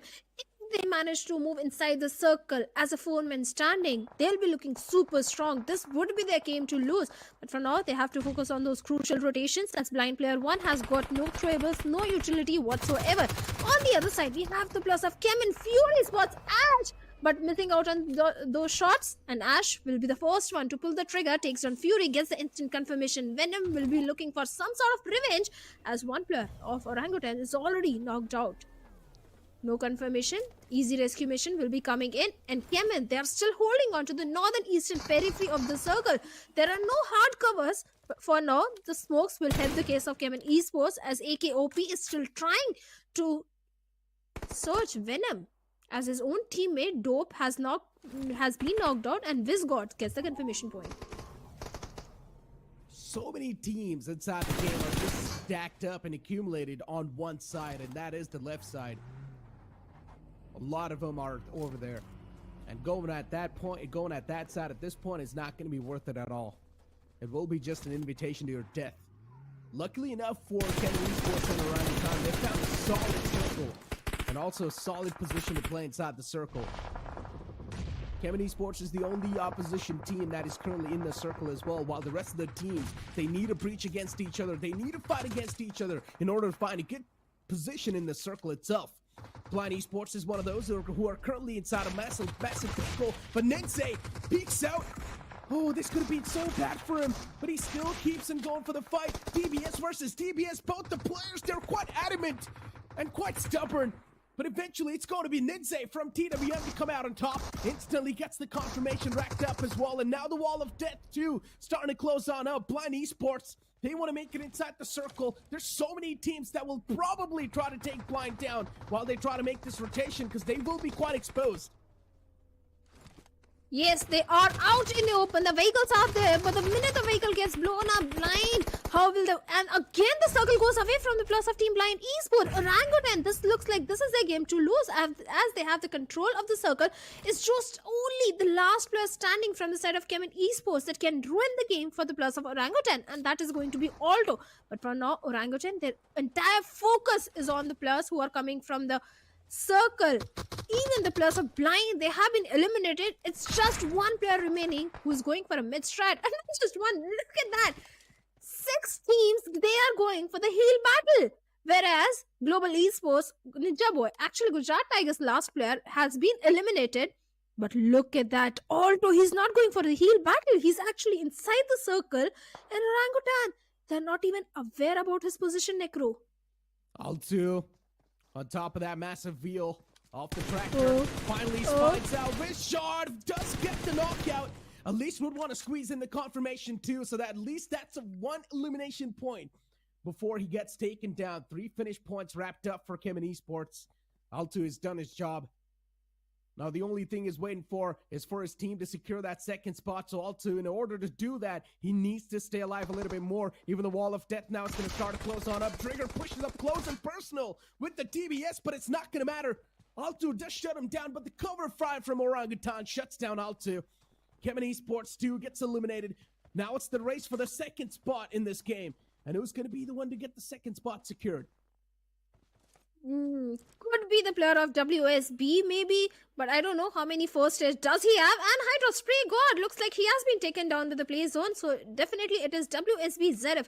2 big teams are staging a comeback in this Vikendi. One is Orangutan with too many finish points in their favor and definitely a chicken dinner and 15 placement points. At the same time, WSB also finally a good game coming in. 12 placement points in their favor. 5 finishes, 17 total points. WSB will also be looking forward for a better performance in the coming game. Zerif, after popping the last first hit, takes down one player of Orangutan, was looking for the confirmation, but I don't think he managed to confirm the player. So many teams are going for that med strat. Zerif almost could have squeezed in that 1 single elimination point before he got taken out. But valiant effort from WSB getting that second spot in that previous game, but Orangutan desperately need a chicken dinner that they finally got. And of course, they're going to have some massive smiles on their faces. Orangutan, as I mentioned, they desperately needed this chicken dinner in order to get back in the race in the overall standings. Now, they should be somewhere near top 16 or maybe in the top 16 itself.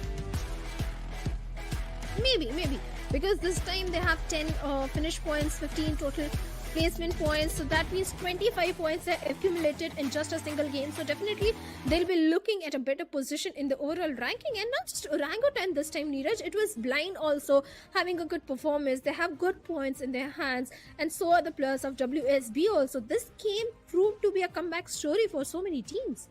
Even though there were so many teams around Blind, but I still love that split that came in from them. 2-2 split, 2 players in one house, 2 players in the other house. They were just trying to make sure that they're occupying as much space as possible. And Blind Esports, as I mentioned during the cast as well, they were looking like the alphas inside the lobby, and they were also dictating some sort of a pace in all the fights that was going on, and all the chaos that was going on. Yeah, it's a whole nother story that the circle shifted away from them in the last moment and favored the players of OG and Chemin Esports, but then Blind Esports needed to move outside of the cover, get back in the circle. So unfortunately, Blind Esports were not able to get the chicken dinner and also not able to get that good of a position.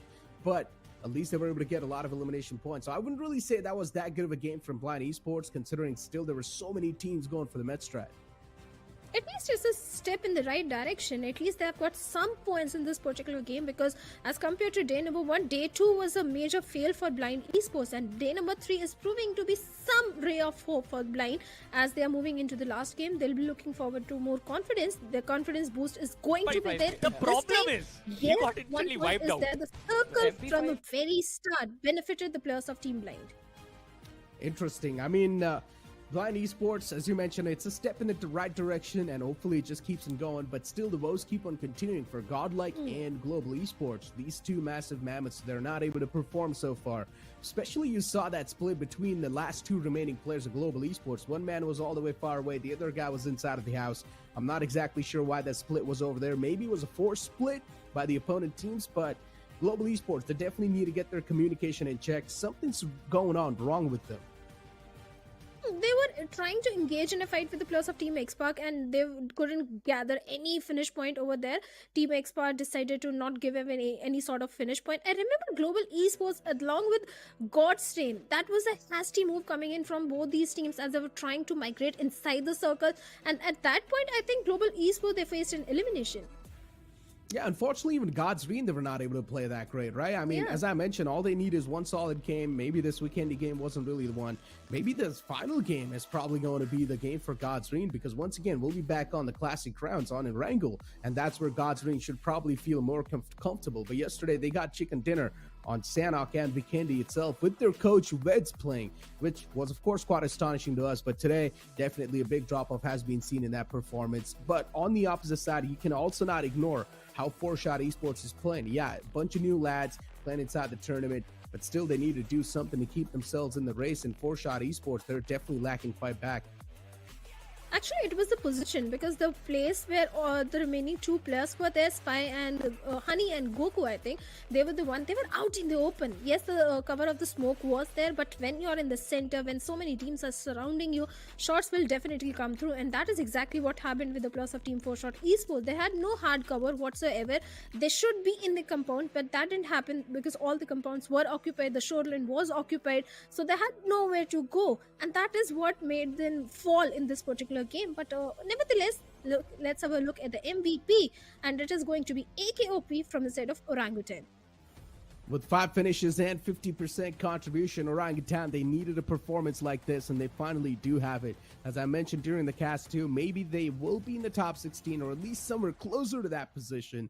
But Orangutan, definitely this game's going to be like a massive sigh of relief, and then all they need to do in the last game of today, just play a little bit more consistent, just try to be somewhere in the top 3 or top 2 and get those placement points and get a little bit of elimination point, and that should do the trick for you to position yourself in a better spot in the overall standings. But as usual, AKOP being on the top inside of the charts for OG. Vizgod as well is another key performer for OG, but unfortunately this time is not going to be there on the board, as we've got the stars of the match in front of us, and Hirsch from the side of Blind Esports is going to be there as the best companion with 2 rescues and 1 assist, with health restored of 75 and the survival time of 25:43. Blind Hirsch, definitely the best companion, went for the rescue mission whenever it was required. It was just the final few moments when the circle went away from them, that is when the Blind player started falling down. Even one of the player was going for the mid strat also. That was a good way to go for the Blind team. But at the same time, let's have a look at the match ranking, that how many points did actually WSB got. Total of 17 points. But Orangutan, this game, this victory was so important for this team, and 25 points total is definitely going to help their case.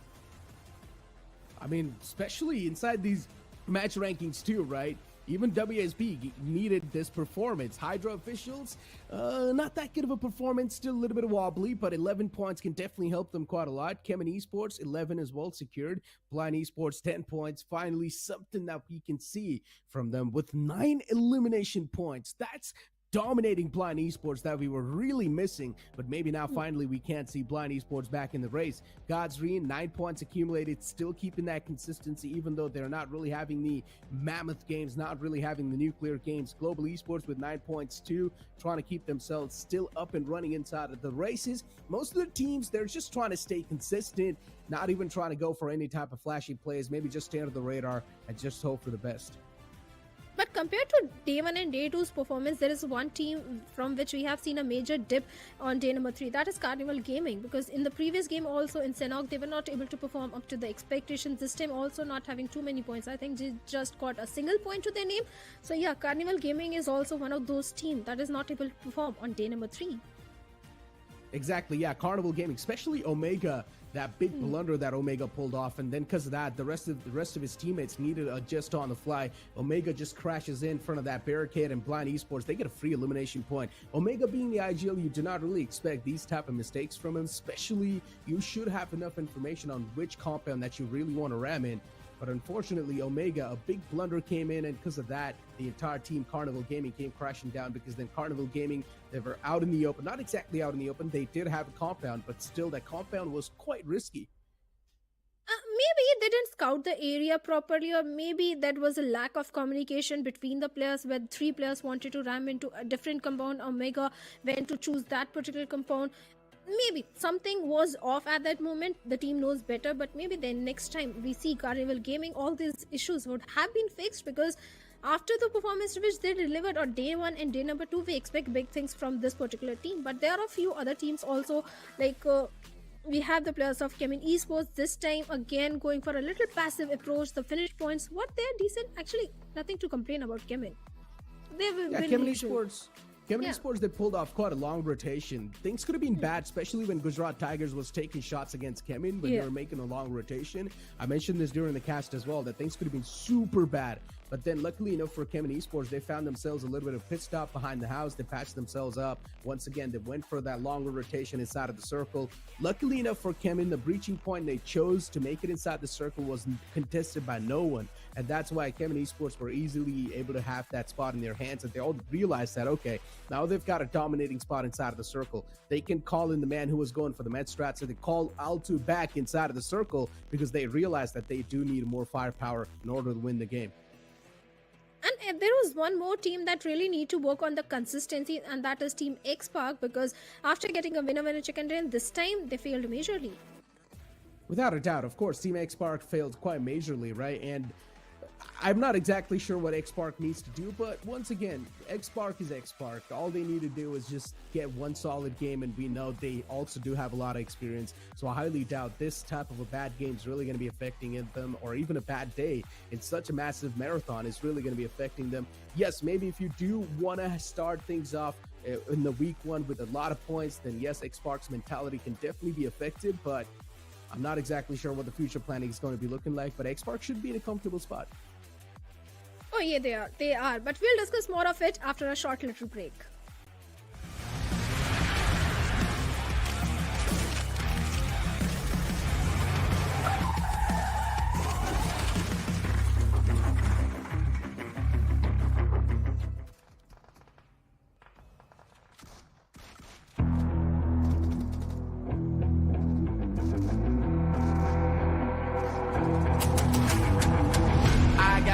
I'm on the mission, snap any minute, casually when it stop tripping on me, stop dissing on me. Yeah, I got a dream, can't take it from me. My fire's burning, now I'm always learning. Tell me where to go, man, I'm on a journey. Yeah, I can't explain it, I get excited. Keep it 300, King Leonidas.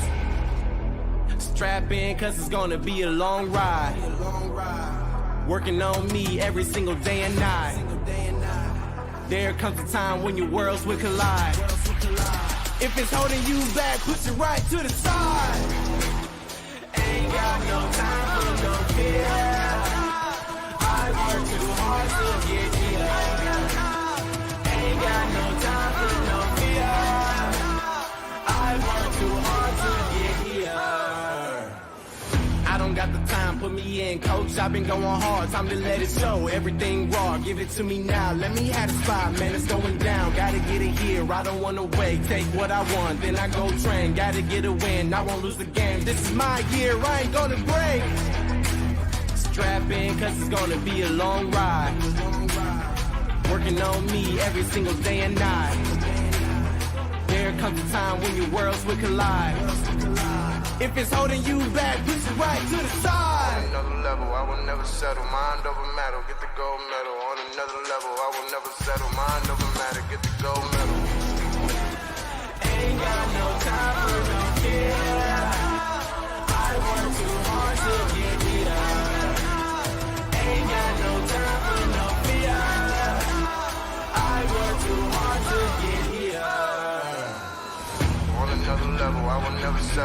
over medal, get the gold medal. On another level, I will never settle. Mind over matter, get the gold medal. On another level, I will never settle. Mind over matter, get the gold medal. On another level, I will never settle. Mind over matter, get the gold medal. Snapdragon Pro Series powered by Samsung Galaxy is brought to you by Snapdragon Elite Gaming, Samsung Galaxy S23 Ultra, and Monster Energy.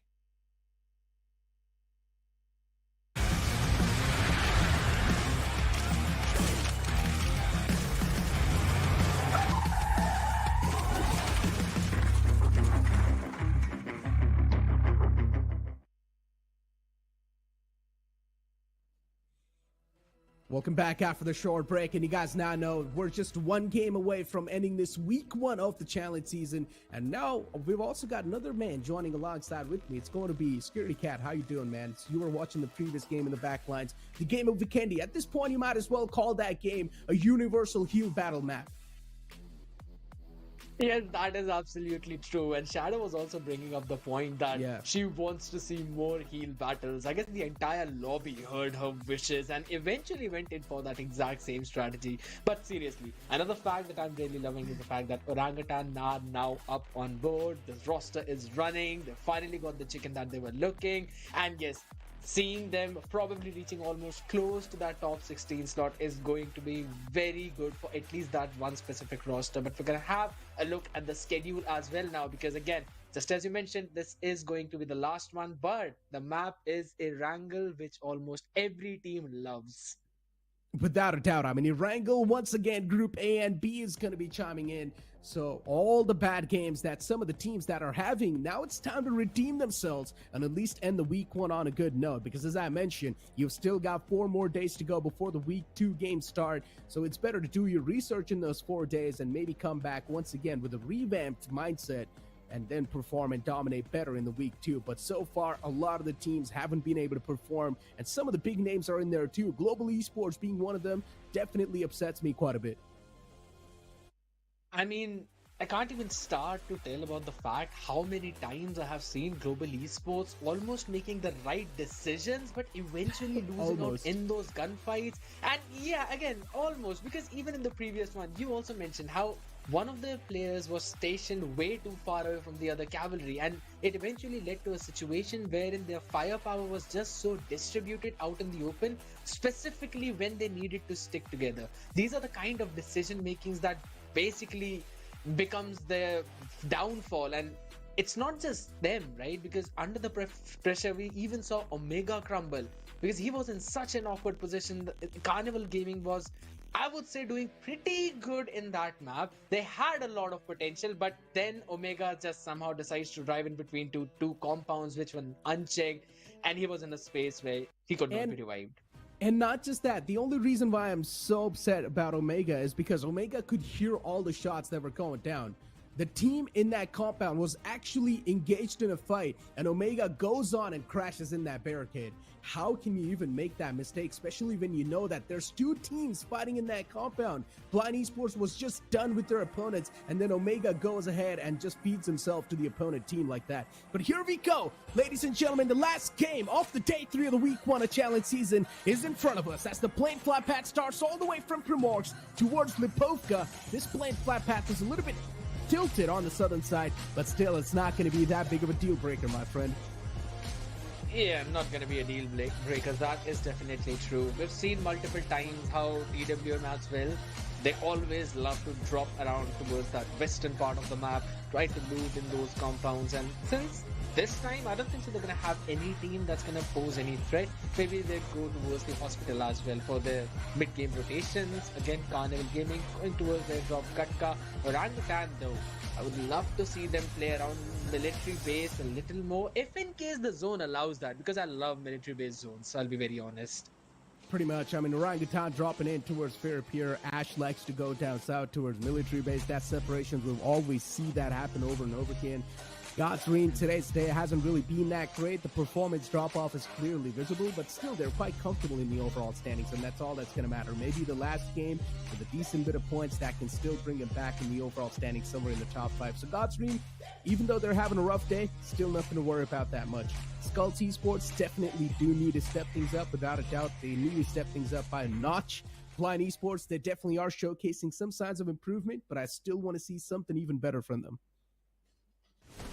I can't even agree more over that fact because, yes, they've shown some embers of life yet again, but they've got a long way to go. It's a marathon, true, but every single week needs to be dealt as a sprint, which we are seeing how a lot of these teams are running away with so many points out there. And I believe so is the zone because it's taken a hard Eastern shift wherein built up power is in the safe.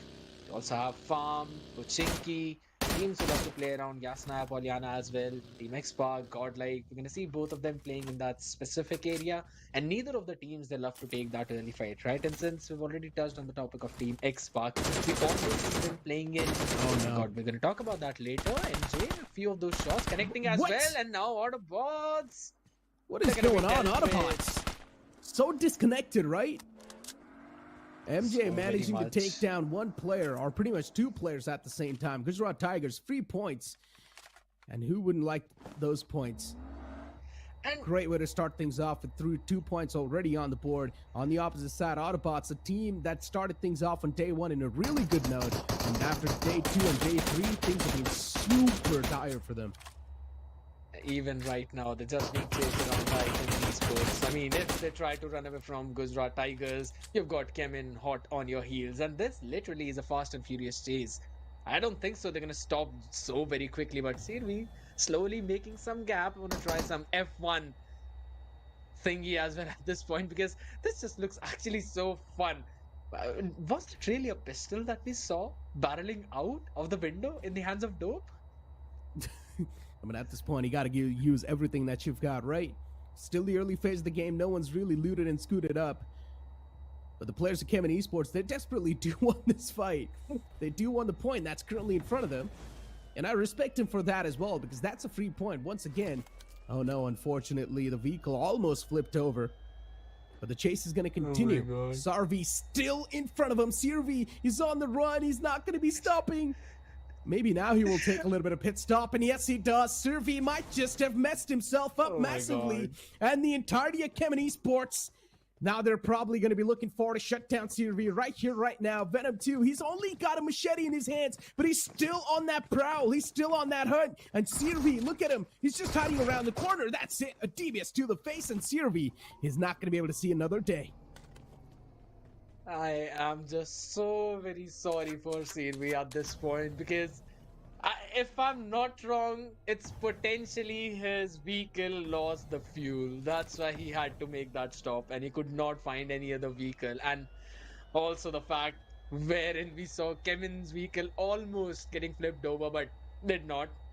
Kind of like a semi-wheelie on the side, 2 wheels. They still did not give up on that chase though. I mean, they are very okay with giving up so much of their precious time which they could have spent on trying to gather a lot of those utilities. They just decided, nah, we're just gonna ruin the day for CB. We're gonna make sure that he gets finished off and moves out of that lobby. That chase could literally go in one of the funny montages. and then there could be a template. There could be a template few months later, and then finally Sirvi goes down. That's how long the chase was. But Team Xpark and Godlike crashed this time. Usually Godlike likes to go towards Georgia Pool, but this time they've decided to drop inside Yasna Poliana, which is not that bad of a decision. Once again, it's quite a massive city. 2 teams can easily loot into it. But I highly doubt Xpark is going to be respecting the players of Godlike this time. I'm not exactly sure. One single man decides to infiltrate the enemy territory, things are going to go bad, that's for sure. There was a level 2 helmet behind him. Why didn't he pick it up?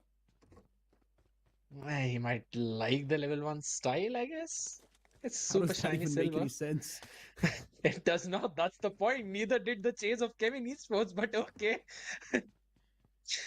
But yeah, that one thing is definitely true, that if in case either one of those players step outside that boundary, they're going to be fired upon a lot of those shots. And this is probably the second time we're seeing both Xpark and Godlike playing in around this part, wherein they both loot the Asnaya Polyana, but they go out unscathed. It's like they've decided that, yes, all right, they're going to loot that part, we're going to loot this part. Just firing a few warning shots, by Sarang, that's all. Do not step into this boundary. We're still here. We're standing here. We're not gonna let you go.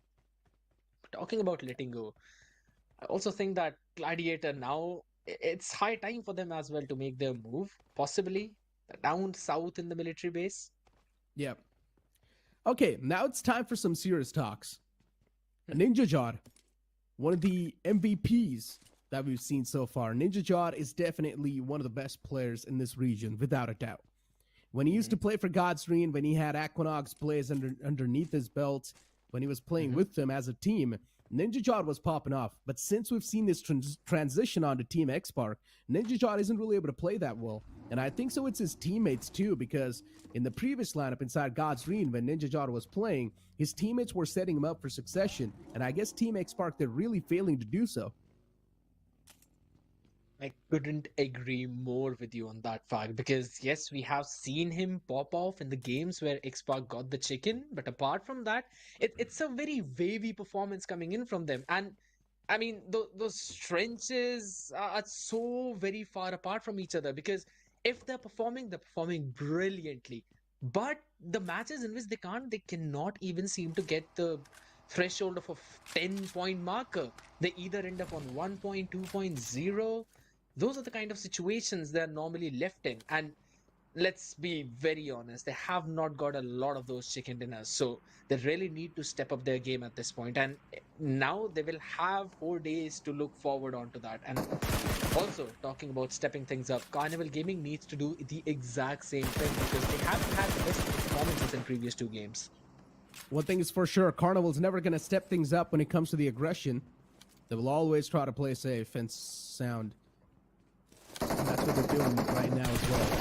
I definitely would like to have a chat with these guys and let them know that maybe sometimes playing a little aggressive can actually pan out well. Carnival Gaming, they've always been on the defensive foot. They try to run away from the fights. They try to avoid the fights as much as possible. But sometimes that also means digging your own grave because some fights are necessarily needed to be taken. And avoiding those type of fights can actually bite you in the back later on. Specifically talking about the ones wherein you need to take the space on the map so that you can position yourself in a much better way than your opponents. Those are the fights that it seems that Carnival kind of avoid because I still remember one of the good games he had. It was, I believe, the first one itself wherein they were up against AUTOBOTZ, and even at that point, it just seemed they could not get the better of AUTOBOTZ, and AUTOBOTZ eventually ended up winning the entire game. But yes, another team, Godlike, they've been having a few shaky starts, hiccups left and right, but I still feel they're kind of slowly working their way out, that in week 2 or maybe in week 3, they will pop off. We will see what they have been cooking all this while. Another name that is a big sign of worry, Gujarat Esports. Even we have seen a massive change in the playstyle from Skulls itself. The time when I saw Skulls playing an official tournament, Skulls used to be super aggressive. But now this shift is actually not working out that well for them. They've definitely dialed down on that aggression quite a bit. Now they're playing more defensive. And because of that shift, it's affecting the playstyle as well. It's affecting the players. They're not able to get a lot of points on the board too. But let's see. Maybe for the longer run, that playstyle can be better. Blind Esports, some signs of improvement in the previous game. But this time they've got Godlike in front of him. Jonathan's all by himself out in the open. He's got a little bit of dip to play with. But he needs to reunite with his teammates in order to stay safe. Next circle shift's going to be on the board soon. And as usual, Godsreen, they like to rotate quite late. They like to be the ones that will take that late rotation inside of the circle. They also like to tank a little bit of the blue zone damage. And that's what they're going to do once again. No, this time I believe Chemin and TWM both are ready to challenge them. But again, Jonathan also being challenged. Few shots being fired his way by the members of Blind. They weren't able to quite successfully connect those shots though at the end. So it's not going to pose any major problem for them. Now, again, Orangutan having a good form from the previous game. In the first one, they struggled, early drop clash on the map of Sanhok. Gujarat Tigers were the ones who finished them off right in their own drop zone, that was boot camp. But in the next one, Miramar, they came back super strong and would definitely want to end up things on a very solid note as well in this last game, last map of Erangel. Haven't had any struggles early on, were easily looting their own area, but I believe the struggle is up on this hill, possibly for WSB or maybe for Gujarat Tigers. WSB, a team that packs a lot of punch, but positioning's been a massive problem for WSB. True. This time they've positioned themselves opposite to the players of Gujarat Tigers. And Gujarat Tigers clearly do have the high ground advantage in this fight. It's better to back away, in my opinion. Unless if WSB is able to find at least one knockout, that can be the course changer. But WSB instead, now looking to contest. A couple of shots are taken. Now Gujarat Tigers are aware that there's a threat lingering around them. And Gujarat Tigers definitely will try to adjust accordingly. All the players on that squad are quite experienced, while WSB, bunch of new players, especially on H2OP, a newer addition to the squad. He hasn't been able to fit in that well, but maybe it's going to require some more time. That is indeed true. And I personally do not like the positioning of WSP, being very honest. They're so very open from behind and almost all the other angles. They've got hordes of teams lurking behind them. Orangutan, Skulls, Carnival, even Godlike, they would potentially hear those shots. And if this fight breaks, it is possible that X-Park would also want to join in some of the action. But talking about action, Hydra official, every time they seem to be jumping into some, they face troubles and they get eliminated. They're also struggling to find their form. Cheyenne, 4-Shot Esports. 4-Shot Esports, they've been completely deactivated. It just feels like they're not even inside of the game. They just don't get a lot of limelight. Maybe asserting some dominance inside of the game can definitely be the way to go. But 4-Shot Esports, instead, they're just playing the way they have been playing so far. Godlike. Okay. Crosshairs primed onto Jelly. Shots taken. Oh, Goblin misses a lot of those. Unfortunately, Carnival Gaming, they lose it. They lose on that opportunity. They could have shut down Jelly if they wanted to. But Goblin, that spray was quite iffy. And again, Carnival have now just decided to reposition themselves. They do not want to be caught by any other team. By the shots that they've already fired, they've already given away their positioning, or at least their surroundings.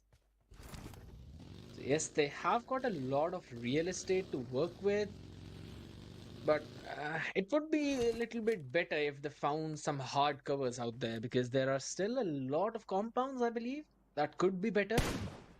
But it still depends on how good the rotation is. And talking about some good things, middle. Still remember the shots that were fired on the map of Sanhok by Paradox. They were so far away. If there was a competition of getting a longest knock, I think so Paradox would be the winner of that. That too on the map of Sanhok? Interesting. Exactly. It's hard to find knockouts that are quite far away in the map of Sanhok, especially Miramar. Yes, you can find easily. Metal Esports, with all the 4 players alive, this can be a date with destiny for this team. Looking pretty okay inside of the circle too. While you see AUTOBOTZ, they're just down to a 1-man squad.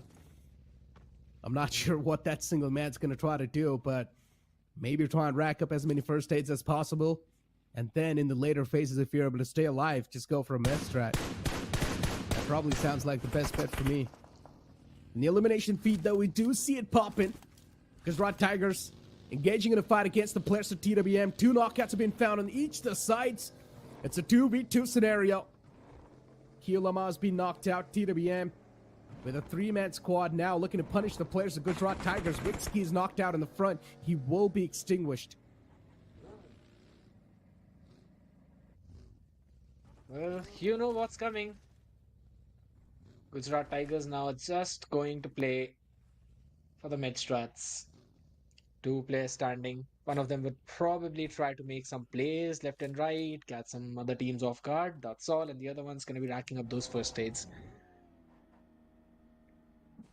I kind of beg to differ with Shadow in terms of how many teams just decide to go for those first aid mid strats, and the decision making that also comes with the fact that many of the teams now want to stay alive as much as possible, because again, Gujarat Tigers just leaving 2 of their players, deciding to move out of that fight.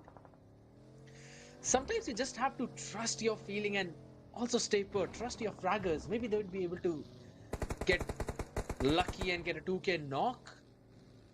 You can wrap around a few of those finishes as well, because 2v3 is also something that we've seen many players do, and many times, not just a few times.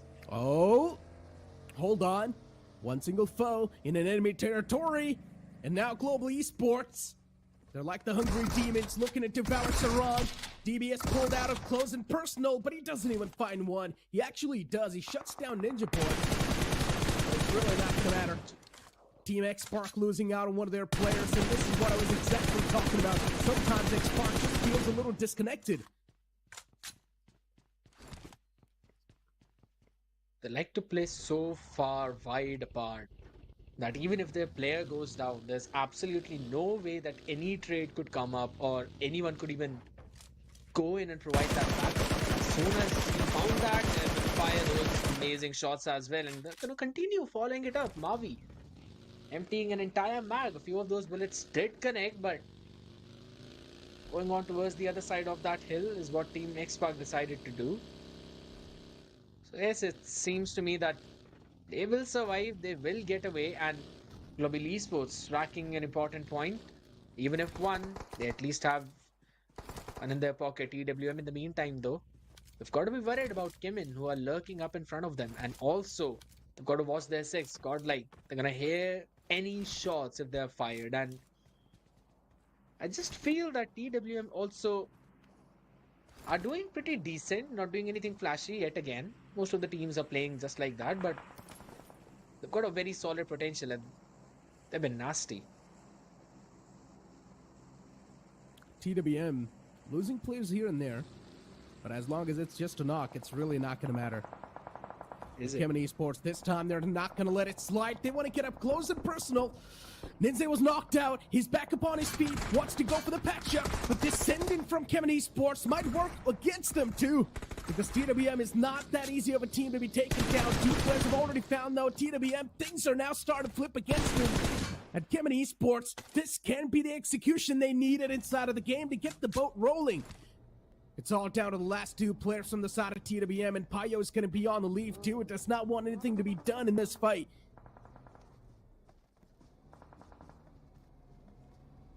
I was about to mention, if they get knocked out in that situation, then it's inevitable that they'll be rushed upon by the members of Chemin. And as soon as I said that, or as soon as I thought that, it eventually happened. So again, a good push coming in from Chemin. Honestly, I love seeing them being a little bit too aggressive, but AUTOBOTZ, just one last player playing in for the survival yet again. That was a pretty bold move, but will finally be taking his leave from the map too. Rico could not survive for long enough. Did not see how he went out, but Rico. Yeah, indeed. It was I would still say a pretty decent effort to try and stay alive, but not quite the best positioning you would think if in case you're the last player standing and you want to play for the mids.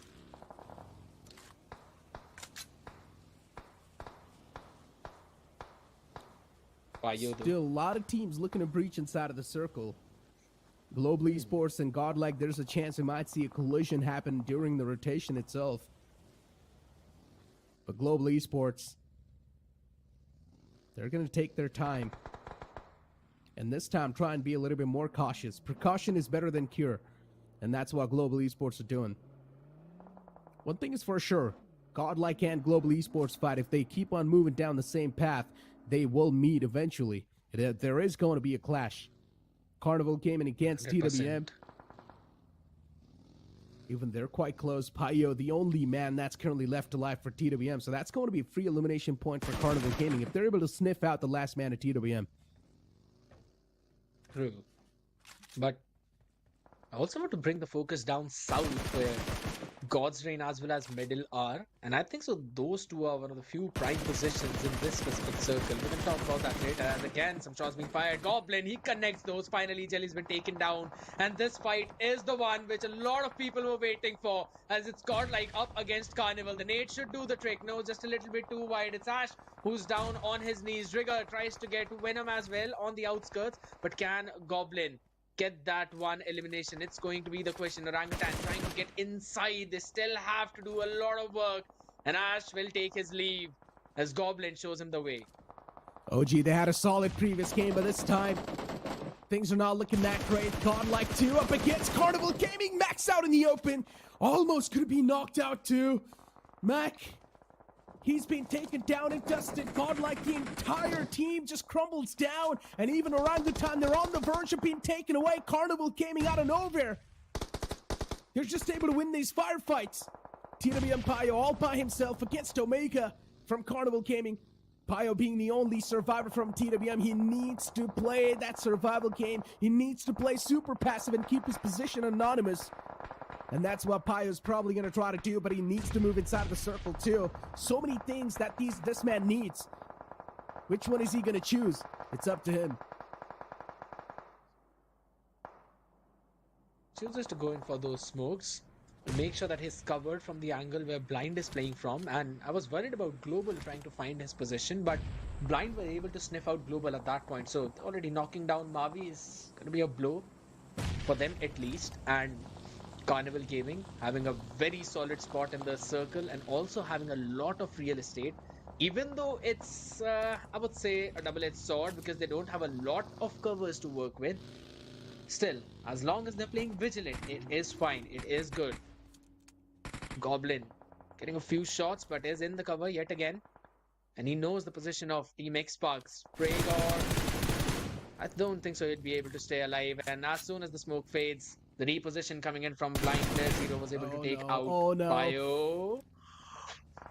I'm not a huge fan of this GE position. Two players out in the open. The only friend that they have currently are the vehicles and the smokes. And even now the smokes are starting to fade away. Blind Esports, all they need is clear line of sight. And then they can find the first knock that they desperately need. OG pushing up against the players of Metal Esports. Getting real up close and personal. And OG, they assert their dominance on top of the players of Metal. But Chemin Esports dope. He pulls up quite close. This might just be a massive mistake. And yes, it is. Gults from the back went for the third party. But Skulls, they're losing out on their own players because Carnival Gaming, they've got a prime spot in their hands. With the high ground barely on the edge of the circle, Carnival Gaming is raining down death and destruction. You call that a third party, there's also a fourth party in form of Carnival Gaming, and now Orangutan are the ones who are under heavy fire. Goblin again raining terror out there, showing why he was feared out in the servers. Drigger still staying alive thanks to the smoke and the solid cover of the boulder. Can he revive Vizjaw? That's going to be the question, as again, Blind now are trying to take the fight against the members of Carnival Gaming. This fight is inevitable, but the one who wins it out will potentially have a chance to move inside that safety. Otherwise, because if you're looking at the circle yet again, there are the members of Hydra officials on the eastern part who will potentially stop that pursuit of the teams trying to find shelter in the circle. And also onto their left, there's the members of Skulls. Carnival Gaming with this high ground indeed. They were just raining down terror on the lobby. And they're not stopping anytime soon. Blind Esports is the only possible threat that they have.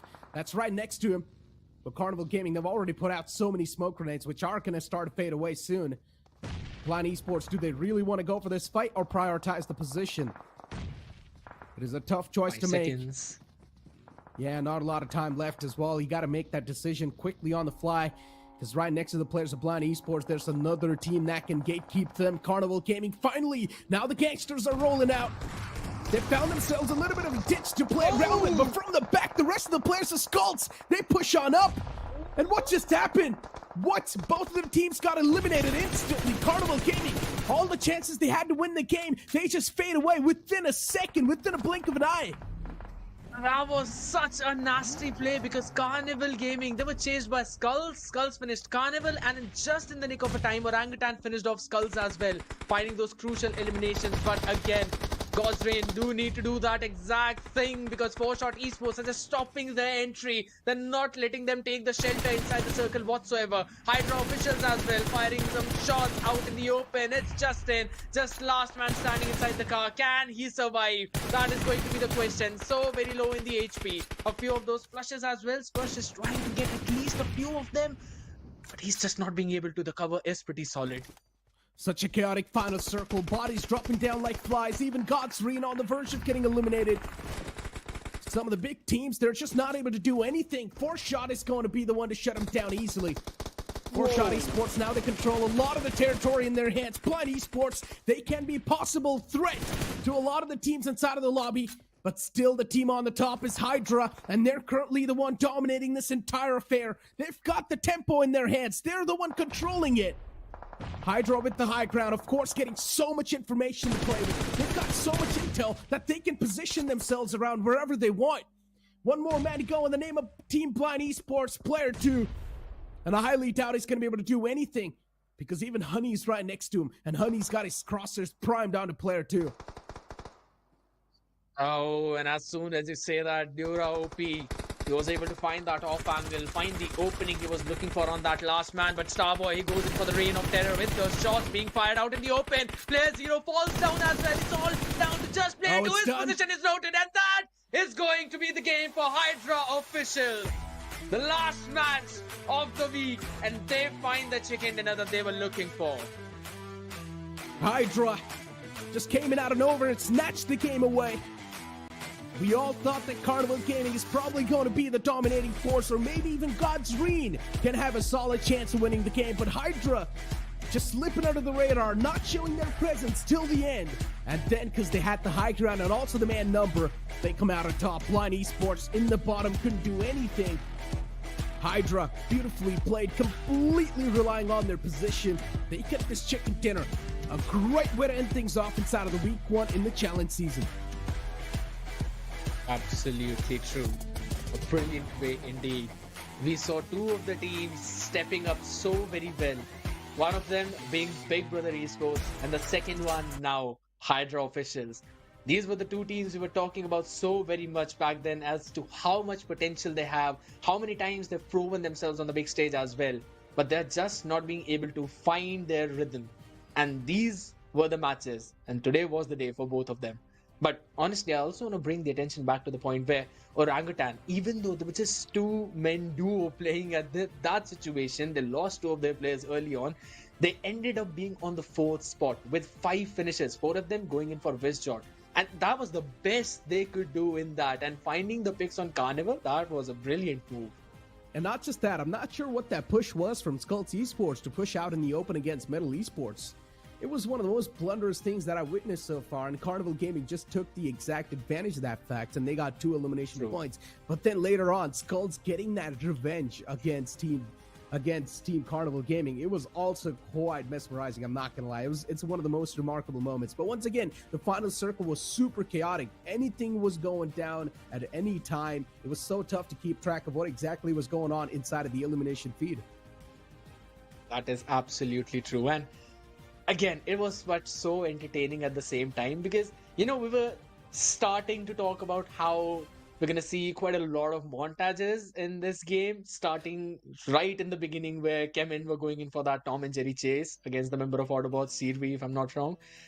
Even in the end, that is the exact thing that happened because we saw, I believe, OG taking a few shots, and then we saw Skulls being fired upon by Carnival Gaming, and then just behind them there was Blind Esports. So it was actually a pretty fun thing to watch out for, and this is what happens when there's so many teams alive in the last few zones. But yes, seeing in the highlights, that was an oh no moment. Yeah, it's a big problematic start for AUTOBOTZ. CRV, that chase, how can we forget? It was one of the longest chases that I've witnessed so far in my professional casting career, because I've never seen a team being that desperate to just to get that one single elimination point. And CRV too, he gave them a hell of a chase. OG as well in this fight, of course. These two players from the side of OG, they were wrecking quite a lot of havoc. In the end, they also managed to shut down the entire fight that was going on between Carnival Gaming and Skulls. But OG, unfortunately, just were not able to survive that long. I really want to bring this point back to Godsreen. One thing you must have noticed, Godsreen was playing so passive in that game. They did not even go for those unwanted fights. But unfortunately, when they were spotted out in the open from the top, they got taken down quite easily. That is true, because they were taking fires from two different directions. Blind were firing onto them, and I believe it was Hydra as well who took the piece of the pie, and eventually at the end it was Orangutan who actually wrapped things up. Wades was probably the one who was alive at last, and this Jod was able to take the perfect timing on the back of the shots being fired by top two teams, and then was able to take those extra few flushes for him. So again, I think so he could potentially get the MVP of this game, but we're gonna have to see who it actually would be. Yeah, it is. It is going to be Vizgod with 80% finish contribution, so his team did not really have a lot of finishes in total. Orangutan, a decent game from them, definitely something that's going to keep them in the race, definitely something that is going to be quite okay, but Orangutan, they will not be that much in great of a position in the overall standings. And Vizgod, as usual, finally getting that MVP too. In the previous game when we saw OG perform, I think it was someone else from the side of OG. It was AKOP who got that MVP. Exactly. I mean, I think so that this has actually been a pretty good day for Orangutan. Apart from the map of Sanhok, yeah, they've been performing pretty good. In the previous one, they got the chicken. In this one, they were in a precarious spot, but were able to get the best in that case, because Vizgod, again, performing now, getting back in form. This is going to help out Orangutan in week 2, and they've got 4 more days to prepare. So I think so, all's well that ends well. But again, another team that stepped up today was Blind. Oh, Blind Esports, of course. And all of that started from the game of Vikendi itself.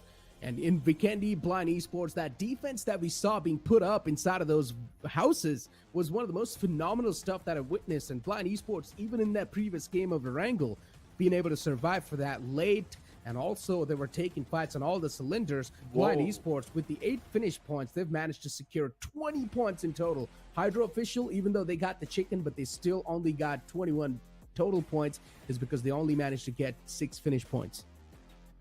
Yes, indeed. Now, that's probably one of the lowest chicken dinner point scores that we have seen. But hey, they actually got the chicken. That's what matters. They were able to grab those crucial 20 points and move up close to the top 16 position. On the other side, 4Shot Esports following them up with 13 points yet again. They were not in a very solid position, but again, they also managed to get quite a few important frags in those last few moments. Orangutan with 13, but again, it was not a very good game for teams like Xpark and also Godlike. Oh yeah, without a doubt. Xpark, especially one of the men from the side of Xpark, I think it was Dreams, right? It was all by himself in that compound. He got surrounded by the entirety of the opponent team, and then they just pounced on top of that, man. It makes a lot of sense too, right? A 1v4, no one's going to be able to pull that off. So Team Xpark, that discontinuation that we're seeing from them, something needs to be done. Team synergy, the communication just seems to be missing. Sometimes Team Xpark is playing quite phenomenally well. Sometimes that communication seems to be a massive key that is missing to the puzzle. So I just want to know what exactly is going wrong with Team Xpark. But once again, as I mentioned, every week is a sprint. But in general, this tournament is a marathon, so you do have a lot of chances to improve upon yourself, especially in these 4 days that there's going to be nothing. You can pretty much just sit back, relax, and watch all the VODs and come back even better.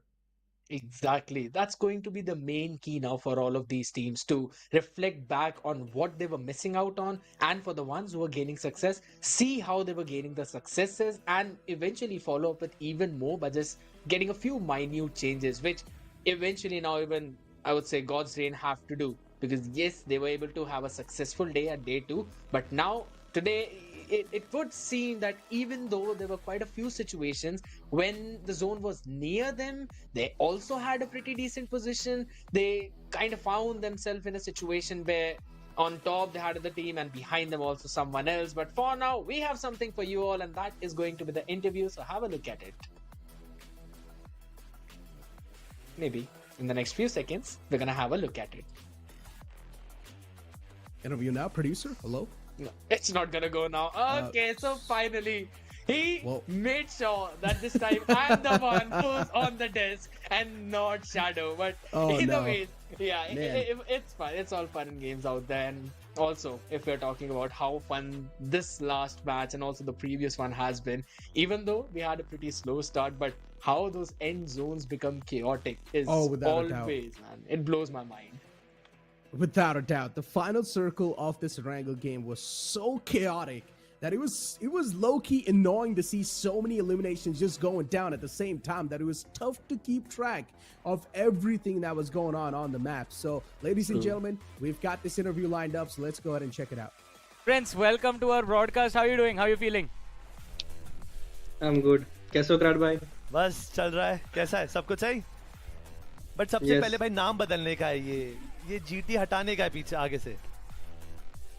हाँ मैं भी वही सोच रहा हूँ. Because काफी confusion हो जाती है हाइप कास्ट के बीच में ना, हम फिर वहां चले जाते हैं तुम्हारे पुरानी टीम की तरफ. ये वो मोटिवेशन मिल जाता है थोड़ा सा. ये भी सही है. चलो मेरा तो एक बड़ा सिंपल सा सवाल है, बिकॉज़ डे 1 से लेके अभी तक सैनॉक को तुम लोग अपना नहीं पाए हो. ऐसा क्या होता है सैनॉक के अंदर की लेफ्ट राइट हो जाता है, बहुत अर्ली एग्जिट ले लेते हो? अभी एक जो ड्रॉप है ना हमने पक्का कर दिया है मोंगनाई करके, तो अभी उस पे हम सीख रहे हैं. ये हमारा पहले से ड्रॉप नहीं है, बाकी सारे ड्रॉप पहले से ही थे, पर ये नया ड्रॉप है तो इसमें थोड़ी प्रॉब्लम्स आ रही है. बाकी मैप्स के गलती करके सीख जाएंगे, मतलब धीरे धीरे सीख जाएंगे कि क्या गलत हो रहा है और कुछ नहीं. बाकी मैप्स का बताओ, इरांगल, मिरामार और उनके ड्रॉप्स परफेक्ट है या वहाँ पे भी कोई क्लैश दे रहा है? नहीं, इरेंगल मिरामार तो मेरे 3-4 साल से सेम ही ड्रॉप है. पावर ग्रेड और इरेंगल का फार्म, और कोई आता है तो हम ड्रॉप क्लैश करते हैं तो उसमें कोई प्रॉब्लम नहीं है. और वीकेंडी में भी मेरा मॉन्टे ही है स्टार्टिंग से. अभी जो आपकी टीम के अंदर एक नया प्लेयर आया है प्रज्वल, इसमें कुछ बताओ. कहाँ से ढूंढा ये प्लेयर और कितना खुश हो ऐसे प्लेयर की सर्विस लेकर? प्रज्वल अच्छा है, बस उसके घर से थोड़ा सपोर्ट मिल जाए वो और अच्छा करेगा. That's it, a young lad. इस हफ्ते तो चलिए आपकी टीम ने तो बहुत ही ज्यादा क्रेजी खेल लिया. अगले हफ्ते के क्या प्लान्स हैं? थोड़ा और एलिमिनेशन फोकस रहेंगे या फिर जो अभी गेम प्लान है वही रखना है? अभी ये वर्क कर रहा है तो हम कुछ नया ट्राई नहीं करेंगे. जैसा हम रेगुलर खेलते हैं हम सेम वैसा ही खेलते हैं. But do you accept practice इस चीज की करते हैं? डू यू एक्सेप्ट दिस कि स्टेज 5 से पहले आप लोग अपना एक्टिवेट नहीं करते हो अपने आप को, मतलब बहुत पोजीशन फोकस खेलते हो, सडनली वेपनरी पे जाते हो आप लोग, ऐसा है या हमारी बस ऊपर से धारणा है? ऐसा ही है. हाँ जी सही बात है.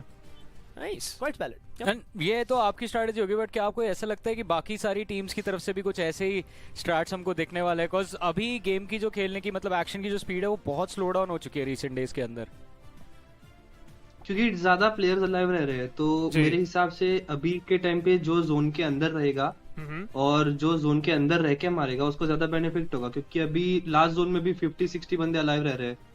लास्ट के 3-4 जोन मतलब 4 जोन के बाद तो एरिया खेलने के लिए ही नहीं है किसी के पास, कहाँ खेलेगा? तो जो जोन में रहेगा उसको ही एडवांटेज होगा, बाकी सारे जोन लेने में थर्ड पार्टी फोर्थ पार्टी हो जाएंगे. Perfect answer. एक और सवाल है मेरे पास, वो ये कि बाकी सारी टीम्स बहुत ज्यादा स्ट्रगल कर रही है वीकेंडी में, लेकिन आपकी टीम थोड़ा कम स्ट्रगल कर रही है. Do you have any specific reason या फिर जस्ट लक साथ दे रहा है, फिर जस्ट गेम प्लान परफेक्ट है? नहीं, कुछ स्ट्रेटेजी है जो इतने टाइम से खेल रहे, कुछ देखा था तो कुछ समझ आ गया. ओके, वैसे खेल रहे. दैट्स इट, रिवील नहीं करनी. और कुछ आप जो खेलने की बात कर रहे हैं तो आपके पास भी बहुत एक्सपीरियंस है. I am pretty sure that also helps. But friends, thank you so much for joining us for this interview. अभी तक टीम का परफॉर्मेंस अच्छा चल रहा है, उम्मीद करेंगे कि सेकंड वीक में भी आपका यही रन कंटिन्यू रहे. So best of luck for week 2 and congratulations week 1 के इस अच्छे रन पे. Thank you. I mean, of course, Team Prince deserves all the props because currently they're on the first spot in the overall standings. A team that is not that experienced, even though they're not that experienced, but still they have been performing so well inside of the week 1. That is absolutely true. And honestly, I like the way how he kind of hid those strategies as well, not revealing out too much in the interview. I love the way that everything is eventually panning out for them, because this is a team who was in the Conquest finals. This is the team that was qualified. So it's not one of those invited teams. And even after that, taking on all of those big names and putting your name up in those overall rankings, that's a massive feat to achieve. And also, I would say it was a great comeback day for the teams like Revenant Esports and also all the other teams out there. But IQ Soul, they definitely are in a spot where they were in the top 5 but now have dropped down to 7th.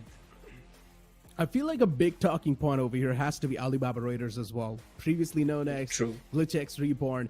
This team, they just came in out of nowhere. A pack of 4 players that are quite new to the esports scene as well, and still been able to play this well. They do not have a lot of experience in the official tournaments. Yes, they have played quite nicely, but over here on the 5th spot too, doing quite decent in the first week of the challenge season. Alibaba Raiders, of course, an astonishing performance being put up by them. Entity Gaming on the 6th spot, Team IQ Soul on the 7th spot, and Team Forever as well. That bounce back that we saw from day 2 from Team Forever was quite nice.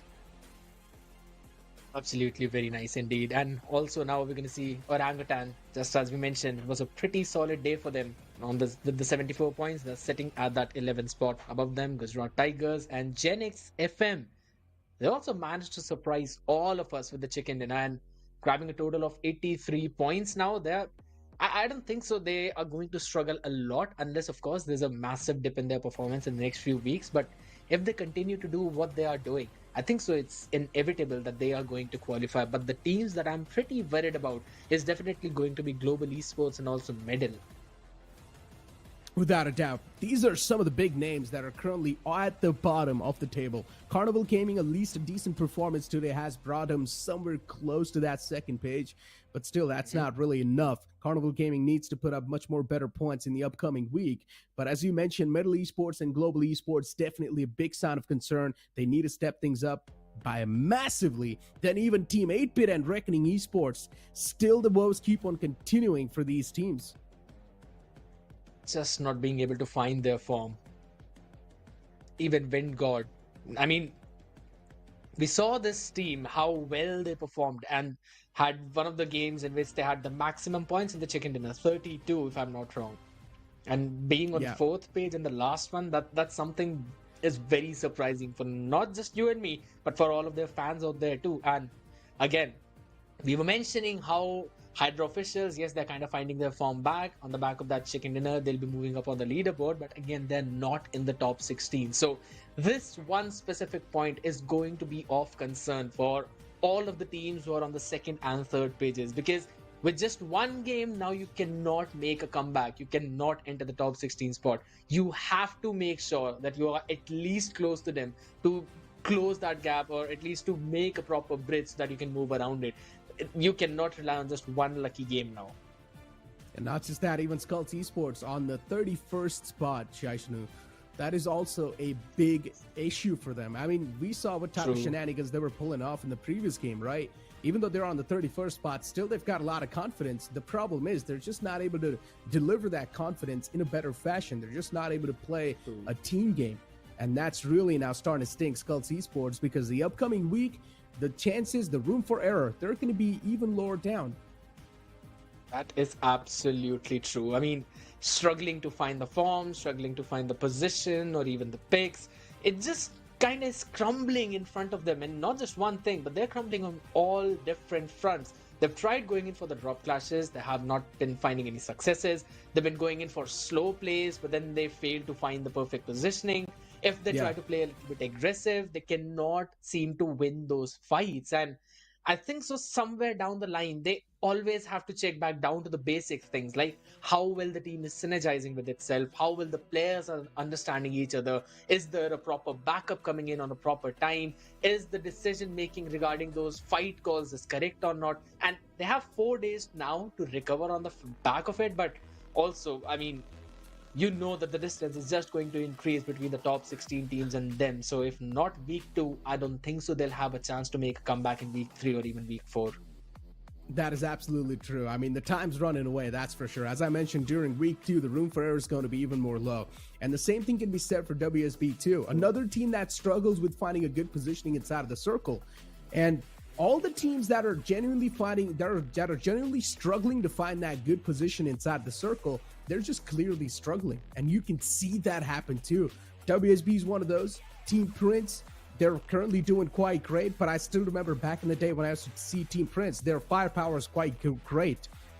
But then That's when true. it came to the positioning aspect of the game, they sort of lacked. But now they've fixed that error, and that's why they're currently at the tabletop. And I guess WSB definitely can have a lot to learn from teams like that. Shaishnu, as we know, we're quite close to the end of the entire show. You've got some final words to say? I mean, I'm just super happy to see how the teams who are on the table bottom are now making a comeback and slowly creeping their way up forwards in the top 16. I'm hoping to see the exact same thing even in the next week. And also, I would like to see a few of the strategic changes from quite a lot of those teams. Maybe go on a little bit aggressive gameplay, try and find a few extra picks. Maybe you'll be able to find a good positioning in the zone as well, because the less the teams, the better for you. So that's going to be the motto that I think quite a few teams would follow, but we'll see what unfolds on week 2. One more thing I'd like to say is that consistency is the key, and treat every single week not as a marathon, but as a sprint. You got to make sure that you're accumulating as many points as possible at the end of every single week, and just make sure whenever you look at the overall standings, you're proud of yourself. With that being said, ladies and gentlemen, that's going to be it from me, Necro, and Shaishnu. It's now our time to take leave. We'll see you guys next week, Friday.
Man, it's going down, gotta get it here, I don't wanna wait, take what I want, then I go train, gotta get a win, I won't lose the game, this is my year, I ain't gonna break.